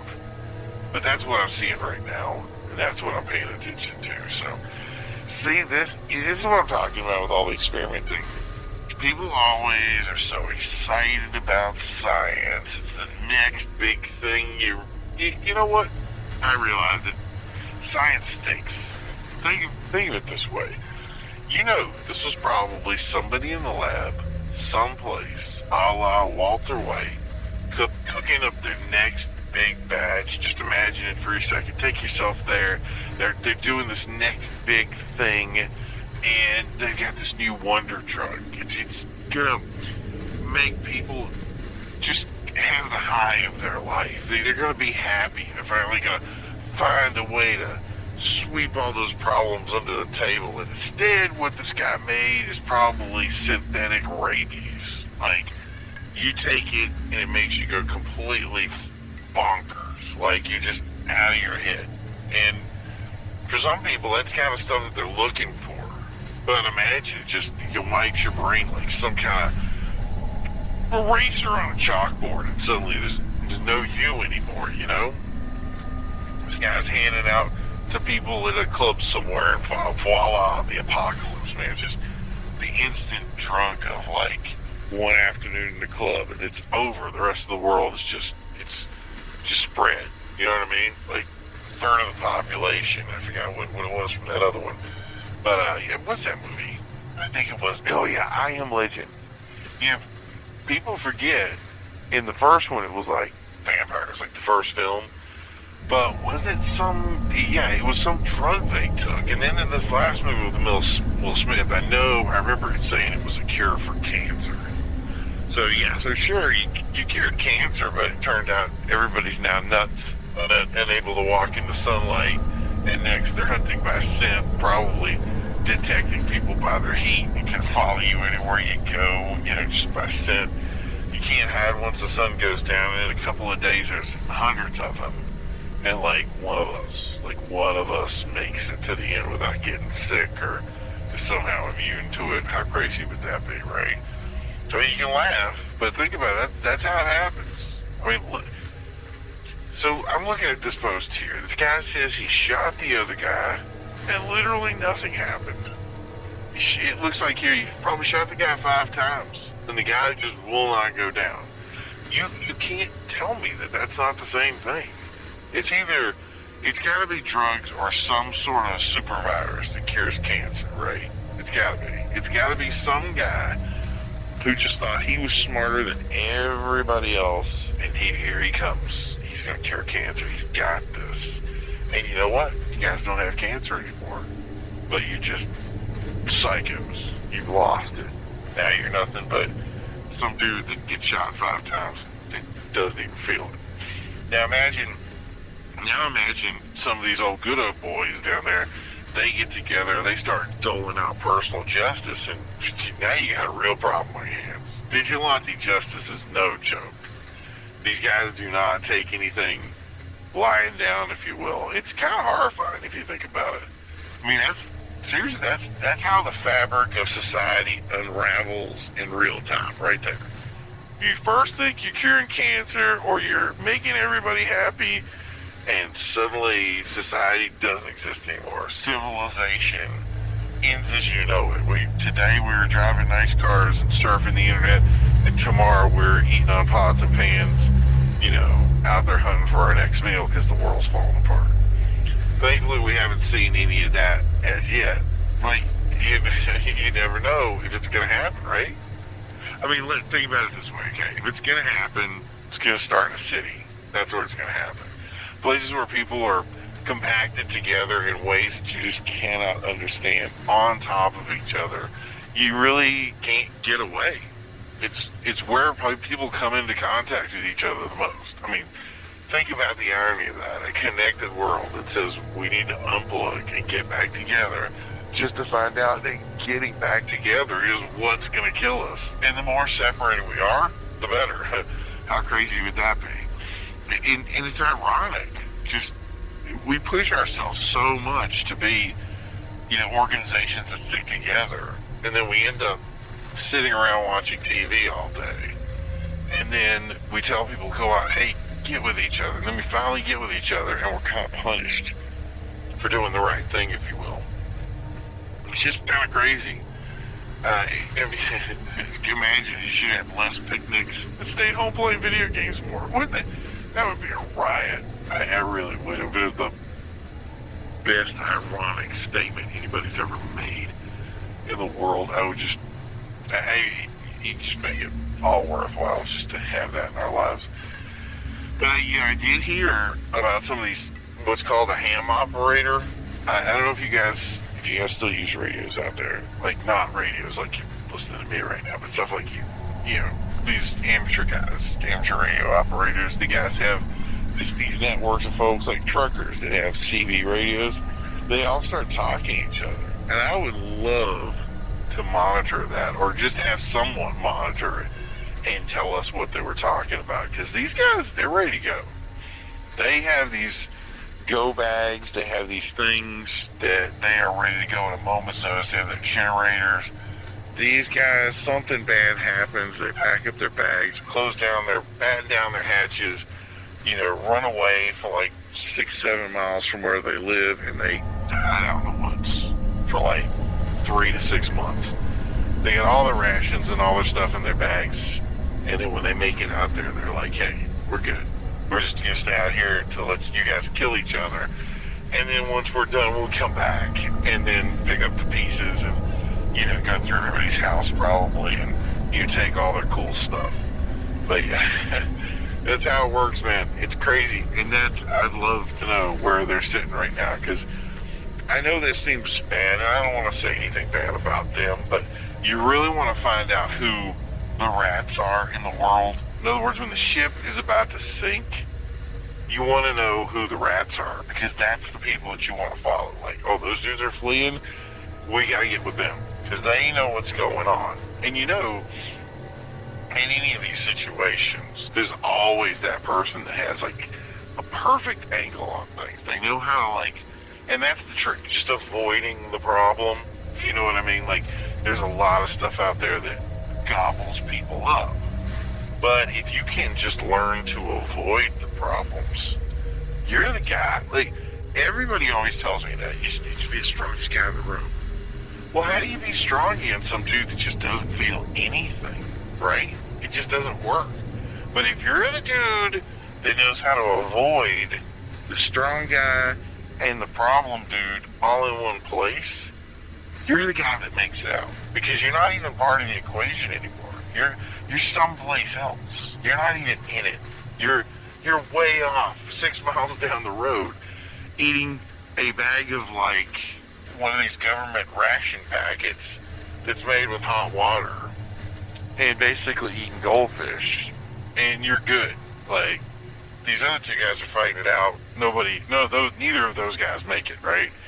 They're the guys that get in a fight. The problem dude, he doesn't care if he gets hurt or not. The guy that's the good guy, the tough guy, he gets in the battle, and at the end of the day, he gets hurt too bad. The other guy gets hurt, but he doesn't care because that's what he did.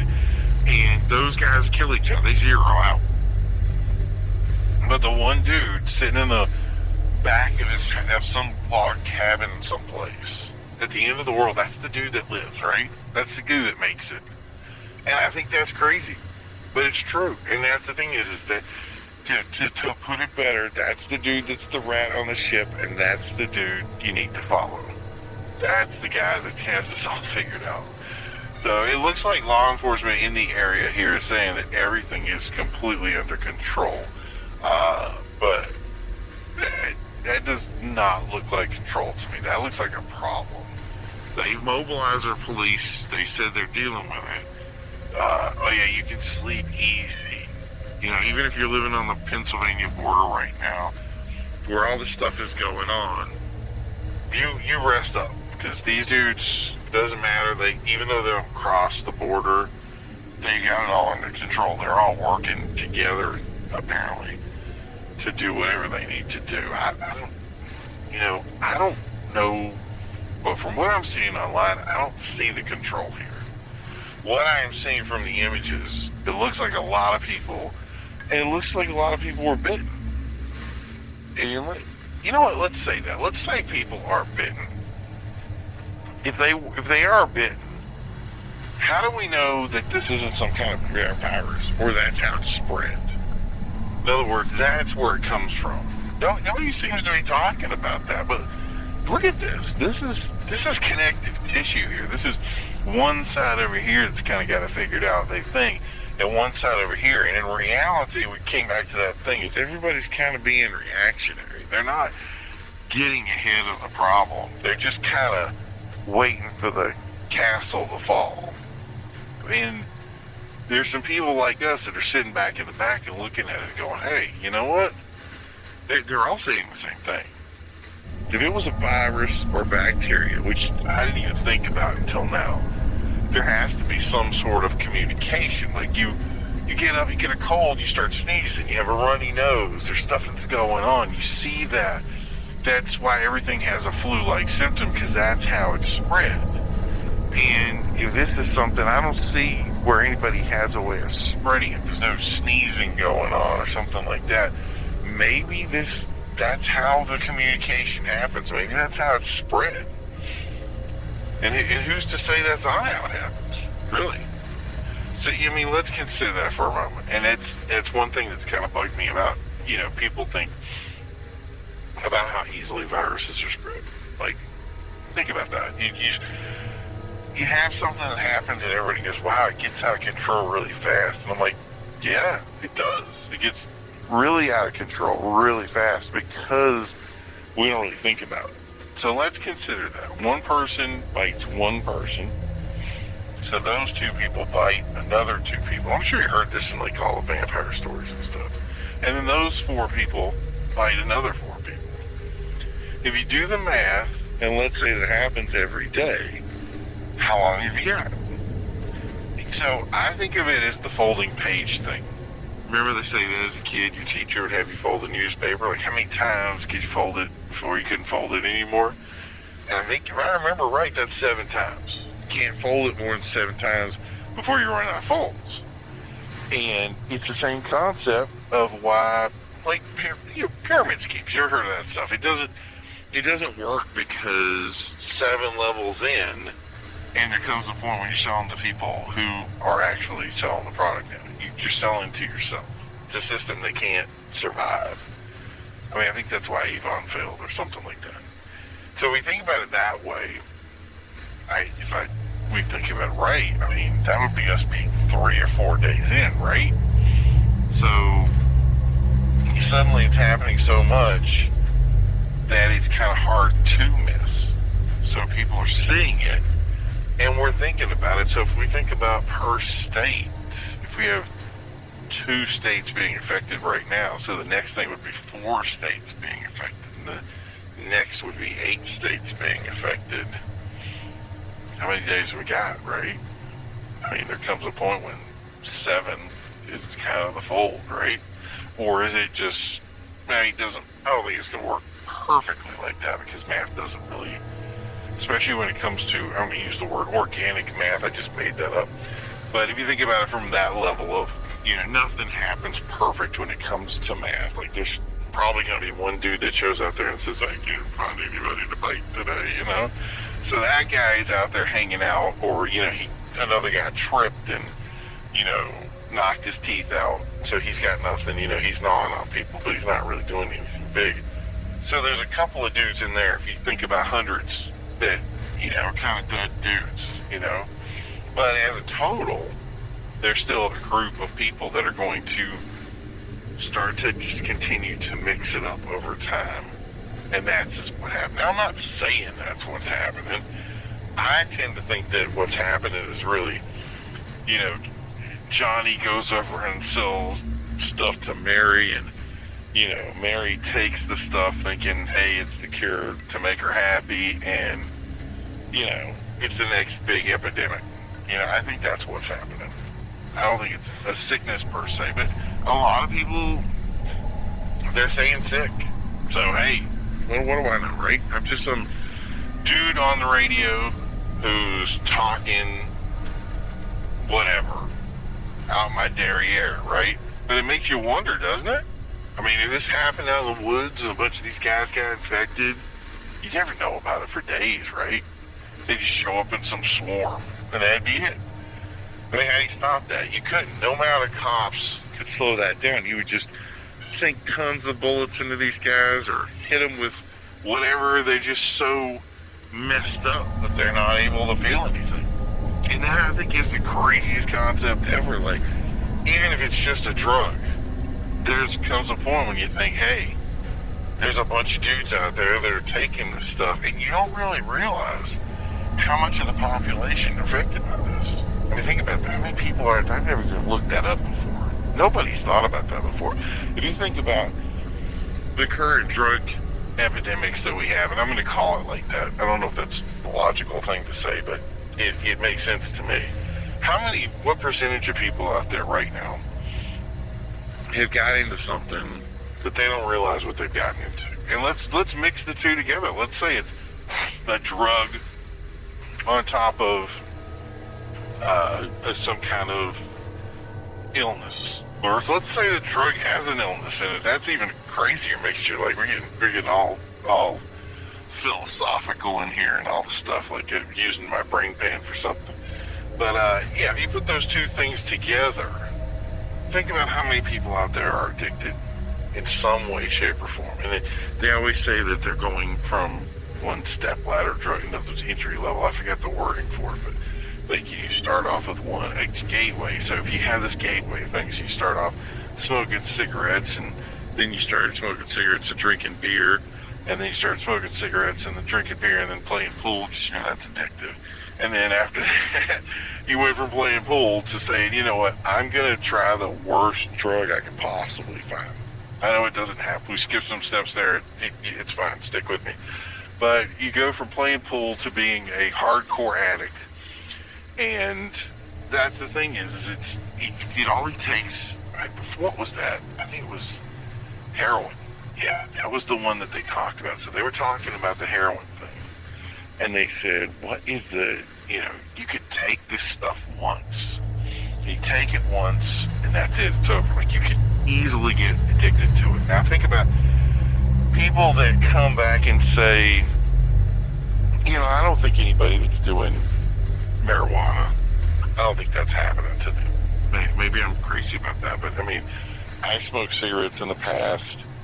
Do I feel like I was addicted? I don't know. I kind of quit cold turkey, but, I don't think that's what everybody does. But I don't think, smoking obviously has negative ramifications down the road. I didn't think it did originally, but I've seen people and the results of what smoking does, and I know that they have negative ramifications.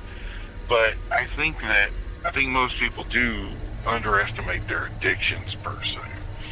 So if you have something like that, and then you move it over to something else, and then you have things that are kind of what's called the safe zone, you know what I mean?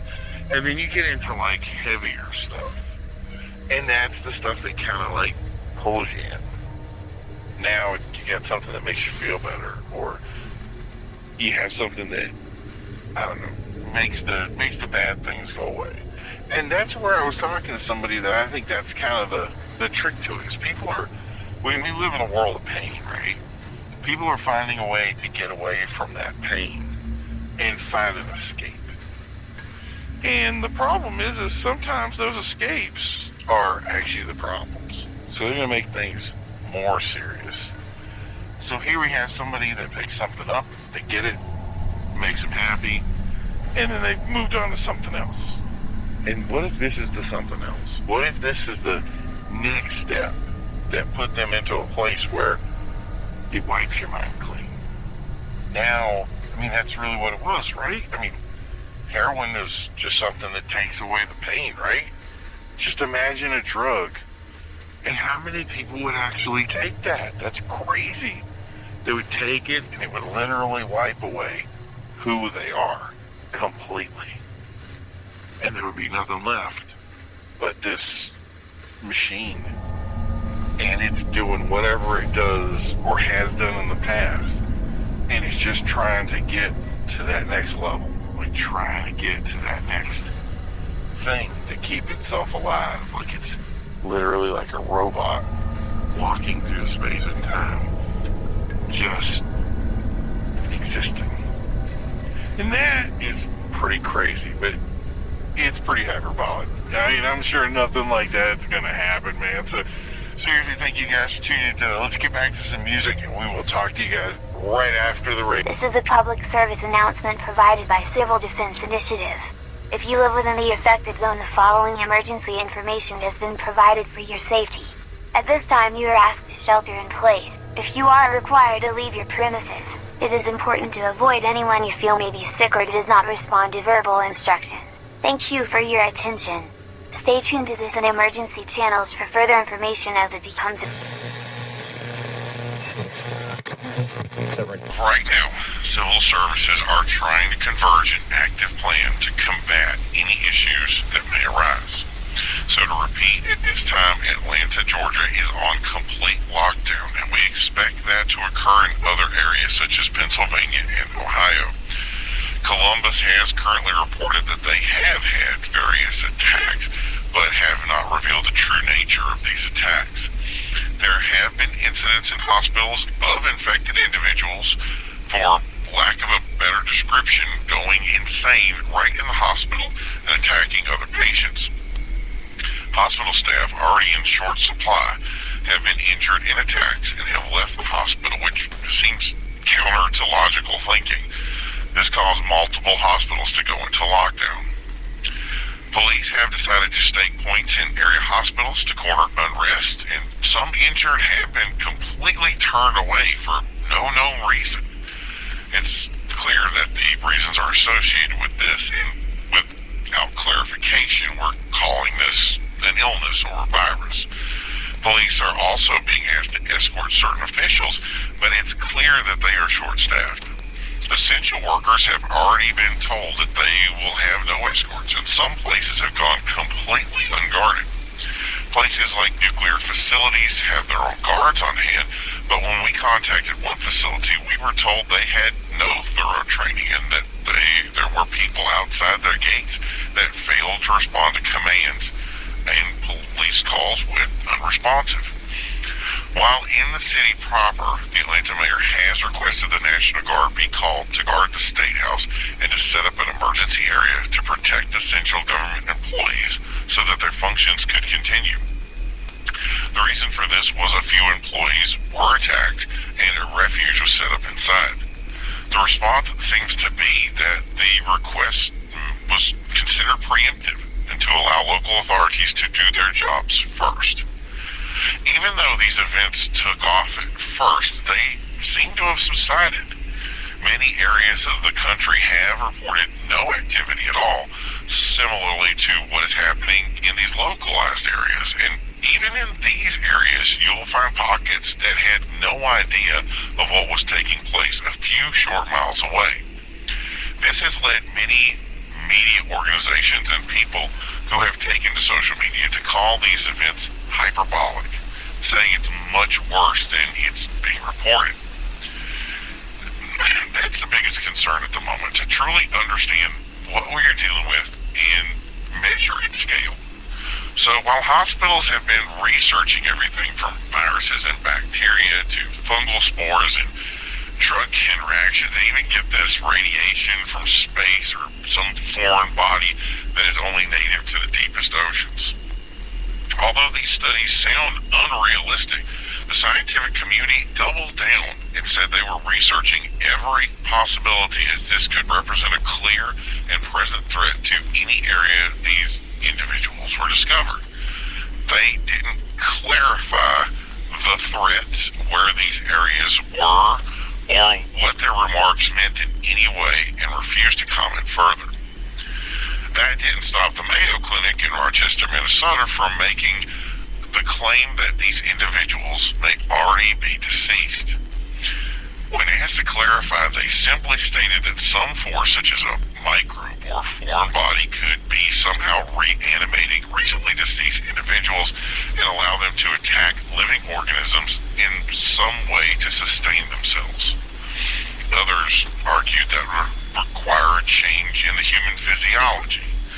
The CDC called this preposterous and claimed the most likely culprit was a drug known as xylazine that has seen increased use over the past years in illicit drug use, most notably used with fentanyl. The side effect of the drug is excessive tiredness, respiratory depression, and open wounds, some needing to be amputated. They state this drug is rarely tested for, it is not a controlled substance, and can make opioid tests appear negative. They believe that mixed with some sort of mind-altering or aggressive substance, and you could have the chilling effect we're seeing here.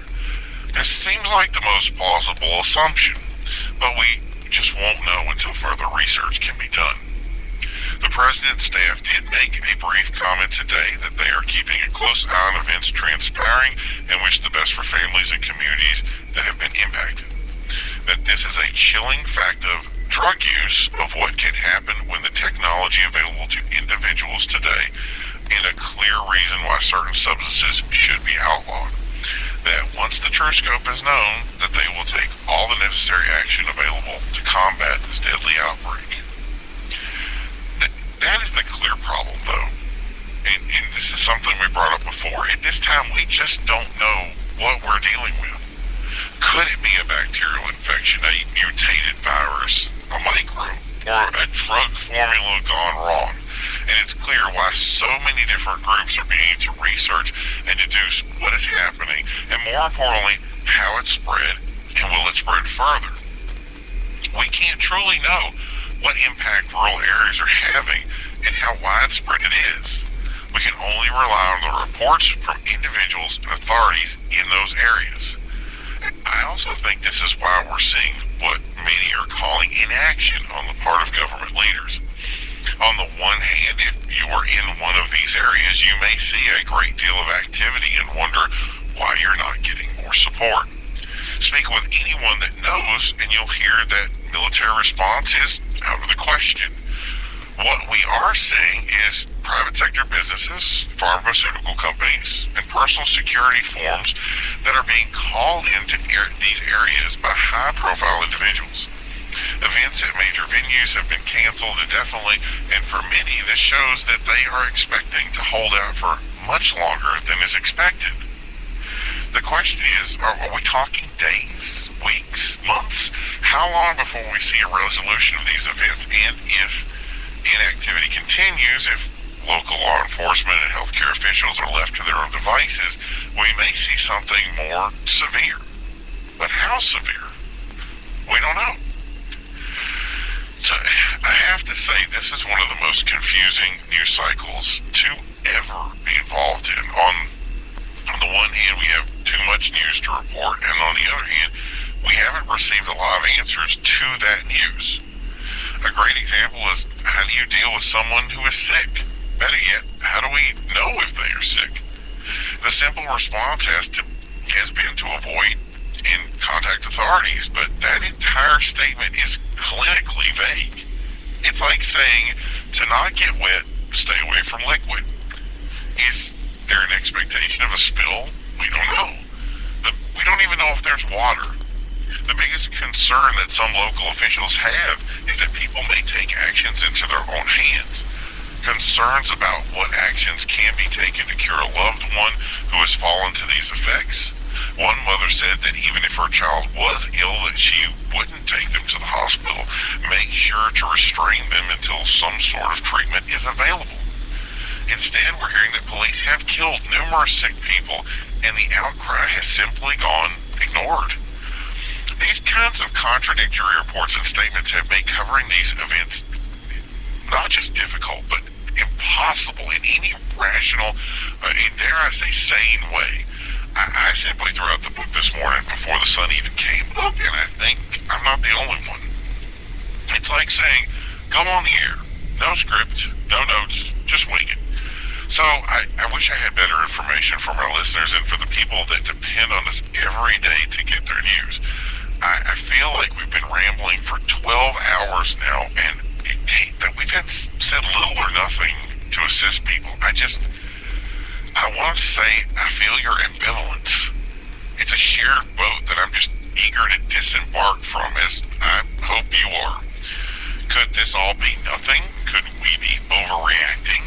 Could this be a real version of the War of Worlds, and the truth is this is a localized and minor thing that is happening, and it'll all just blow over? Absolutely. In fact, there are some officials that are telling us just that exact same thing. We could be worried about something that none of us, or at least in true cases, a very select few, will experience. That's the other concern that many news stations and commentators are truly fearful of. On the one hand, we've received a great deal of information, a great deal of confirmations. Social media exploded with some very terrifying pictures, but this is simply what we call the fog of war. It's hard to see a clear and concise picture of what's going on, especially when you don't fully understand it and are lambasted with tons of imagery that is made to move your senses or to incite fear.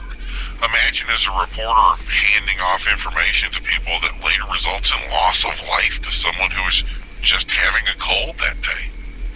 So it's important that you take all this information exactly how we see it.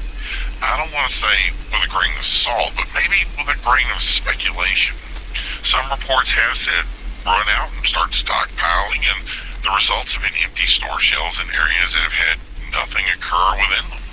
A similar incident of someone running from an area crashed and taking out power to a major hospital may have ended in innocent people that passed away. Clogged arteries running from cities could block police and first responders from getting necessary tools they need to an area that actually is affected. I do believe from this reporting that we are dealing with a dynamic event, one we can't truly measure in scope, and it's going to take a great deal of powerful minds to overcome, but one that, like anything else, we will deal with. We will overcome it. It is as bad as you think, but nowhere as near as you realize. It's a manageable event, clearly. And I know that doesn't give you solace if you're locked in a building in Atlanta right now, but there are people out there that are working for you and are going to clear this up as soon as they possibly can. And that seems to be the one thing that we hear consistently over and over again. So the goal for everyone is to stay calm, keep a level head, work with the information we have, and we'll continue to collect data from any source that will give it to us. We'll go through that information, and I give you my solemn word that we'll verify everything we can, and we won't give you inaccurate information. I think that's all any of us can do right now. We stay the course, we use credible information, and all we ask in return is you give us the best information you have. If you're a source and understand something, pass it along. The hope is that this will save lives. And if not, it will only confirm what we feel. Maybe that will bypass our fears, or maybe that'll take away the true fog that we're dealing with right now. We've heard that amateur radio operators are in these areas, and they have enacted emergency communications to assist local and civil defense in how best to tackle certain areas. And we'll probably have a radio channel that people can tune into so they were able to follow them in their discussion. Remember that anything you hear there is raw information and may not have been filtered. We're going to tap into that chain ourselves to see if there is anything we can relate to you, as well as we continue to verify anything that is stated from any source. That's the good news that we have. The links of communication are holding strong with different sources from government, local, health organizations, and in some cases civilians alike. Everyone is quick to try and get this information out, but there isn't much to say at this time. We can't say where to go or where not to go. So patience is the best medicine. The best advice, stay put until we know more about what to do, and in some cases, what not to do. This just came in with perfect timing that shelters are being set up for homeless individuals to report to, and they are advised to report immediately. They are specifically saying if you are a drug user, that you are at high risk of developing these symptoms and potential illness associated with the outbreak. The goal being to mitigate the spread as early as possible. They are reminding people that this is specifically for homeless, but includes anyone who has used any sort of controlled substance in the last 24 hours. That if you are not homeless, then you should continue to work with your doctor and healthcare channels you normally would, especially if you're feeling sick. So that's important information. I think in some respects it may identify where they are most likely beginning to isolate possibly where this illness began. In many early reports, impoverished areas seem easily affected by the illness, and how it's transmitted is something current that we don't know. At this time, we want to clarify that yes, we are receiving reports of attacks in various areas by individuals described as lethargic and unresponsive. These are slow-moving individuals who may attack if able. Most common attacks are bite wounds and blunt trauma, and some injuries have been reported of people falling down once they are attacked, but have been able to easily escape them. The good news is we aren't hearing about a great deal of issues, so if you just keep your head down and are being careful, you should be okay, avoiding the majority of cases. It's been called the next pandemic, although it's much too early to assess. Still, nobody wants to rule it out. While government says relax, there's nothing to worry about. We received an announcement from government officials a few minutes ago that announced shelters were being installed to contain the influx of sick and begin to get ahead of the outbreak with treatments to help those affected outside regular circles. And there's no charge, so those without the funds, such as the homeless, the most impacted by the pandemic, can seek help without fear of repercussions. At current, a drug known as xylazine has been the catalyst and has changed a terrible drug into something much more devastating that is currently impacting various cities and towns throughout the U.S. New York State has now reported that they are assessing cases in the western part of the state, and there is already expressed concern from states like Connecticut, Massachusetts, and very other middle states that with concerns about a slow expanse across the U.S. in a way that the doctors and scientists cannot thoroughly understand. The CDC wasn't clear on any answers, but did assume that the heat wave we're currently experiencing could have effects on the clear spread, indicating that climate change could be a part of this pandemic. They failed to elaborate further. This has started a wave of political activists and politicians that have warned against that this could be a direct result of climate change, creating a climate where illnesses can be more powerful, spread further and faster. But on the whole, the scientific community did not comment. This could be more because the current outbreak has taken up serious resources to combat. In short, there are bigger concerns now when an entire city may be locked down than the emission standards that it creates. While government officials continue to say things are safe and well taken care of, a different thinking seems to be permeating Congress as lawmakers are passing laws that tell a completely different story. We'll now vote for the Homeland Preparedness Bill. I'm sorry, this section is classified. Funding for first responder personnel would be doubled if said attack leads to more than 80% of national population being affected by classified. This funding shall commence in conjunction with large-scale outbreak of classified. Civilian and military units shall be trained in containment and combat of classified, with possibility of classified flesh eating in such event as classified escape or otherwise become uncontrollable due to their otherworldly strengths. Should event occur in urban areas, that's classified, far surpassing our darkest nightmares. Should casualties exceed classified body disposal actions. Concerns over vigilant activity is still high. The Guardian Angel, what some call a patriotic militant organization with possible ties to white nationalism, were turned away by the government in multiple states when they attempted to volunteer their services. This hasn't stopped their leader, who said in a statement that they see the issues on the cover-up and intend to go wherever they are needed to stop the spread of this illness. No further statements were made, so it's not clear what their intentions are, but officials say that such actions taken independently serve only to hamper the work of first responders and volunteer workers in civil defense that are actually working to clear this up as soon as possible. In most of the U.S., it's been business as usual. The election remains at the forefront of the conversation, and discussion on what these current events will play in debates is still up in the air. News around the world continues to come in. India just suffered their worst power outage in world history. 620 million people are currently without power. The last major outage they had was in 2001, and it's believed that some sort of parasitic drought caused the issue and dropped their power levels to below 9%. We do have a report from the street, so let's head over there now. Hey everybody, I'm here in the streets of Philadelphia, and what normally would be a busy street is almost silent. Stores that would service the community are mostly locked with metal grates.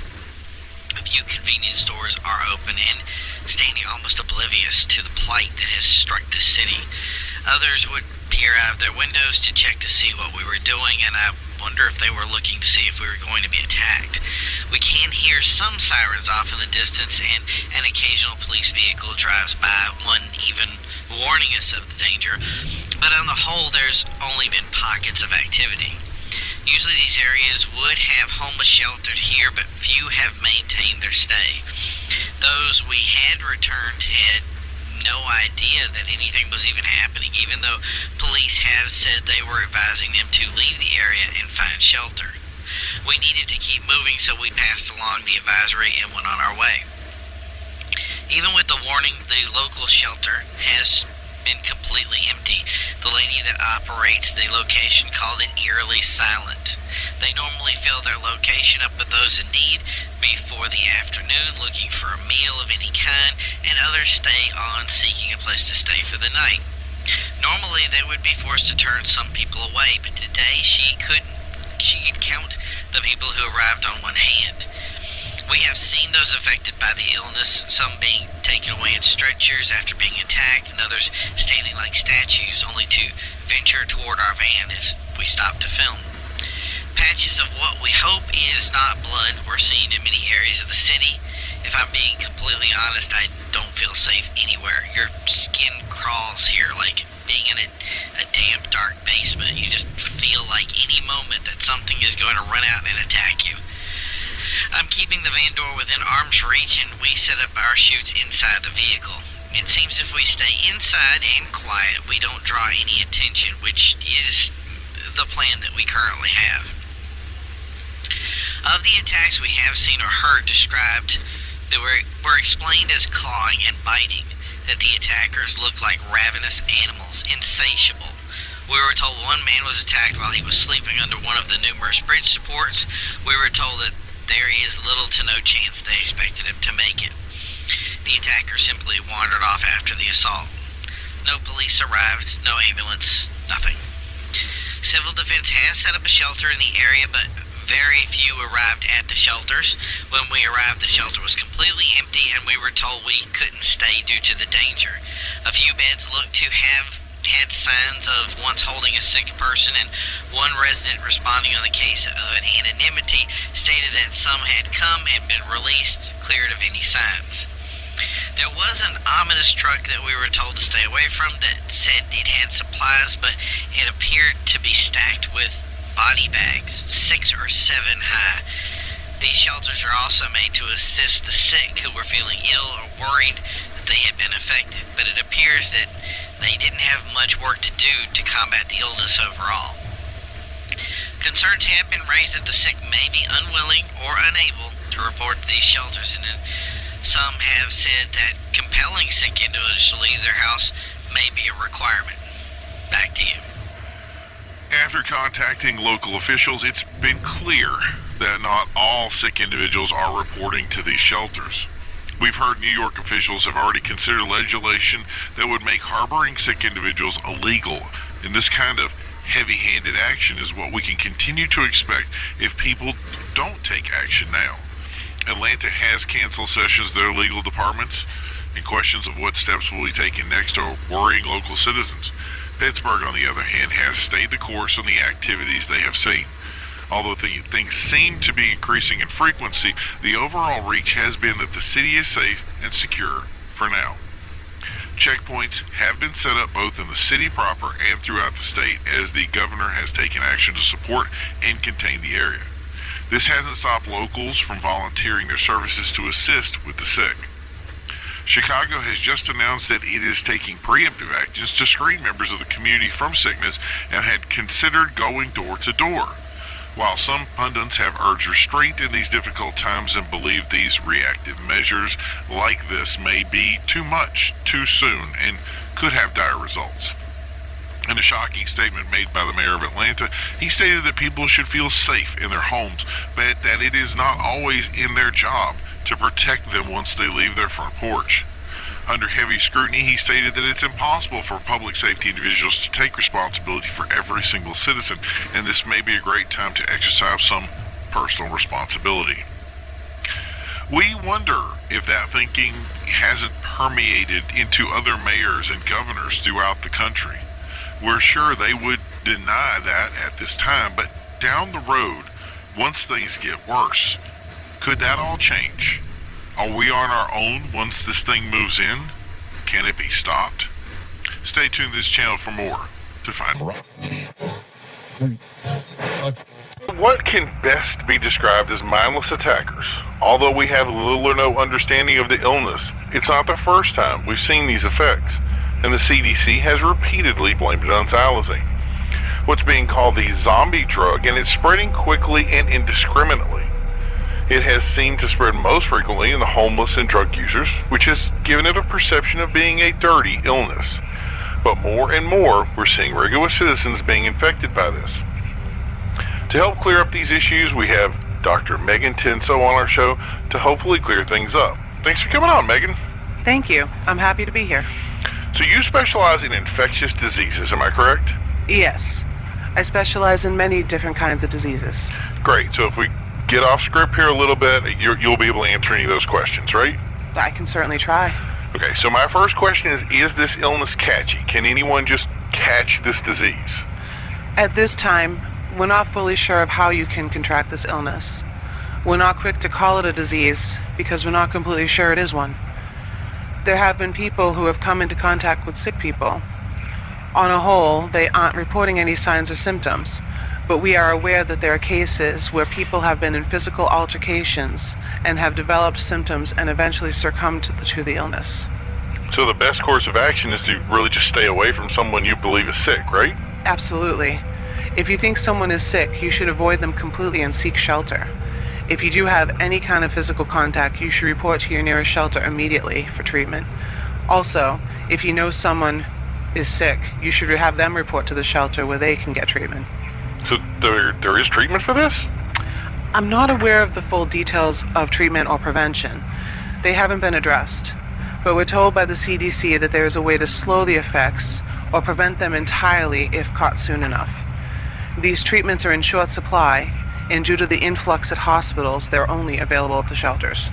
So if one doesn't get this treatment, what is the survivability rate? It's difficult to answer this question. You don't effectively die from the illness in the traditional sense. The effects are unfortunately debilitating.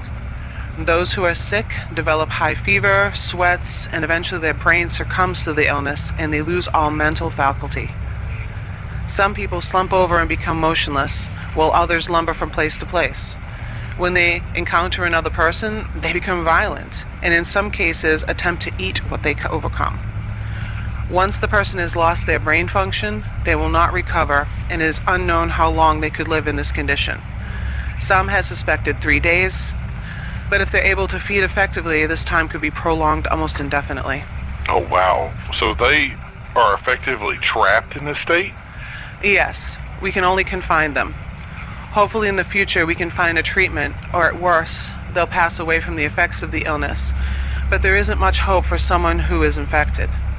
What we're trying to determine is what level the damage to the brain has occurred to potentially reverse the effects.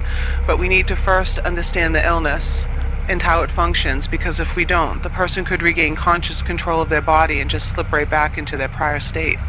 This illness seems almost nefarious in nature. Yeah, it's pretty scary. Do we know where this came from or how it started? Unfortunately, we don't, and that's something we'd like to do more research on. The first reported cases were in Pennsylvania, but due to the nature of the illness, it's difficult, if not possible, to nail down the source. Some have said it occurred in a more rural area first. It's possible that drug interaction somehow triggered some physiology. The tracking is just not viable in areas like that, and records have been difficult to come by. Add in the perception that police and doctors are not trusted fully, and we have a very difficult time ahead of us trying to find the answers we need. Can we assume that this was all caused by a drug? There's been a little confusing on this topic, and I'd like to clear it up. The CDC made an announcement that they were reviewing the drug xylazine. I believe you even brought it up before our interview. What the CDC is doing is based on correlation. Some people reported that the subjects weren't breathing, which is a typical sign of depressed respiration seen in those affected by the drug, known on the street as tranq.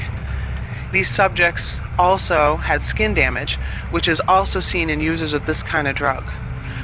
but the drug itself is only symptomatic of the underlying cause, meaning that someone could have taken something they believed was a drug and it was mixed with tranq. The main effect of getting high became something more sinister, while the secondary effects on the tranq are only perceptible link we could find. It's clear that drug dealers are unscrupulous in what they will give their clients with the title drug on it, and they believe this is truly the cause of the illness. We've seen similar mistakes made in the past where individuals tried to create a new drug looking for a greater high and instead created what we're experiencing. Again, that's just hypothetical based on the evidence and also the locations which we've seen the outbreaks. There have been no cases in places like Boston, for instance, which tranq has never seen a presence. Okay, I see it. So the truth is we really don't know what we're dealing with. Yes, at this time we don't fully know what we're dealing with. I believe the goal at this time is to first contain the illness, minimize its effects, and then work both on a cure, which will definitely entail finding a source of the problem before it reaches other areas. Is there any timeline we can expect? These events are very dynamic and overreaching. It would be impossible to put an accurate timeline or even hypothesize on what time it will take. We could minimize effects in Georgia quite easily, and the mayor and governor there are taking steps to lock down the city in hopes to control it, while Pennsylvania has seen little action on their part. But I believe it's because their situation is much more involved than in the southern states. I believe the solution will lie in Pennsylvania, but again, that's all conjecture and assumption. I have no solid evidence. The truth is that conjecture is pretty much all we have at the moment. So, would you say things are going to get worse before they get better? I'll say this. I'm not an expert on civil defense, but I know those teams are doing their very best to get ahead on this thing. And from the reports that I've heard, they're succeeding. I also know infectious diseases, and though they're able to stop the most destructive parts of these events, I'm not 100% sure we'll ever get rid of it without some sort of inoculation. And the fact of the matter is, if we do get a vaccine, they'll have to force everyone to take it. This is not a frail illness. It's horrible and destructive. By our metrics, it doesn't play nice, which is why it's so important for us to get to the bottom of things as soon as humanly feasible. Okay, so one thing we discussed before was to avoid people who are ill. Is there any particular signs that we should be looking for? I'm going to give you some signs and symptoms, but it's important to remember that just because you've seen some signs does not mean you have someone who is ill. So make sure you look for multiple areas. A great sign that we've been using is their inability to respond to commands or speak. The most we've heard is grunts, growls, and moans.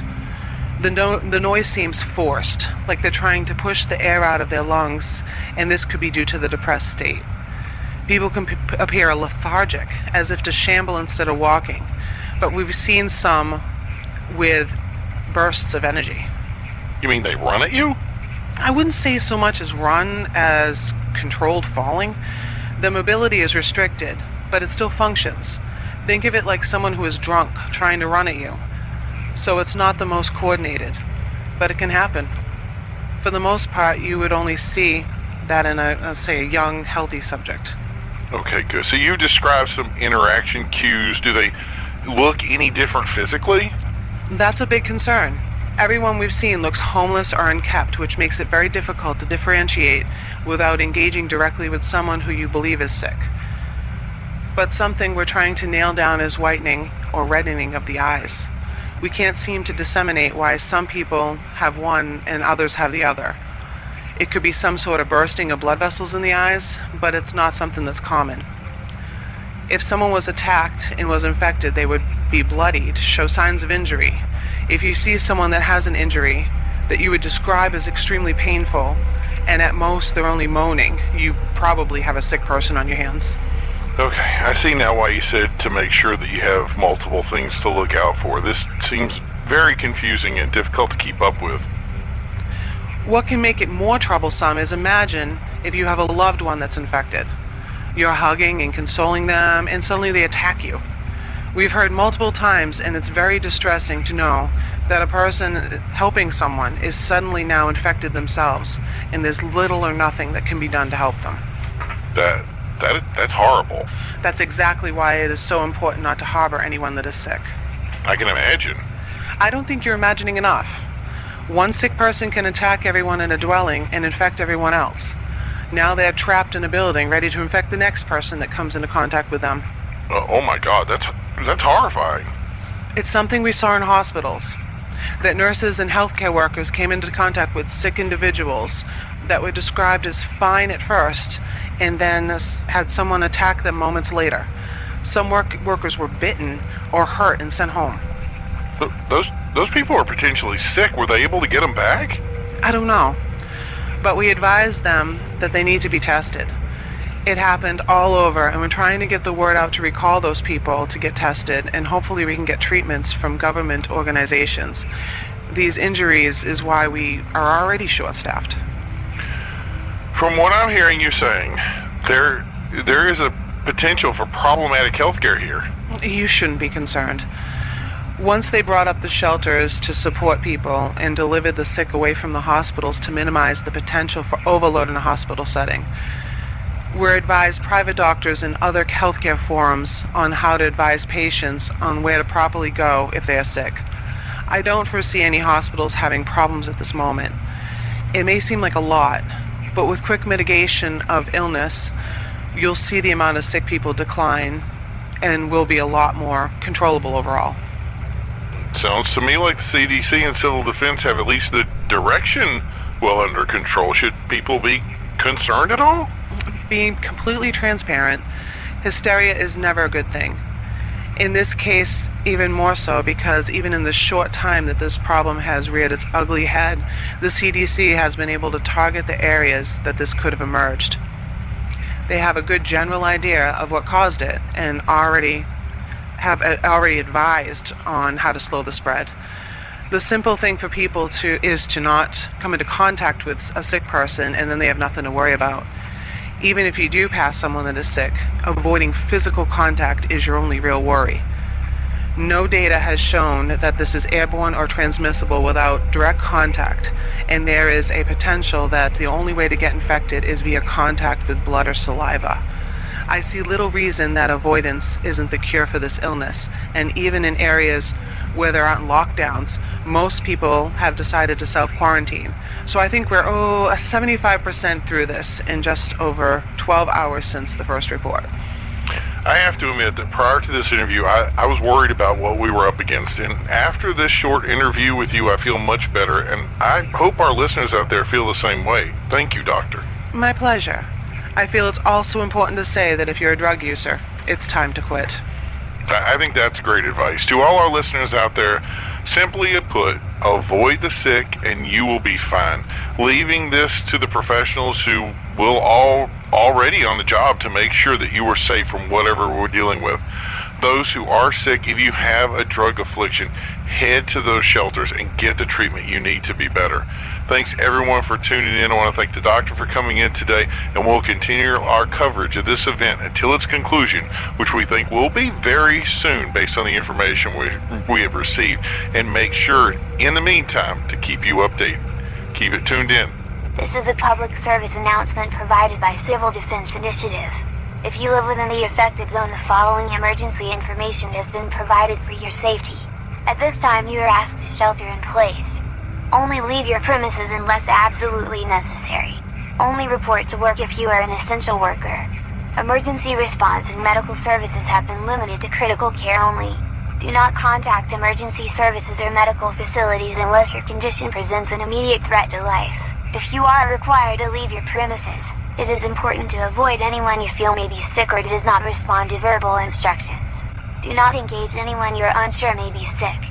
Leave the scene immediately. Keep hands washed at all times. Thank you for your attention. Stay tuned to this and emergency channels for further information as it becomes available. This has multiple events today, and I just want to let everybody know that it has been very difficult to keep up with the steady flow of information.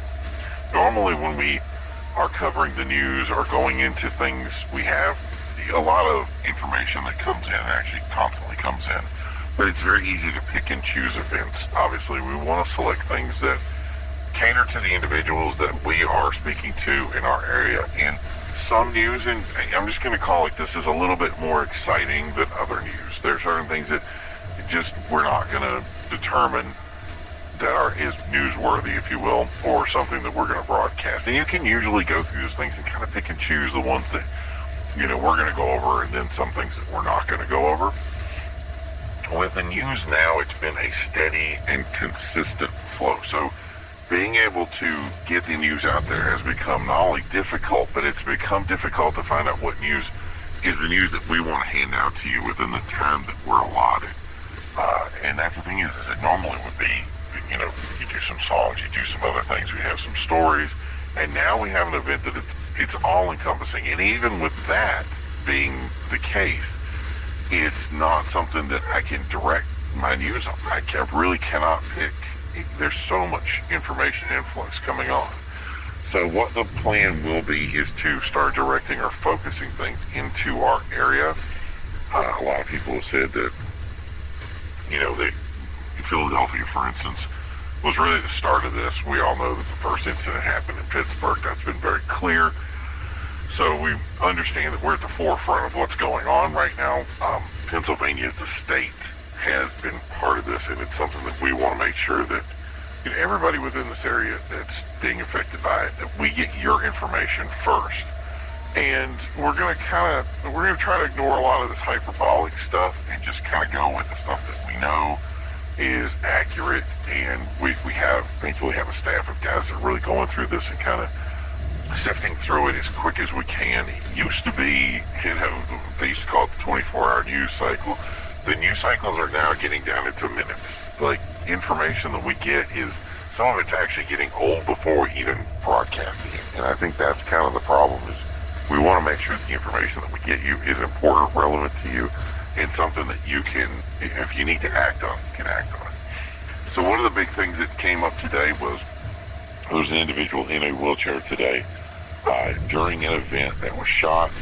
What happened was he fell as an infected person had invaded the area, and it caused a lot of problems. People ran. They were trying to escape the area, at which point they knocked him over. He was unable to stand, and I guess the way they explained it was he was putting his hand up to try to get help, and someone believed that he was one of the infected people and shot him, and he did not make it. He was deceased on the scene. So the real person that caused the problem, which was whoever it was that was infected, was captured and transported by officers who arrived shortly after. One officer was injured during the altercation, but the perpetrator who shot this individual did escape and has not been identified. So they're asking you if you have any information. You are asked to contact local authorities about this. And I think the thing that we need to say about this too is it's so important not to be, I'm going to say vigilant, but not to be a vigilante in cases like this. The events that are happening right now, again, are dynamic and they're important, but you have to understand what to do and what not to do. And taking matters into your own hands, it requires a certain amount of education, understanding of events.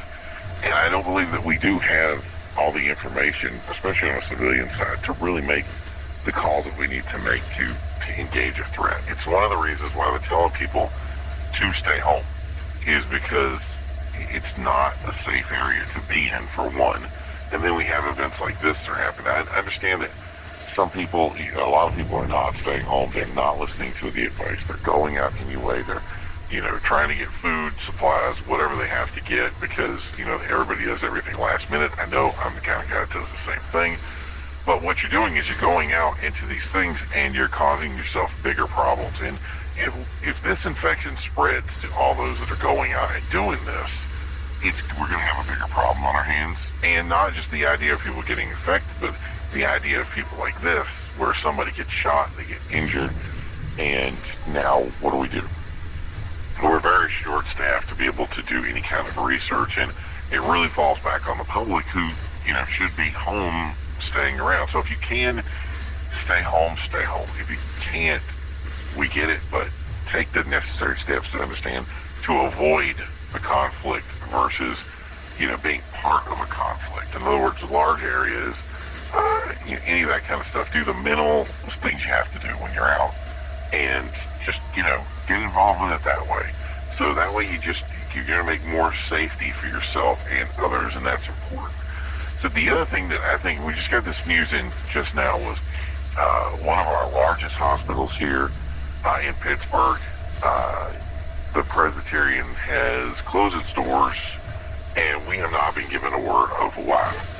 One of the big things was people had come by and they were saying that they were being turned away. We got the news separately.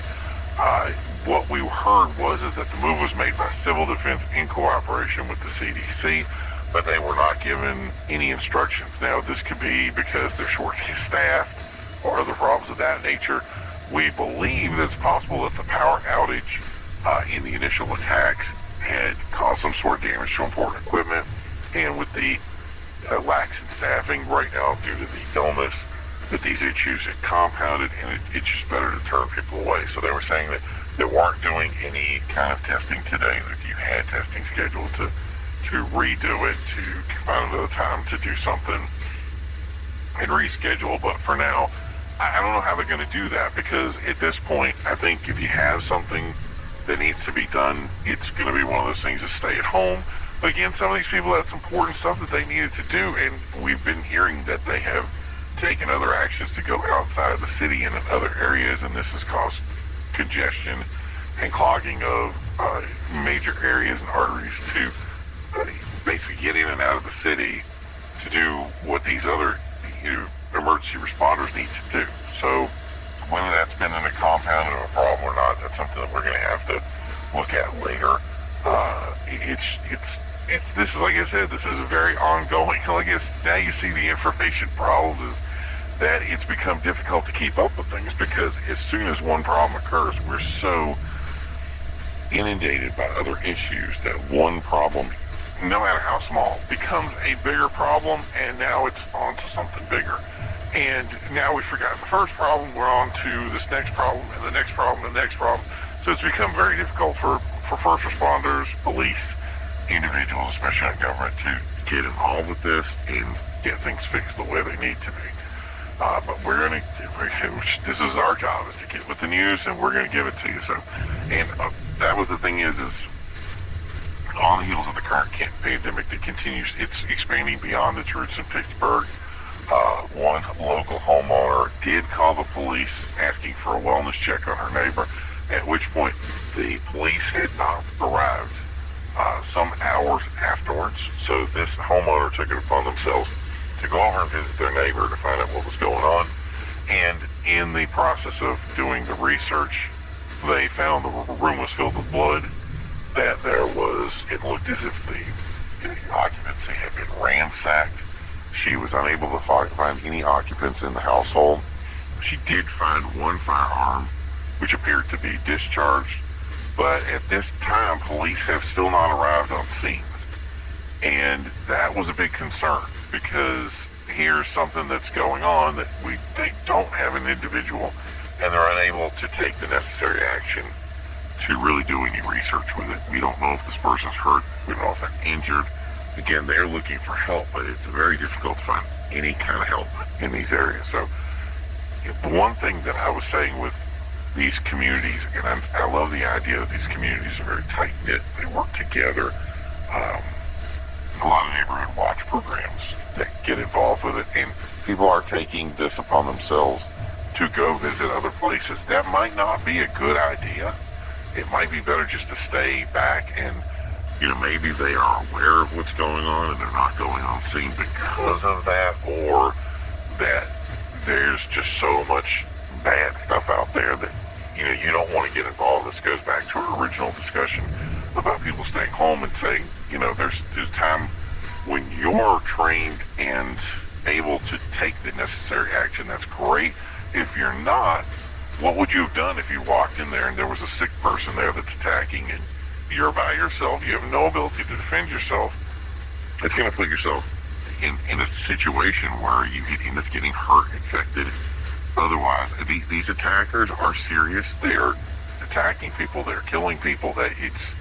it's one of those things that I don't want to take away from the sheer magnitude of what's going on. At the same time of saying that there are people that are taking action to try to get ahead of it, and what we don't want to do is compound the situation.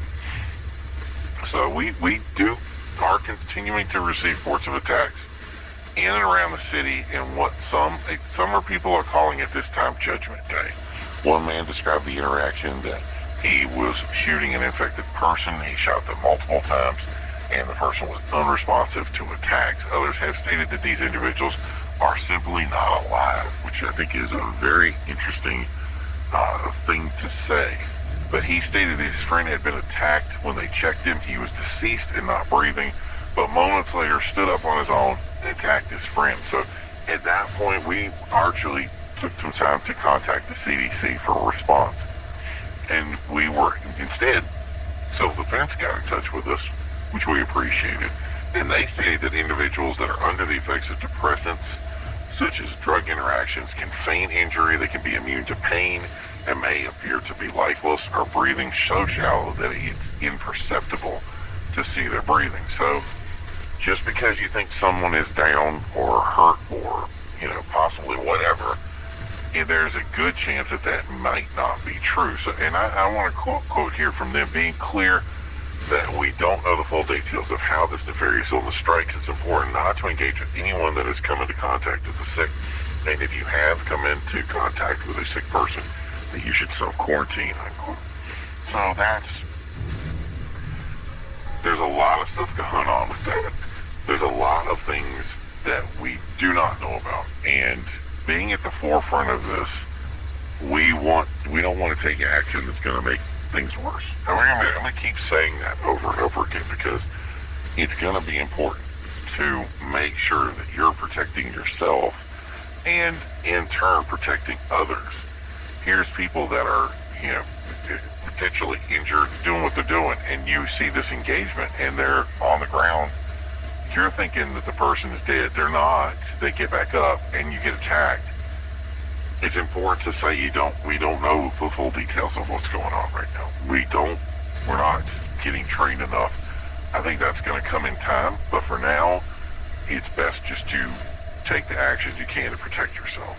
So the Pennsylvania governor, he was first lax to take any sort of action, has now called for a state of emergency in the state. Some have criticized this move as being too soon to judge, and they were asking for first responders and medical staff to do their jobs and lessen the possibility of hysteria being made by such. But he doubled down and made it clear that not only will he be calling for a state emergency, but he's also actually asking for mobilization of the National Guard. That is very telling information right there.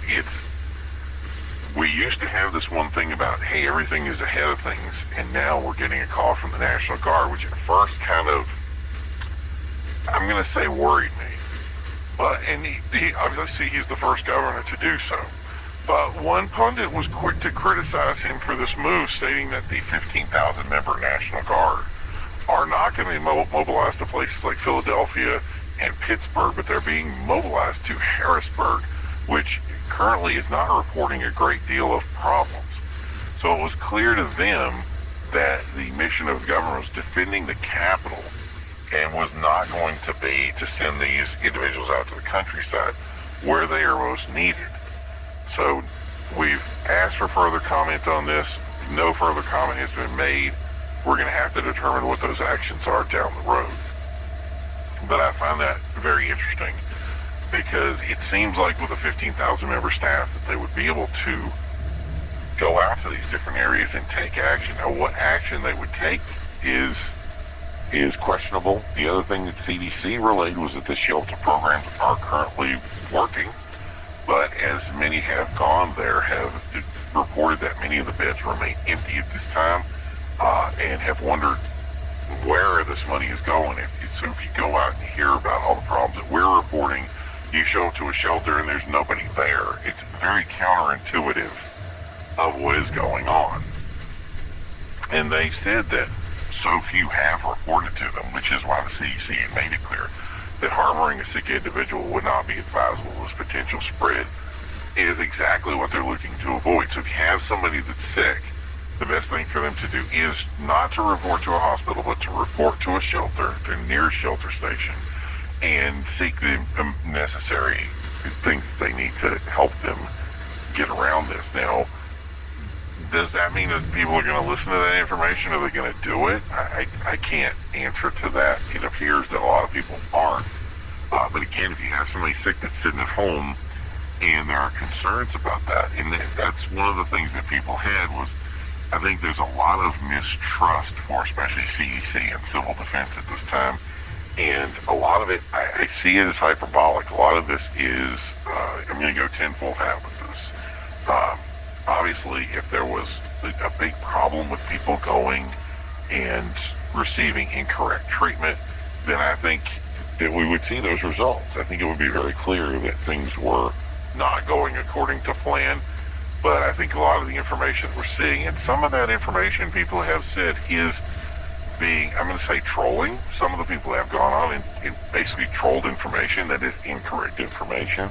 And some people actually do have a mistrust for government involvement and the idea of somebody saying, hey, we're going to take you in and give you a shot, everything's going to be okay. But that's the thing is what's the other option? The other option is having this thing spread, being stuck in a house with other people who are sick, which eventually could result in somebody attacking, or now you're stuck. Now what do you do? Now do you call somebody, and if you do, who's gonna come to rescue? Obviously in the countryside, they're gonna have to start taking actions in their own hands about being able to protect themselves. And again, that's counter to what we've been trying to say of not having to do that. So that's why we say stay at home, but also if you have a sickness, that to go out there. So I hate to say this, but there's a lot of stuff here that really is a paradox of how to counter the problems that we're encountering and how to be involved in it. And usually we get a clear and concise, this is what to do. You get sick, you take a shot, that's your vaccine, or you do whatever, that's fine. It's all healed and everything's okay.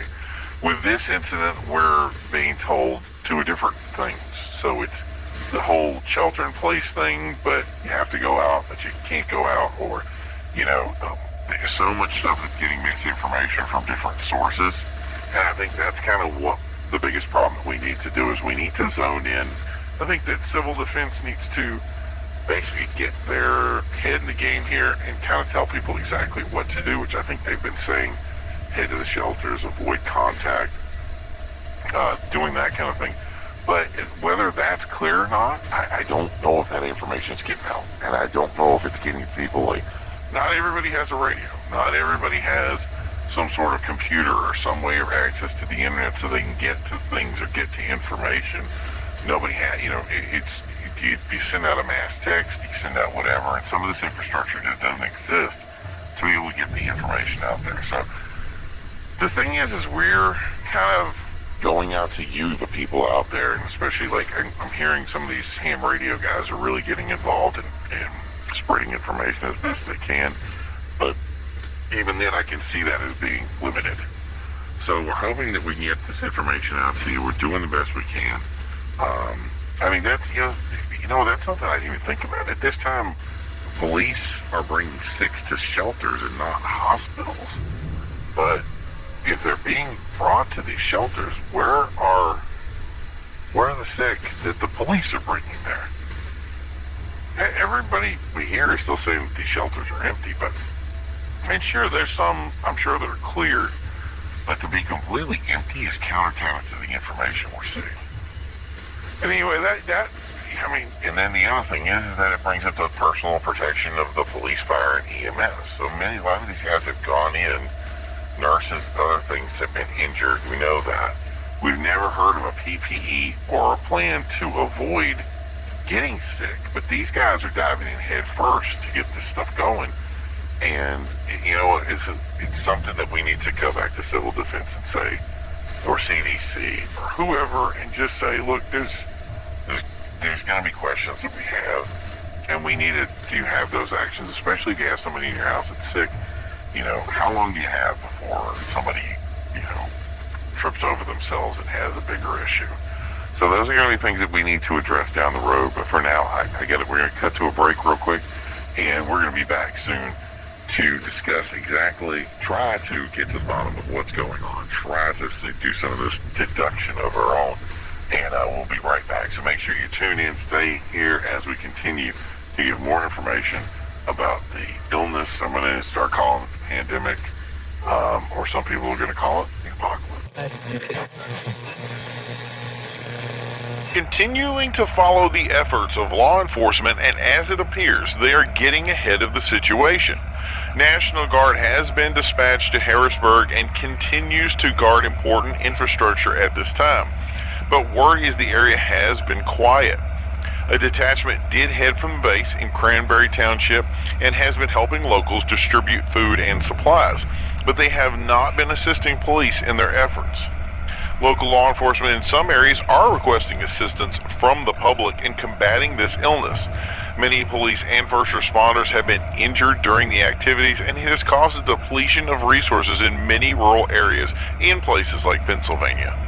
Union and other authorities warn against the action of swearing in unknown and untrained individuals to take on activities they are not suited for undertaking, citing potential civil actions as new laws have been passed to protect the sick from attacks that have been pushed by Democratic leadership both on local and federal levels. Indeed, it's been clear that many people have lost their lives in engagements both with people who are sick and those presumed ill, and the results are still under investigation. These results are not readily clear at this time and could require a great deal of investigation as events continue to compound over time. One representative who asked not to be named said, "It's important that well and sick people have the same rights, and that their rights to be safe is in their person and activities as they heal from this sickness." End quote.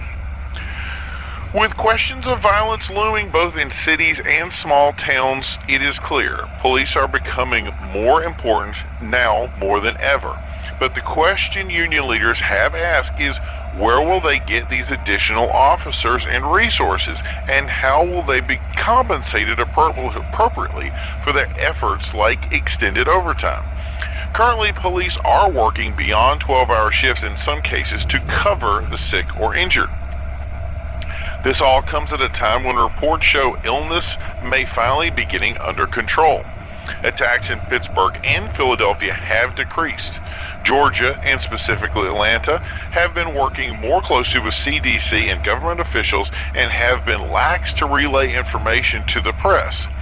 When pressed for information, a spokesman stated these events are dynamic in nature and require a great deal of clarity before we can make any foundational announcements.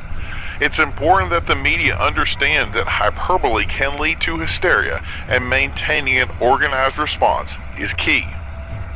This was said as National Guard was being rolled into the Capitol and a state of emergency was declared. Georgia had announced a complete news blackout until they got to the heart of the problem, but digital media of the events continues to broadcast from the city proper with homegrown filmmakers walking the streets looking for something to happen. Most received police and National Guard intervention, but some media has slipped through. And this is something we just got in just right now.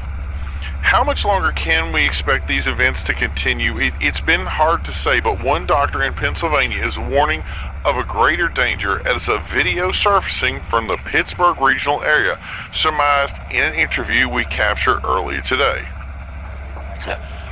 I know what they're telling you. It's not true. This isn't over. It's just the beginning. And I think it's important for the people to understand we're being told to keep quiet. But it's too far gone right now. It's too far.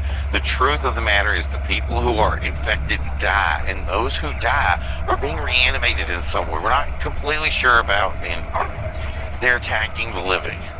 I'm not being extravagant. This is not a fabricated story. I've spent the majority of my day today trying to save people, and instead I'm seeing people for lack of a better word, turn.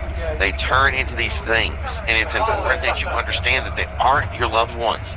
They're not your friends. They're not even human any longer. They're simply gone by all reasonable definition.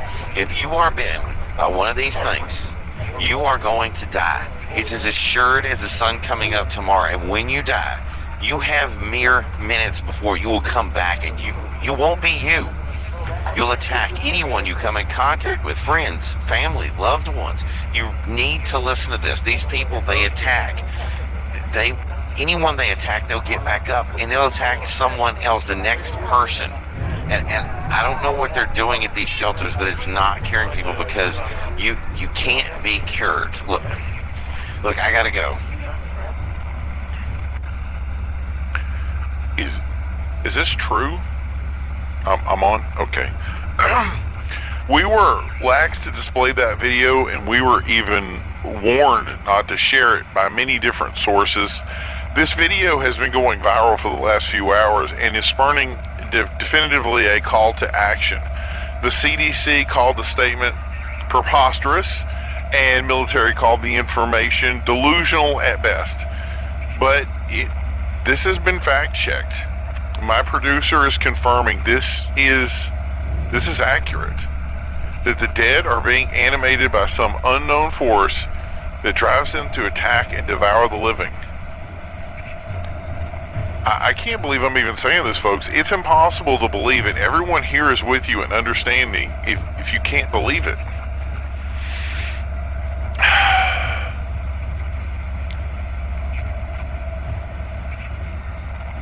Ladies and gentlemen, this has come on the heels of the following report. We now have word of attacks in Chicago, Illinois, and New York City proper. What was thought to be gang violence is now being attributed to this illness. In the case of New York, infected trapped in a building were somehow released and attacked others also staying in the building.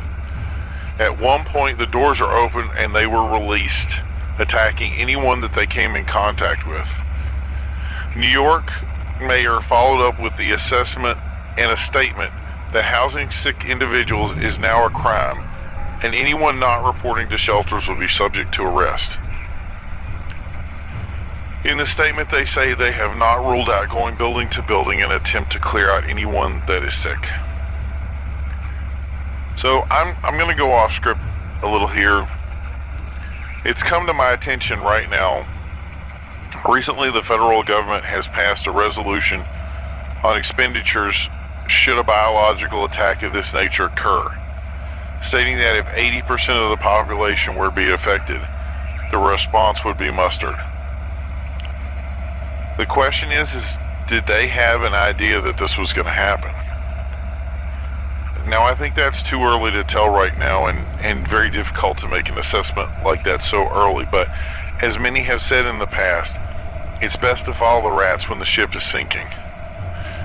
There is no doubt as the sun goes down tonight that we're going to see more statements of state and potentially even national emergencies. And I think it's time we start questioning these shelters. In fact, let's just get someone out there right now.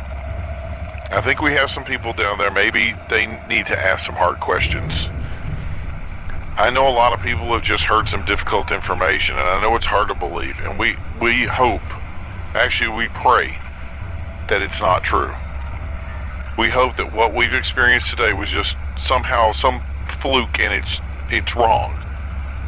But the truth is we're facing, regardless of this information, a difficult situation. And no matter how we spin it, I think it's time to start understanding.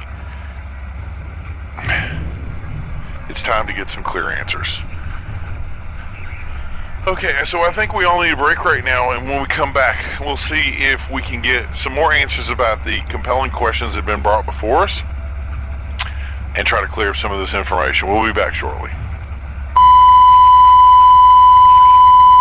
This message is from Civil Defense.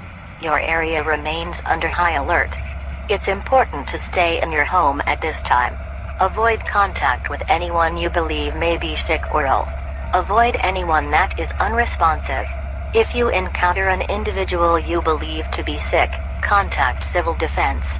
Do not contact emergency services as these lines need to remain open at all times. If you are sick, it's important that you submit yourself to a local shelter for processing and treatment. This has been a message from Civil Defense.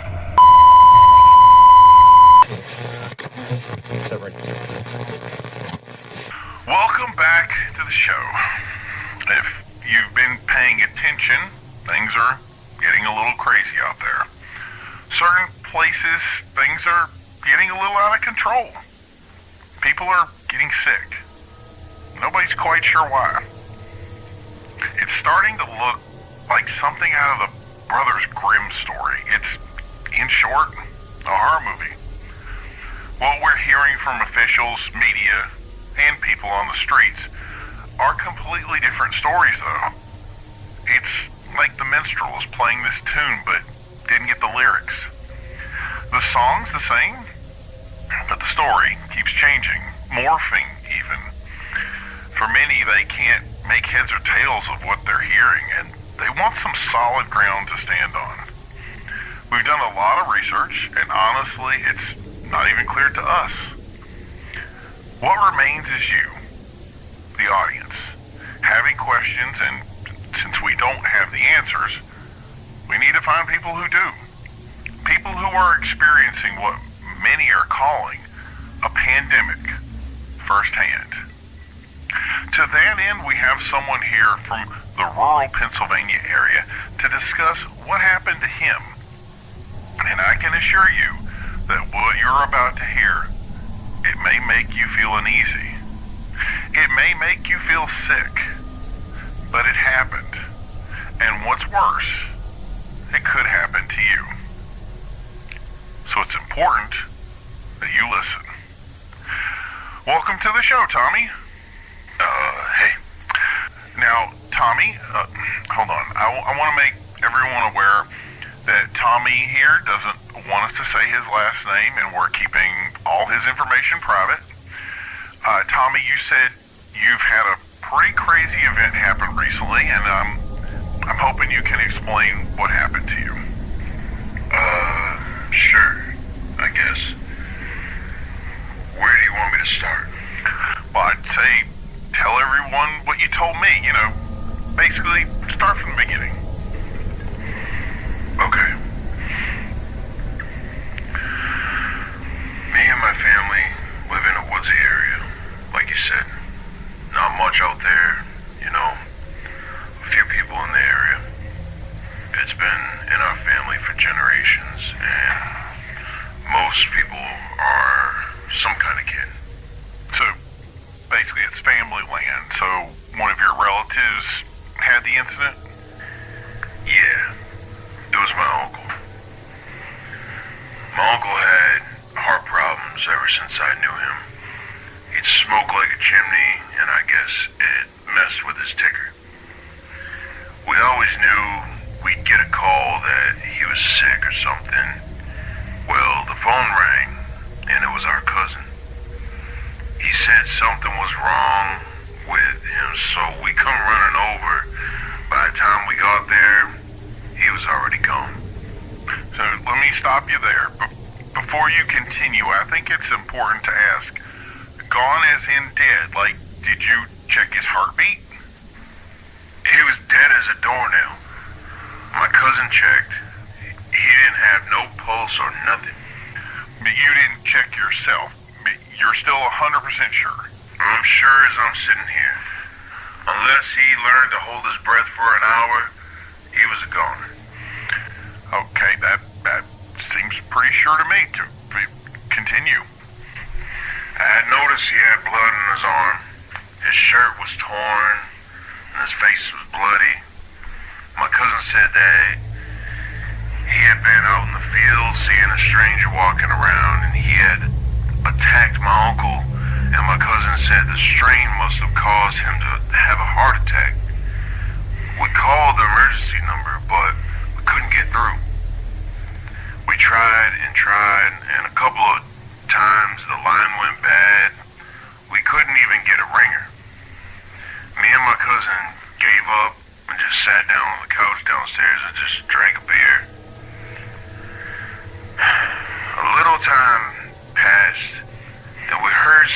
moving. We thought it was coming from outside. Maybe that stranger had come back, but no.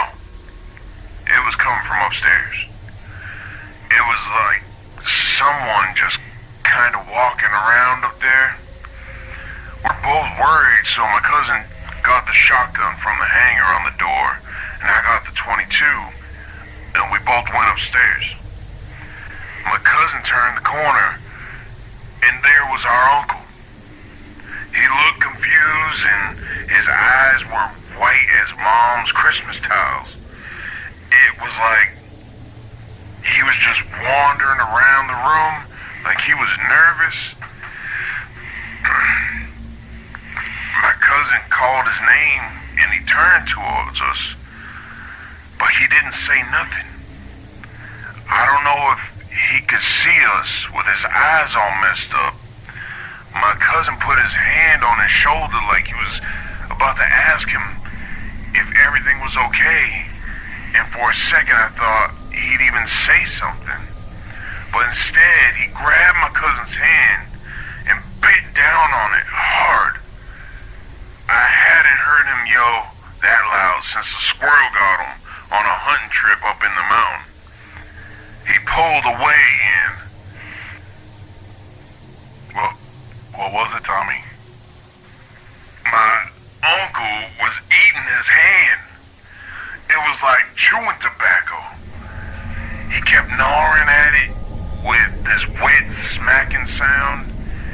He was still chewing when he started looking around like he was trying to find us. My cousin raised his gun as he ran out of the room. He pulled the trigger, but it missed pretty bad from the chunk missing from his hand, and seemed to howl from the thump that gun gave him. He was bleeding pretty bad.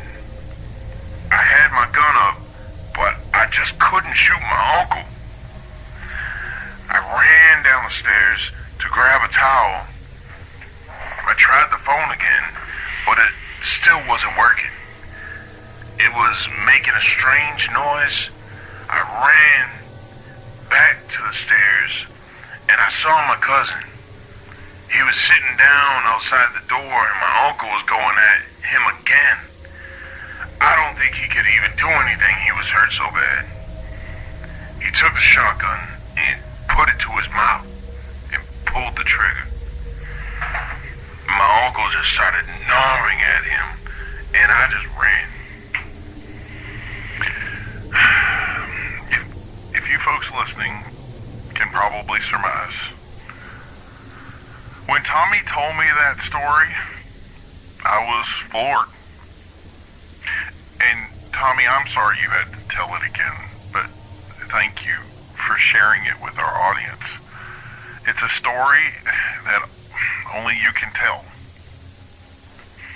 I also couldn't believe it initially, but if you folks met Tommy, you know that he is for sure telling what he believes is the truth. And honestly, I don't expect all of our listeners to believe it even happened. But for Tommy, it did. Ain't nothing about that a lie. You can go to that house right now and you'll see. Tommy, did the police or anyone ever show up? I never saw anyone coming out. Now, I know what people are going to ask us, and no, we haven't gone to the house. We contacted authorities. That said, they said they would travel there and advise us. But we've heard nothing back, and once this thing started to come apart, we were too busy to focus on a single small story that authorities were telling us was simply crazy. We don't even know if anyone ever went to the house at all. Tommy has other relatives that live there, and some he said were even on the way to the house, but with everything going on now, he's afraid of what the government would do if they knew this information. So we we've respected his wishes to keep it silent. Do you plan to return, Tommy? Well, I did at first, but now things change. The way they have, I think I may just find a better place to go until this all goes away. We got some relatives west of here that I could stay with. I just hope they haven't had the same problem there. Oh, we're hearing that this hasn't thankfully traveled to the western part of the state as yet. So you should be okay. I'm hoping. I got no way of reaching them. So I hate to ask, Tommy, but before you leave today, I know that people are going to question what they've heard here, and I'm certainly questioning it, and I believe you. What would you say to officials that said that you imagined this, that you had to have been mistaken? I mean, you're no doctor or nurse, right? How do you know he wasn't already sick? I didn't imagine this. My uncle was fine yesterday. Sure, he weren't no spring chicken, but if he hadn't been attacked, I'm sure he'd be fine. Whoever attacked him got him sick, and it killed him. And he came back. There ain't nothing else to say. So don't take it personal, but I have to ask, did your uncle take any sort of illicit drugs, meth, heroin? Was he using anything for his heart condition? My uncle didn't do drugs. He was in the war, and he hated them. The only thing he took was a couple pills for his heart, and that was all I knew. Okay, I just want you to know, I don't think he did either. It's what the CDC and other officials are saying, that this is a drug thing. So if he wasn't taking any drugs, it couldn't be a drug thing. I want to thank you for coming out, Tommy, and I hope you can move past these events and stay safe. I'm gonna try. If you're listening to our show right now, and you don't have as many questions as I do, I would think you either don't have a pulse yourself, or something is gravely wrong with you. I'm a pragmatist. I'm having a tough time with this story. But just so you know, you did get an abridged version of this story. I'm just gonna say there are others in danger, and Tommy has a lot to worry about, and there's nothing he can do except run. Maybe Tommy did pull the wool over our eyes. Maybe he was mistaken on events. Tommy is just a simple guy from a simple town, but he's also someone's neighbor, a friend, and a son to somebody out there. I feel he thinks, no, I'll say, you know what? What he saw after telling that story multiple times, it's been rock solid. It's been the same story over and over. Some people, they remember things. I feel this is seared into his memory. Like when you experienced 9/11, you could recall it all with perfect clarity, or at least you think you could. Tommy's hindsight, it's 2020. He's literally reliving that event when he tells that story. And even though I don't know what he experienced personally, I do feel bad for him, because this is going to stay with him for the rest of his life. And what's worse is I feel right now that this is happening in many places all over the East Coast, potentially the U.S., maybe even the world. Something is brewing in the dark recesses of our communities, the backyards of our homes, in the shadows of our cities and towns. It can no longer be contained, and it's spilling out to the streets. And we very well may not survive it. So, whether you believe Tommy or not, I hope you were at least paying attention. Don't keep this quiet.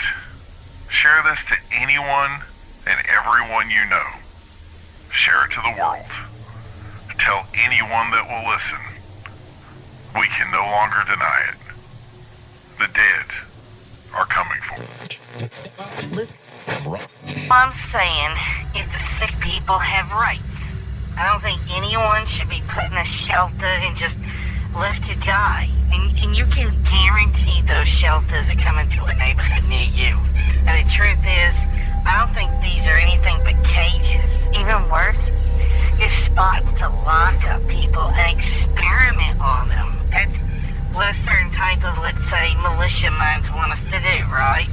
They want us to just walk in and gas us. It's what they want, and if they don't get it, they'll just simply hunt us down like dogs. That's the insanity we're dealing with here. I don't think it's far-fetched to believe that's exactly what the New York Authority is doing right now. It's sweeping the city, they call it. It's more like exterminating people. They have these popsicle sticks they put on your tongue, and supposedly it tells them if you're sick. I mean, who even makes something like that in less than 24 hours? It's quite the turnaround, New York. I mean, it's no secret that Pittsburgh and Philadelphia were both suffering from, homeless problems. So why is it so far-fetched? The leadership is just taking on the role of, say, Vlad the Impaler and rolling all the people up into a little room somewhere because they're poor with the promise of a perfect little cure and lighting the whole place on fire.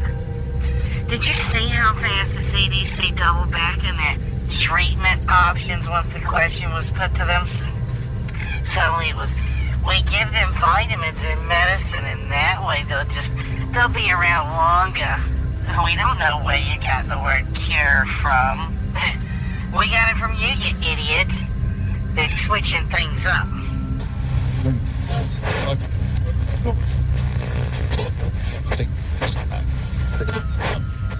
And that's the question, isn't it? The promise that everyone has everything under control. Yet that's not the case here, is it? I think that everyone thinks the cities are the most vulnerable to this disease, and that it's the homeless and drug dens that spread it. What the conservative base wants you to think. But the reality is people living in the sticks, those are the ones that are most vulnerable. They have least ability to get to necessary services, and living out in the middle of nowhere, your whole family could simply die and nobody would know.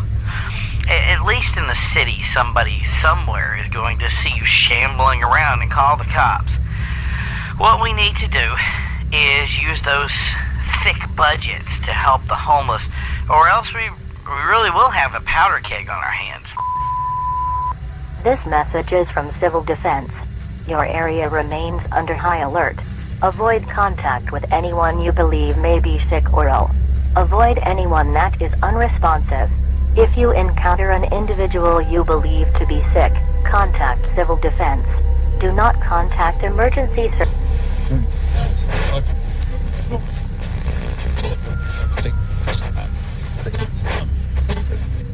So it seems here we do have a name for this disease now. Pathogenic ataxic cerebrovascular encephalopathy disease. It appears that the short term at this time is being used is called PACE, P-A-C-E, and a doctor from the military was the one responsible for this naming convention, a Dr. Robert Hodge of the Infectious Diseases Department located in Washington.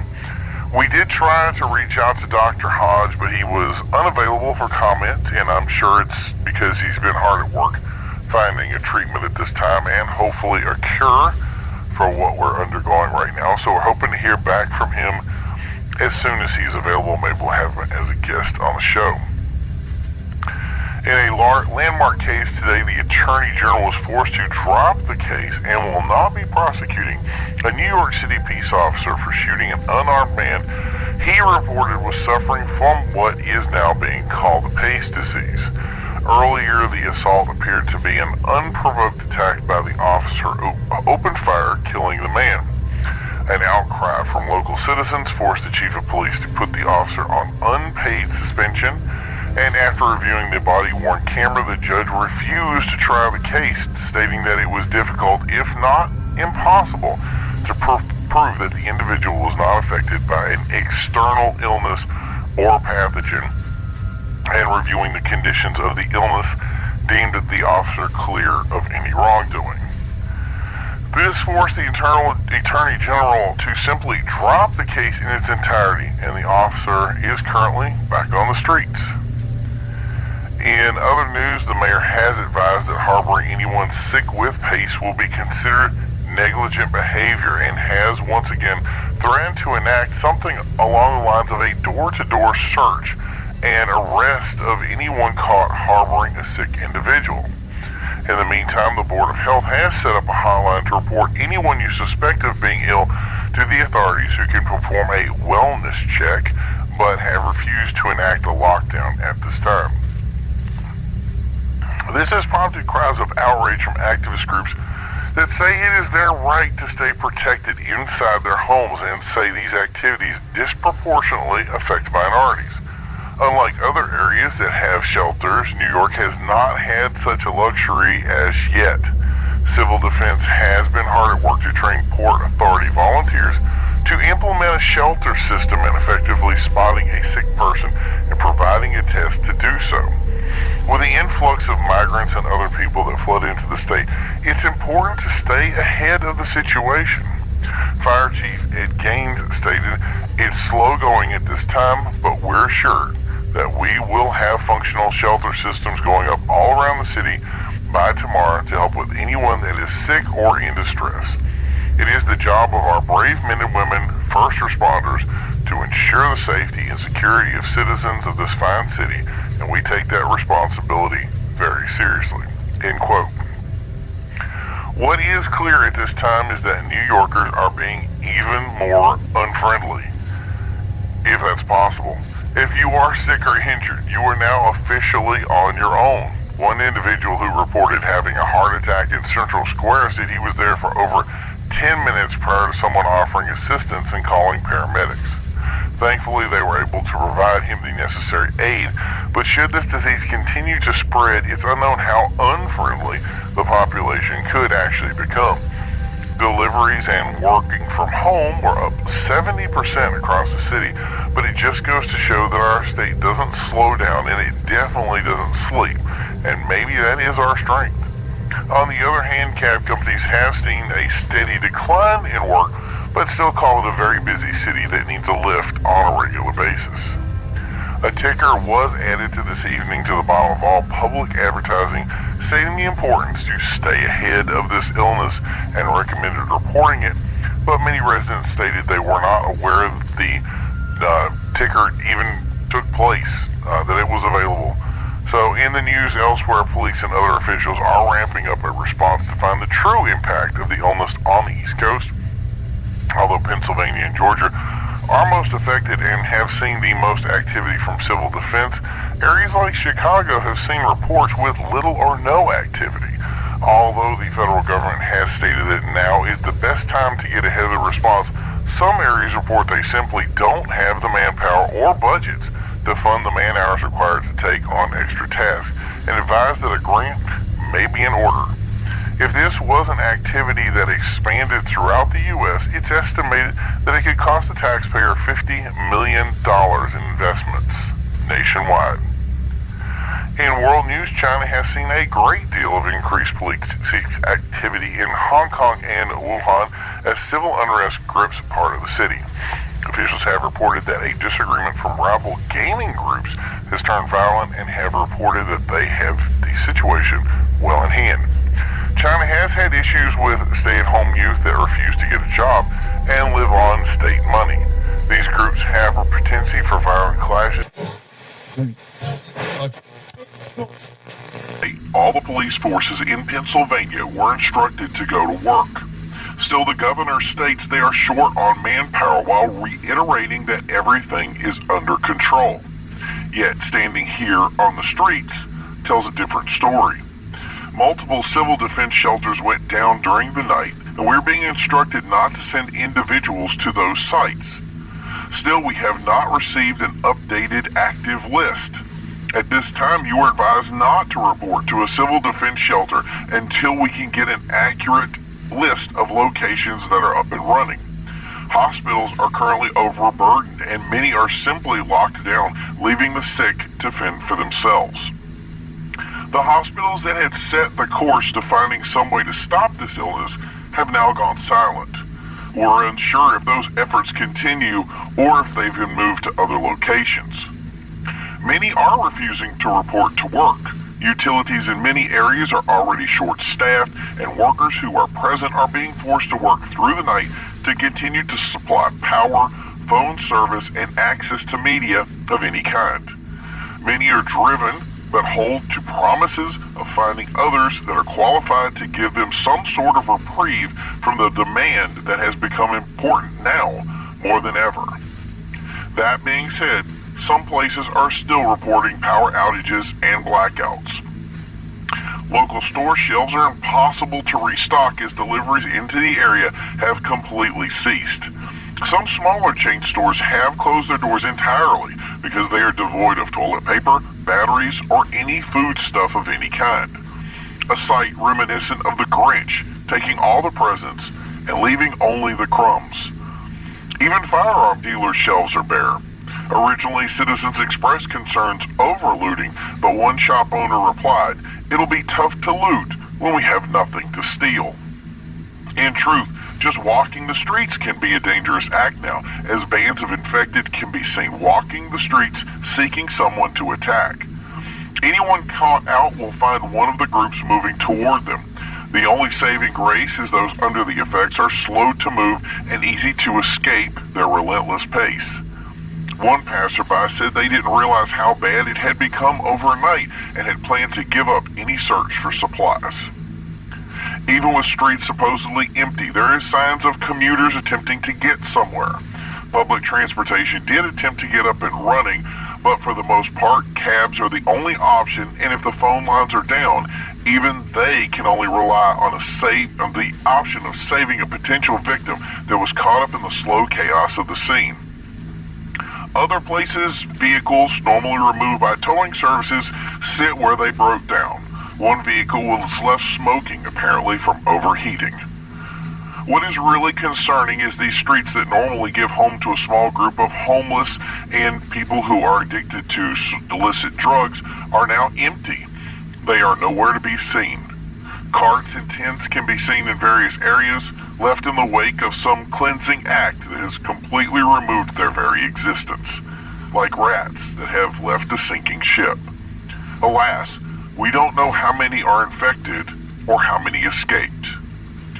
Reports are vague on how widespread this has become, but one thing is clear, that it is spreading, and if action isn't taken to slow the spread, there's no telling what the effects might be or if there will be any steps that can be taken. We may be in this for the long haul. This may become ground zero for what will be considered a new world. Reporting crazy day, and it looks like today won't be any different. I know a lot of you aren't even awake yet, probably haven't even put on your morning coffee, but you might want to check your news before you do. Some of you are going to consider calling in sick. The first major news was early this morning. The White House was locked down after multiple infected individuals appeared at their gate. Reports were that they were trying to get in. And sometime in the afternoon, a gate had been installed around the White House as well as other key infrastructure areas.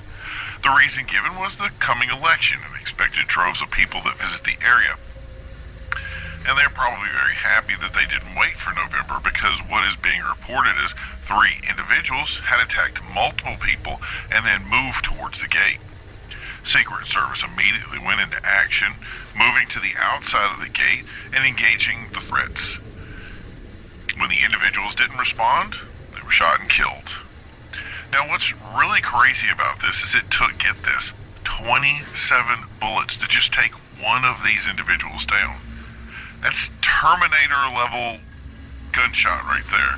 Imagine reloading, 2 times at least? The onlookers were horrified, and there was some reporting of police brutality, but others closer to events said no, they just kept coming.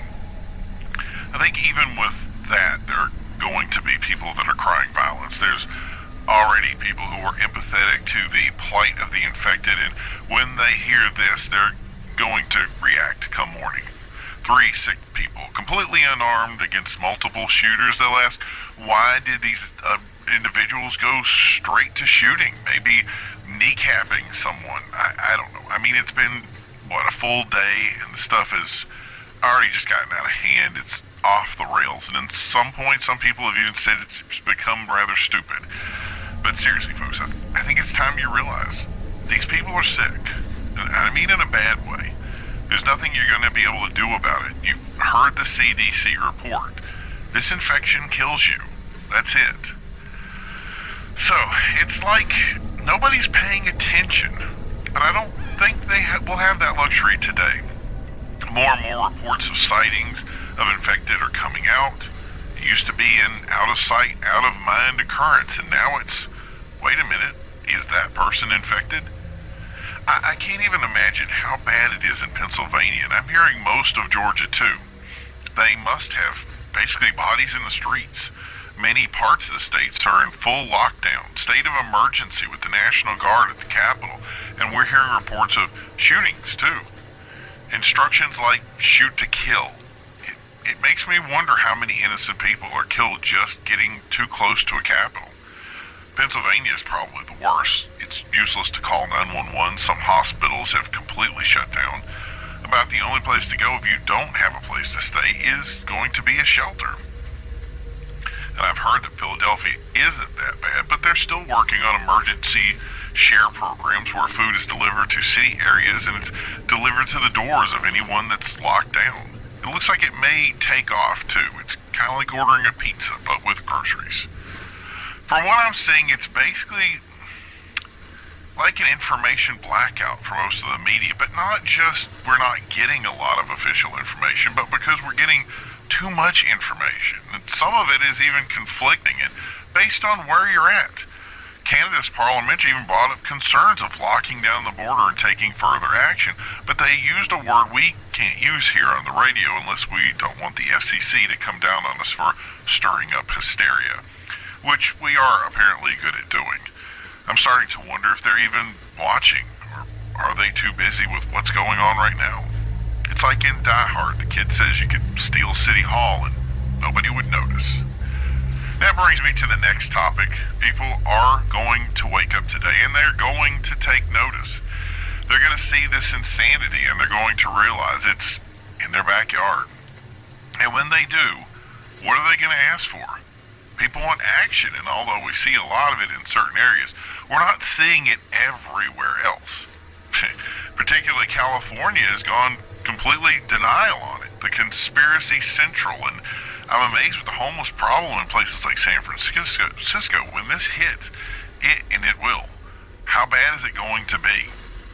There is already huge concerns of looting in any of these areas that are highly affected, and when the food shops close down and the fast food isn't an option, people are going to take matters into their own hands, and those matters will not be beginning to farm. What's that going to look like, especially when there are no police on the streets to stop it? Sure, this is all theoretical outside of those areas that are most affected, but even though they're saying the spread has been minimalized, look at Washington. Look at the reaction. They're getting through. They're places that people don't realize. When does this motivate the reaction to be extreme? We've already seen cities trying to move on the homeless population, but it's like cleaning your room by moving the dirt from one side of the room to the other. It still exists. It's still there in the corner. A great example is the drug problem. This is a drug problem, right? So let's just ban drugs. I'm joking, obviously, but seriously, stopping the flow, taking extra action, maybe start locking people up that you know are promoting this stuff. I mean, come on, this is basic stuff. We're in a serious situation, and maybe that takes serious activity.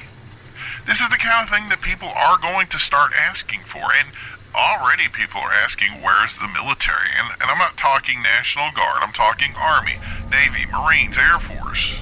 I mean, what gives? They haven't even been mobilized. When do they get called in? How far do we go before somebody says it's time to bring in the serious troops? And that's not to diminish the National Guard. It's their job to do what they do, but I don't think they've been utilized correctly. They've simply been put in capital areas and they're defending government, which I think is some respects their job. But if they're going to be outside of those areas, you're effectively left to your own devices. Am I right?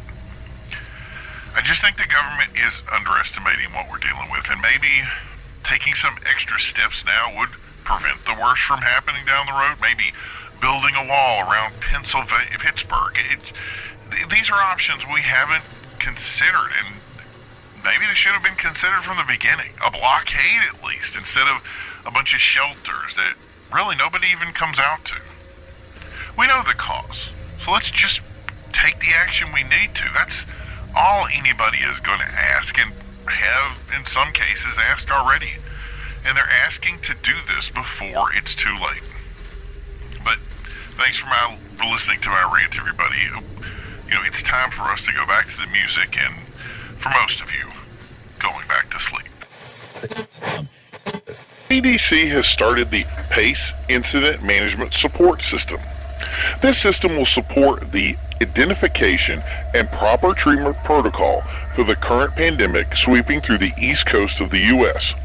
The World Health Organization has offered its support, stating addressing a forward-thinking program that will identify and assess key needs for those within affected areas will be the linchpin to properly containing the disease and preventing its spread, as well as providing information to those within these areas which can only assist in that goal. Members of the CDC team are already on the ground in Atlanta, Georgia, and it's presumed they will also be arriving in the northern states within the next 12 hours in key areas and begin to share information with the public on proper protocol and treatment. At this time, they repeat that avoidance is the primary method to prevent the illness, that avoiding anyone who is sick is the only real way to deal with this outbreak at this time. Many critics have stated that what was originally thought as a quick solution has created a lackluster response, and that the rulebook has officially been thrown out. This could clarify that the situation is more dire than first surmised.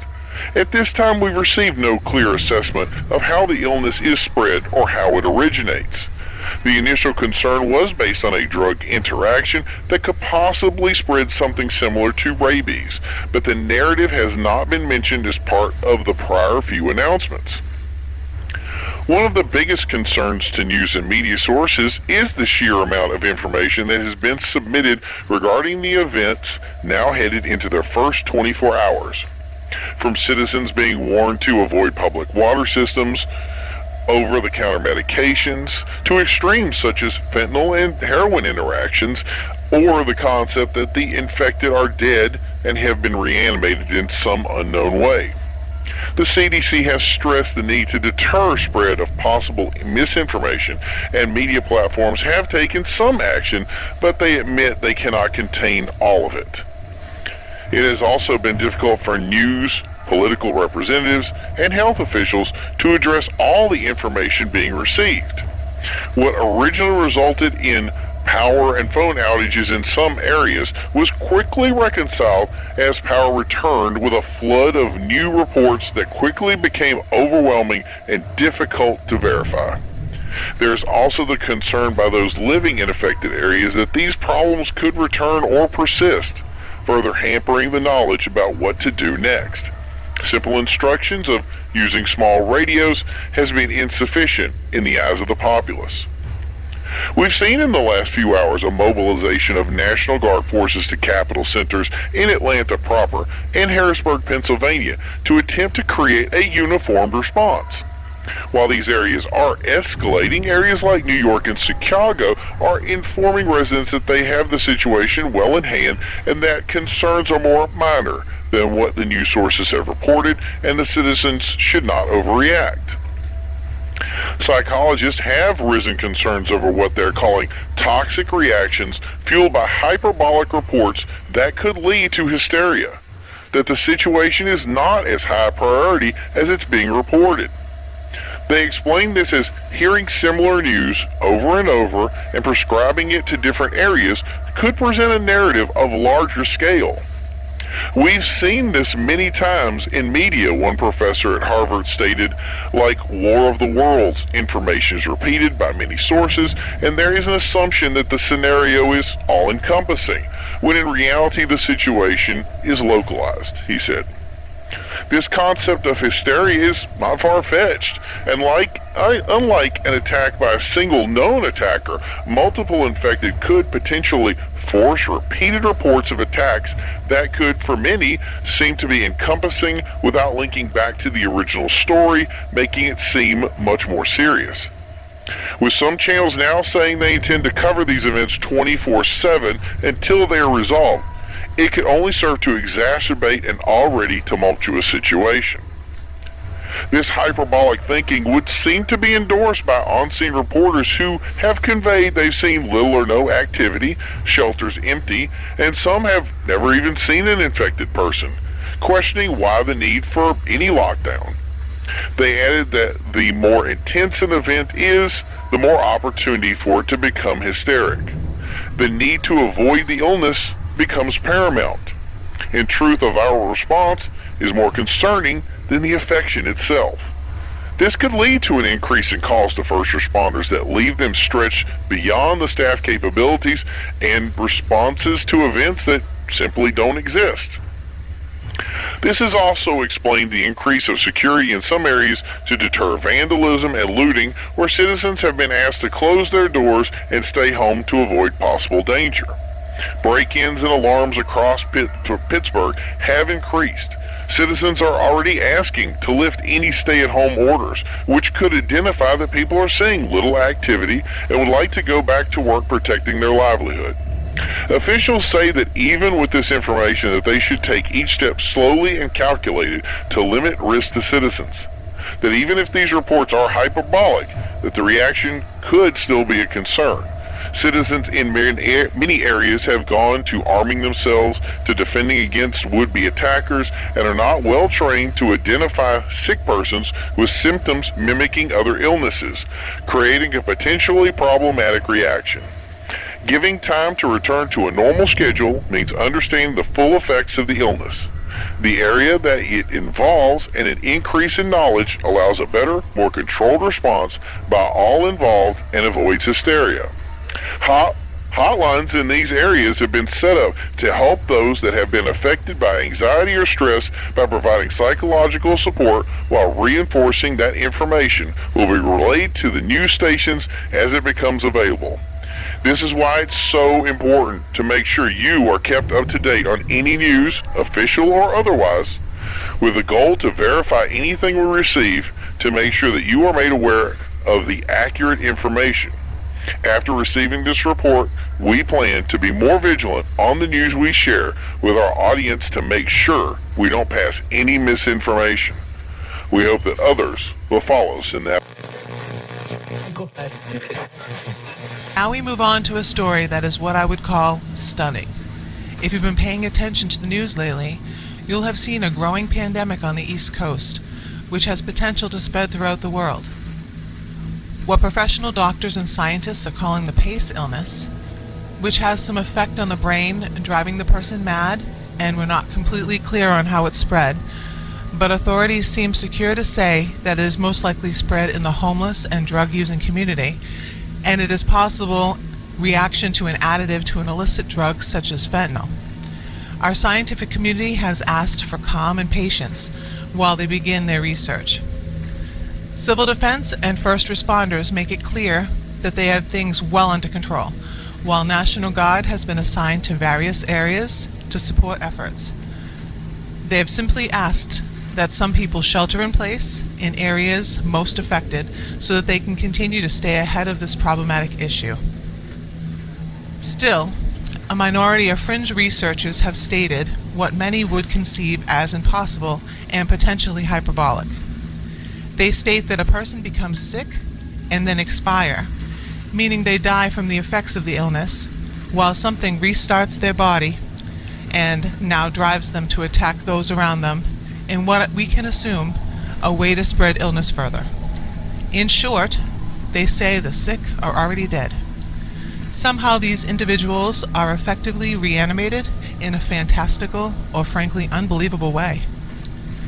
Today we have Dr. Karn from the Atlantic School of Medicine, who says he believes this information to be true and has kindly accepted our invite to discuss this unbelievable claim. Thanks for coming on, Dr. Karn. It's nice to meet you. Thanks for having me on. First thing we want to make clear, are you claiming that people are getting sick and dying and coming back to life, or is it simply some sort of reanimation like in a horror movie? Well, there's a lot of nuance in what you just said, but to sum it up in the shortest form possible, a person gets sick from what is being called PACE, and due to its aggressive nature, the infected pass away, and through the process of the illness, simulates life, or, as some have said, animates the body, using our natural physical systems. Once they are ambulatory, they attack anyone they come in contact in hopes to pass this illness along by attacking others. I have so many questions from what you just said, and I have to be honest, I don't know where to start. But I'll start and just ask, how did this happen, and where did it come from? Well, right now, if we're honest, we don't really know. We believe that it isn't effectively new, that it may have been around since the dawn of life. It possibly could be older than human existence, but it's far too early to nail that down now, and we have obviously bigger concerns, such as how to stop it. What's more important is to figure out if this is associated with a parasite or a fungal or bacterial, etc., and find a way to stop it. The only thing we have is what is produced by the body, similar to how a sick person creates mucus in the nose with, say, a flu. We are at a very early stage, speaking in the last 16 hours of research or so, and it's been difficult to find, not to be coarse, infected individuals to continue our research. So this is all just assumption? There's not real proof to what you're saying? Got it. I'm not sure what you mean by proof. We obviously have people out there that are sick and walking around in public, and I should say the preliminary tests have been very conclusive. Which I think you called infected individuals to do research on, correct? So test subjects is what you need? If I'm being frank, it sounds offensive. With all due respect, people, especially the homeless that are most affected, aren't test subjects, Doctor. And that's been made clear by Civil Defense. They are taking every action to organize groups to fight this illness, to create a vaccine or cure, not lab rats. And therein lies the problem. Similar illnesses like rabies or prion disease, there isn't a way to cure something at a DNA level, and I'm not really sure why our fellow scientists in the CDC, or any other branch for that matter, are even assuming they could. Frankly, they know better, so I think you're simply reading my statement incorrectly.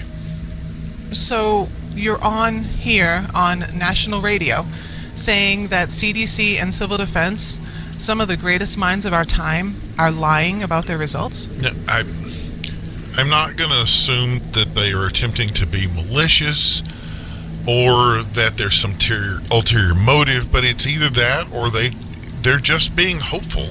So it's possible they could already be working on a cure? I'd say it was highly unlikely. That would also be saying there's a chance. Sure, I guess, but they'd have to have some information that no one in the scientific community has been privy to since forever. Okay, well then let's move on. Once a person is considered, by your terms, dead, one thing that's horrified me since this idea was brought up is once a person comes back to life, can't they just recognize a loved one? Why, as you wrote here, are they in uncontrollable state?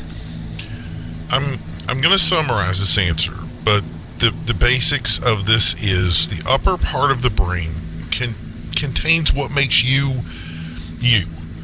Once the infection has taken its course, the identity of the person it's gone. They have no memory of loved ones, no feelings of remorse or sadness. They're simply a machine whose sole purpose, by our research, is to feed, which is how they spread this illness. You can't reason with them, you can't negotiate or plead for mercy, and they are resilient to harm, so very little can stop them once they've turned into this thing. So effectively, the person you know is dead, and their identity, if I were to speak religiously, their soul has left their body.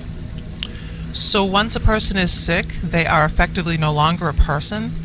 That sounds rather cold, Doctor. Well, it has to be. The people you know, once they have turned, aren't the people you know anymore. While you're dealing with that emotion of a dead relative, that relative is out to kill you. And let me make this clear. There is no cure for death. The only option is to get away. These things are very, very resilient. Doctor, are you aware of what this sounds like? It sounds insane. Barring that there's some people out there that I'm sure would take the first opportunity to happily embrace the opportunity to kill people they don't like, but simply saying that they are sick, the concept, dare I say, is ludicrous. I do understand the significance of what is being said. Myself and many of my colleagues have been dealing with it personally, and we aren't coming into this with any qualms of glory or celebration of this discovery. We've actually taken a look at this from just about every single angle. We've attempted to even disprove our findings. And even though we would like to say that our research still needs more time, I would love to take more time, and we will take more time, but the truth remains that it is happening. And the more time people don't come to terms with this, the longer they stay locked up inside their homes, not doing anything about it, is allowing this illness to run its course. While this illness gets stronger and more people become these things, the more vulnerable we become.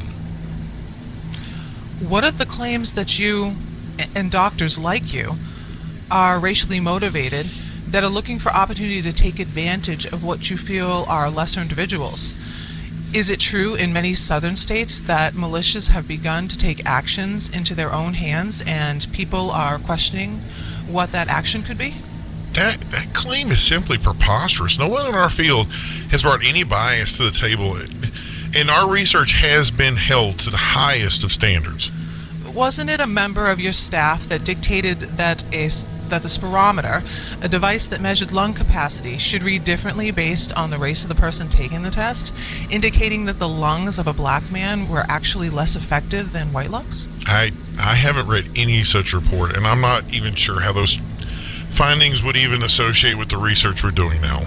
Well, one of the topics that surround PACE is that more prevalent in homeless, disadvantaged, and drug users? Yeah, that's true. Those areas are considered most vulnerable, but not because of race, but because people with no home, living on the streets, or inside a crack house, are by nature more vulnerable to the illness. If one person is affected and passes away, they could potentially attack anyone around them and spread the illness with little or no defensive capability whatsoever. What you're saying is if someone there were to ingest an infected drug, they could potentially pass it along to anyone around them?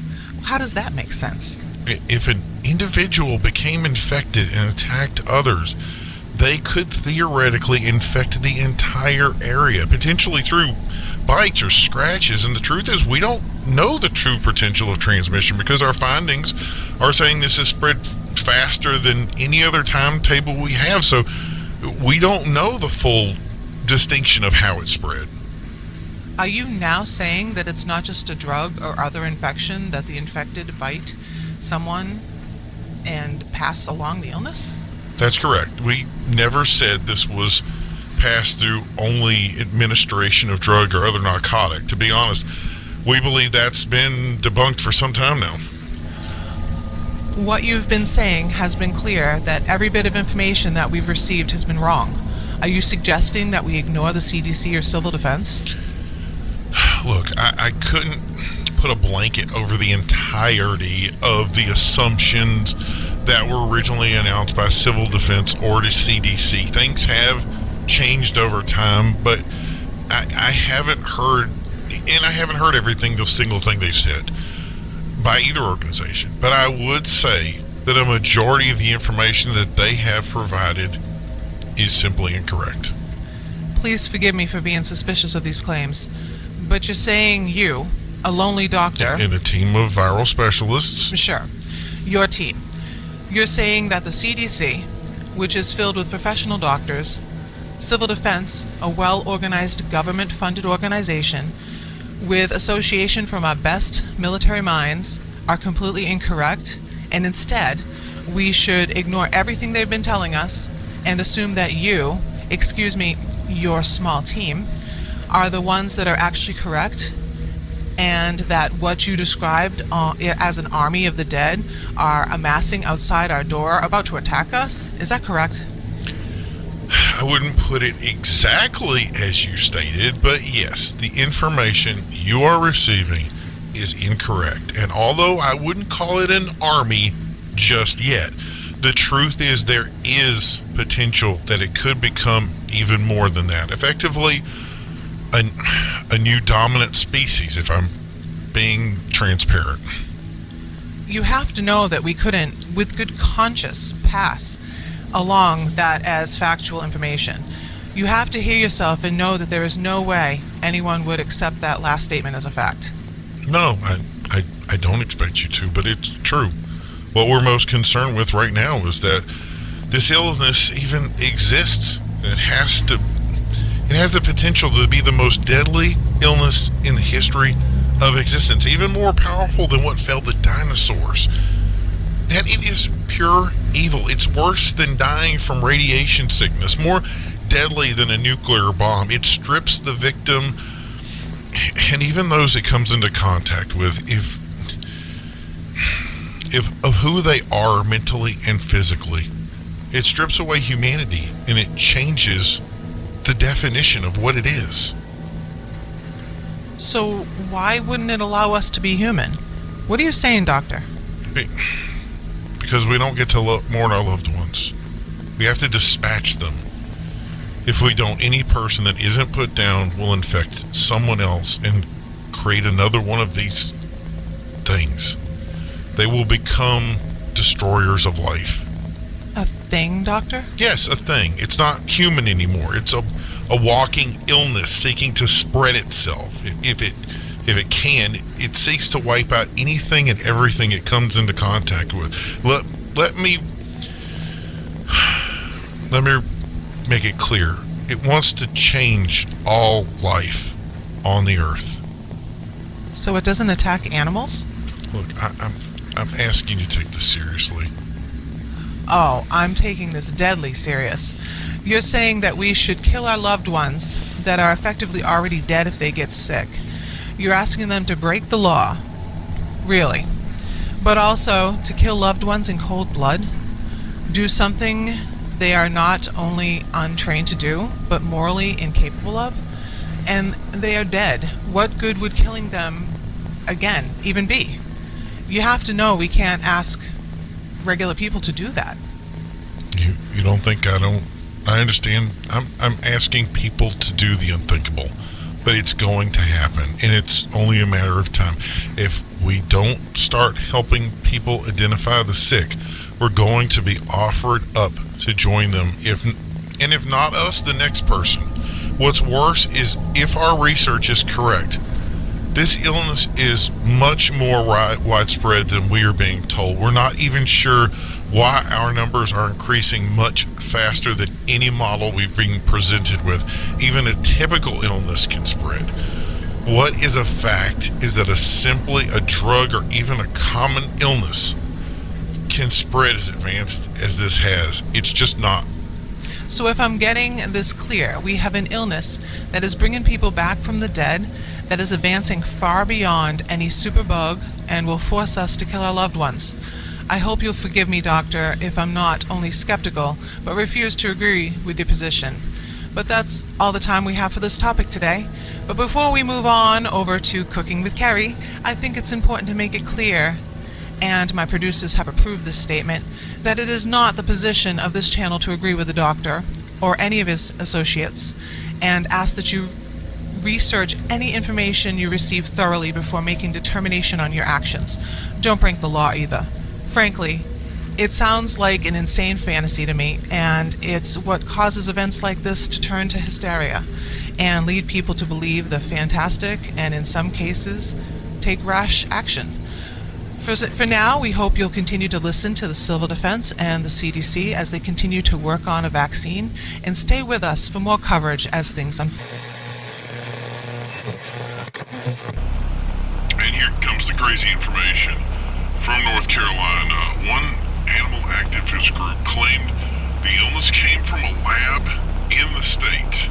They claimed that a few monkeys had escaped from the center a short while ago, and that the monkeys were infected with a rage-inducing, highly contagious infection. This mimicked a similar activist group in London a short time ago that claimed the same story, except in their description they had themselves helped the animals to escape and had they themselves were infected. In both cases, the scientific community scoffed as no such testing would have been allowed, especially in those areas. The monkeys in the NC area were recovered and returned to the facility a short time ago, which I think in this case another crisis averted, I guess. We were saying, could you imagine if we had two of these illnesses running around? Wouldn't that be something? So, but think no further, because doctors and medical professionals are saying that is indeed possible, that strains of this illness could indeed mutate, as an illness can in all situations. And they're trying to force this issue because the scientific community right now has been hamstringed from actually doing any research on the PACE virus in general. Only 3 scientific viral research centers can even take a swing at it. And that's a big concern for pharmaceutical companies that say it's important to be able to research the illness to create a cure for it. 3 big pharma groups were clear that they had received little to no information to be able to work on any sort of inoculation for this, and have done no research so far.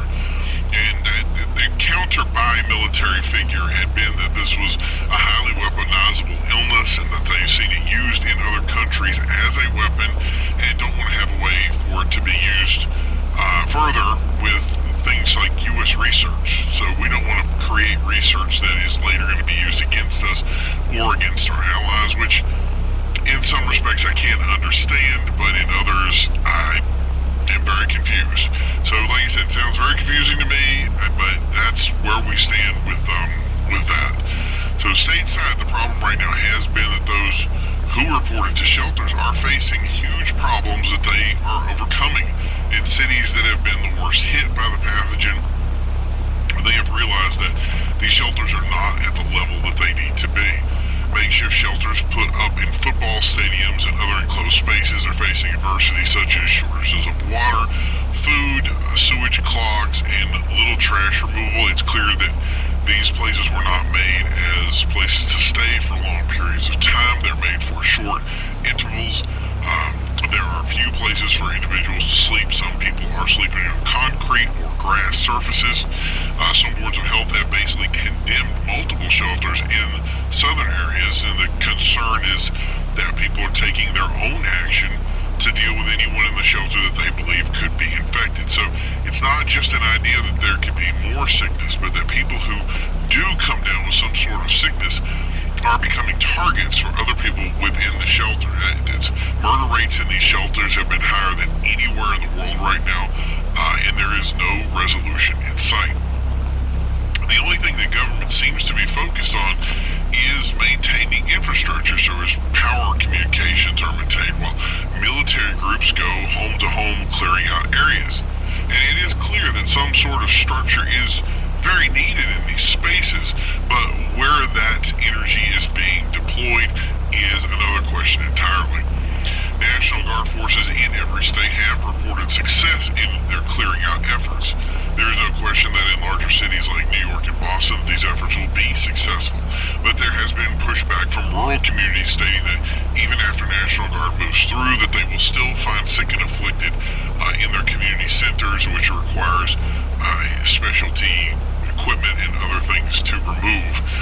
It has become quite a burden for those local communities, even in the case of where things are considered successful. So that's something that we're going to want to look into in the future. Another concern is that National Guard has been allowed to condemn residences, forcing people living in them to leave because there are concerns of infection. And the question is do they have the ability to do that? Can they condemn a structure? We don't know the full situation. We don't know exactly what the structures look like, how they're condemning them. The full story to this is something that we need to figure out and bring forward. The truth is, if we're going to be honest here, we're not in a martial law situation. We're not at a place where military can simply make rules on the fly and subjugate humans for that purpose. And so that's something that we're going to have to address down the road. It's something we want to follow up with later. But as a channel here, we are paid for by advertising, so there are priorities here. So we're going to move on to the next topic, which has been the priority. Let me get this together for me today. So, what originally was described as a passing illness has clearly been upgraded to an ongoing illness. There has been civil concern over a shooting, which is at, again, we said before, an all-time high. This has been perpetrated at the point of record gun sales, which have been reported across the United States. Nobody has had any place of not seeing some sort of sales go up.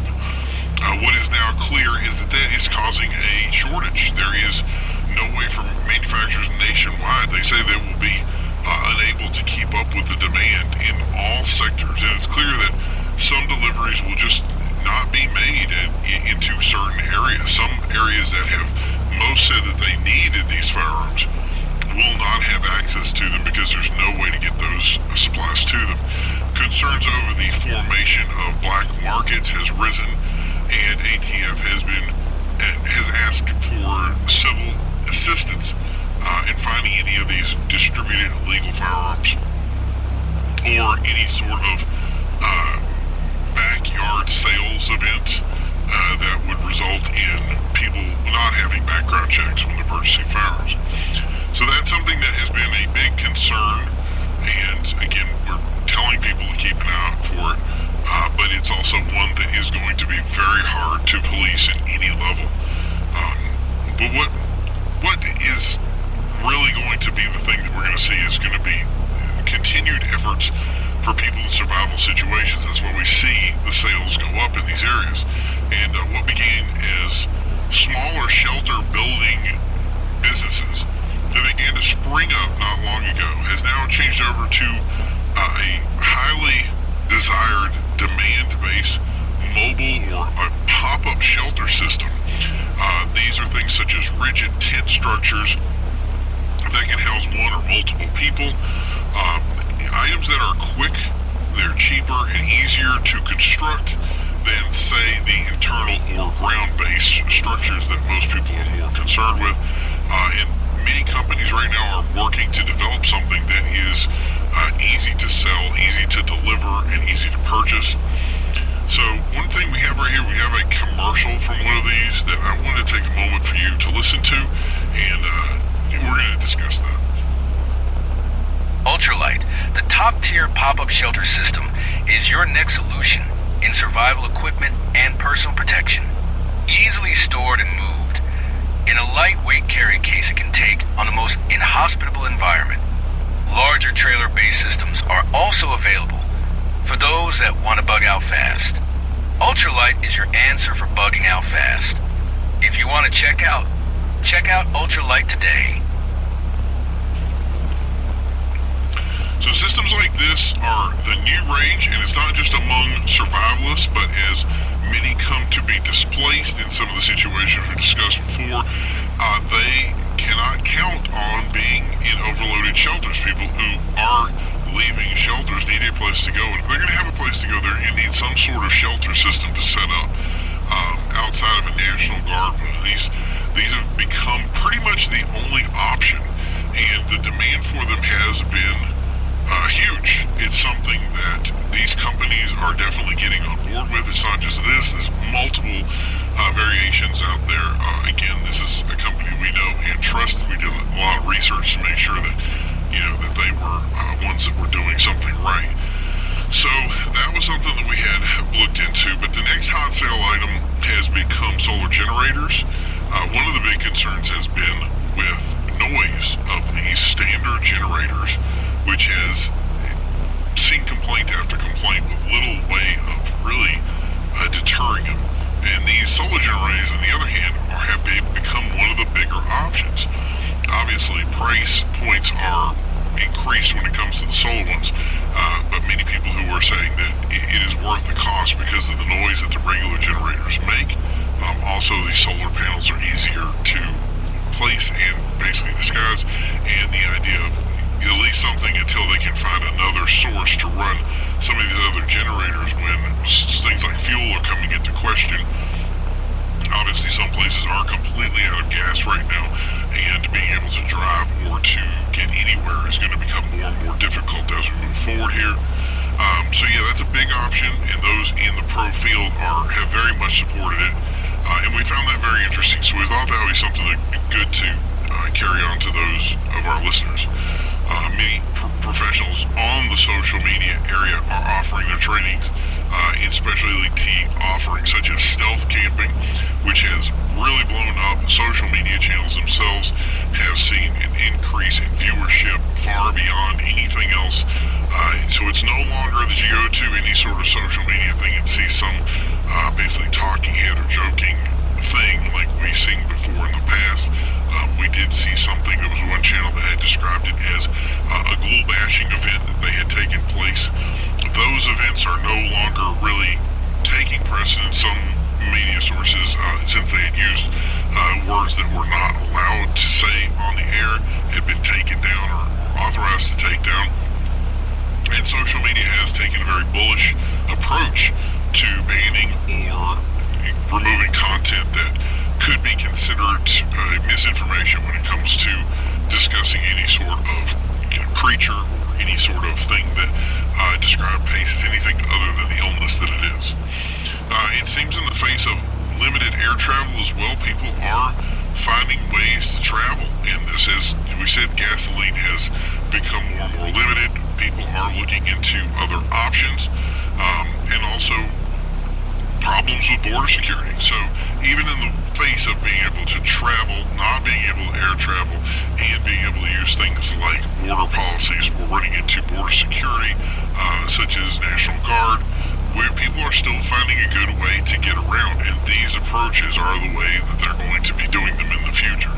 So the current network, which we think is great, is there's a growing network of private delivery drivers as well that have said they will take things to different areas. Obviously, pricing on these is it's coming into a deeper, and I don't want to call it a dark market because it is a market that is very well needed and very well required. These delivery people go into areas that are a big concern, but these are the guys that are going to be taking a lot of the stuff that we're seeing when it comes to problematic delivery, and they're going to be helping a lot of people out to get the things out and the supplies out that they need in their area. So we're going to continue to take a look into that, and we will be headed back shortly to discuss more information on this. Again, this is ongoing. It is eye-opening. We're going to have this pretty much non-stop of some sort of reporting for you, so you guys can get all the information you need moving forward, at least until some sort of emergency system, which has been dictated that at some point there will be an emergency system that comes in and takes the media off the air and begins to broadcast with us. We are trying to fight that so that we can continue to broadcast with you, but we'll have to see how that works out. But we'll keep in touch with you. Until then, make sure you share all this information with those out there so we can help them last throughout this devastating thing that's going on.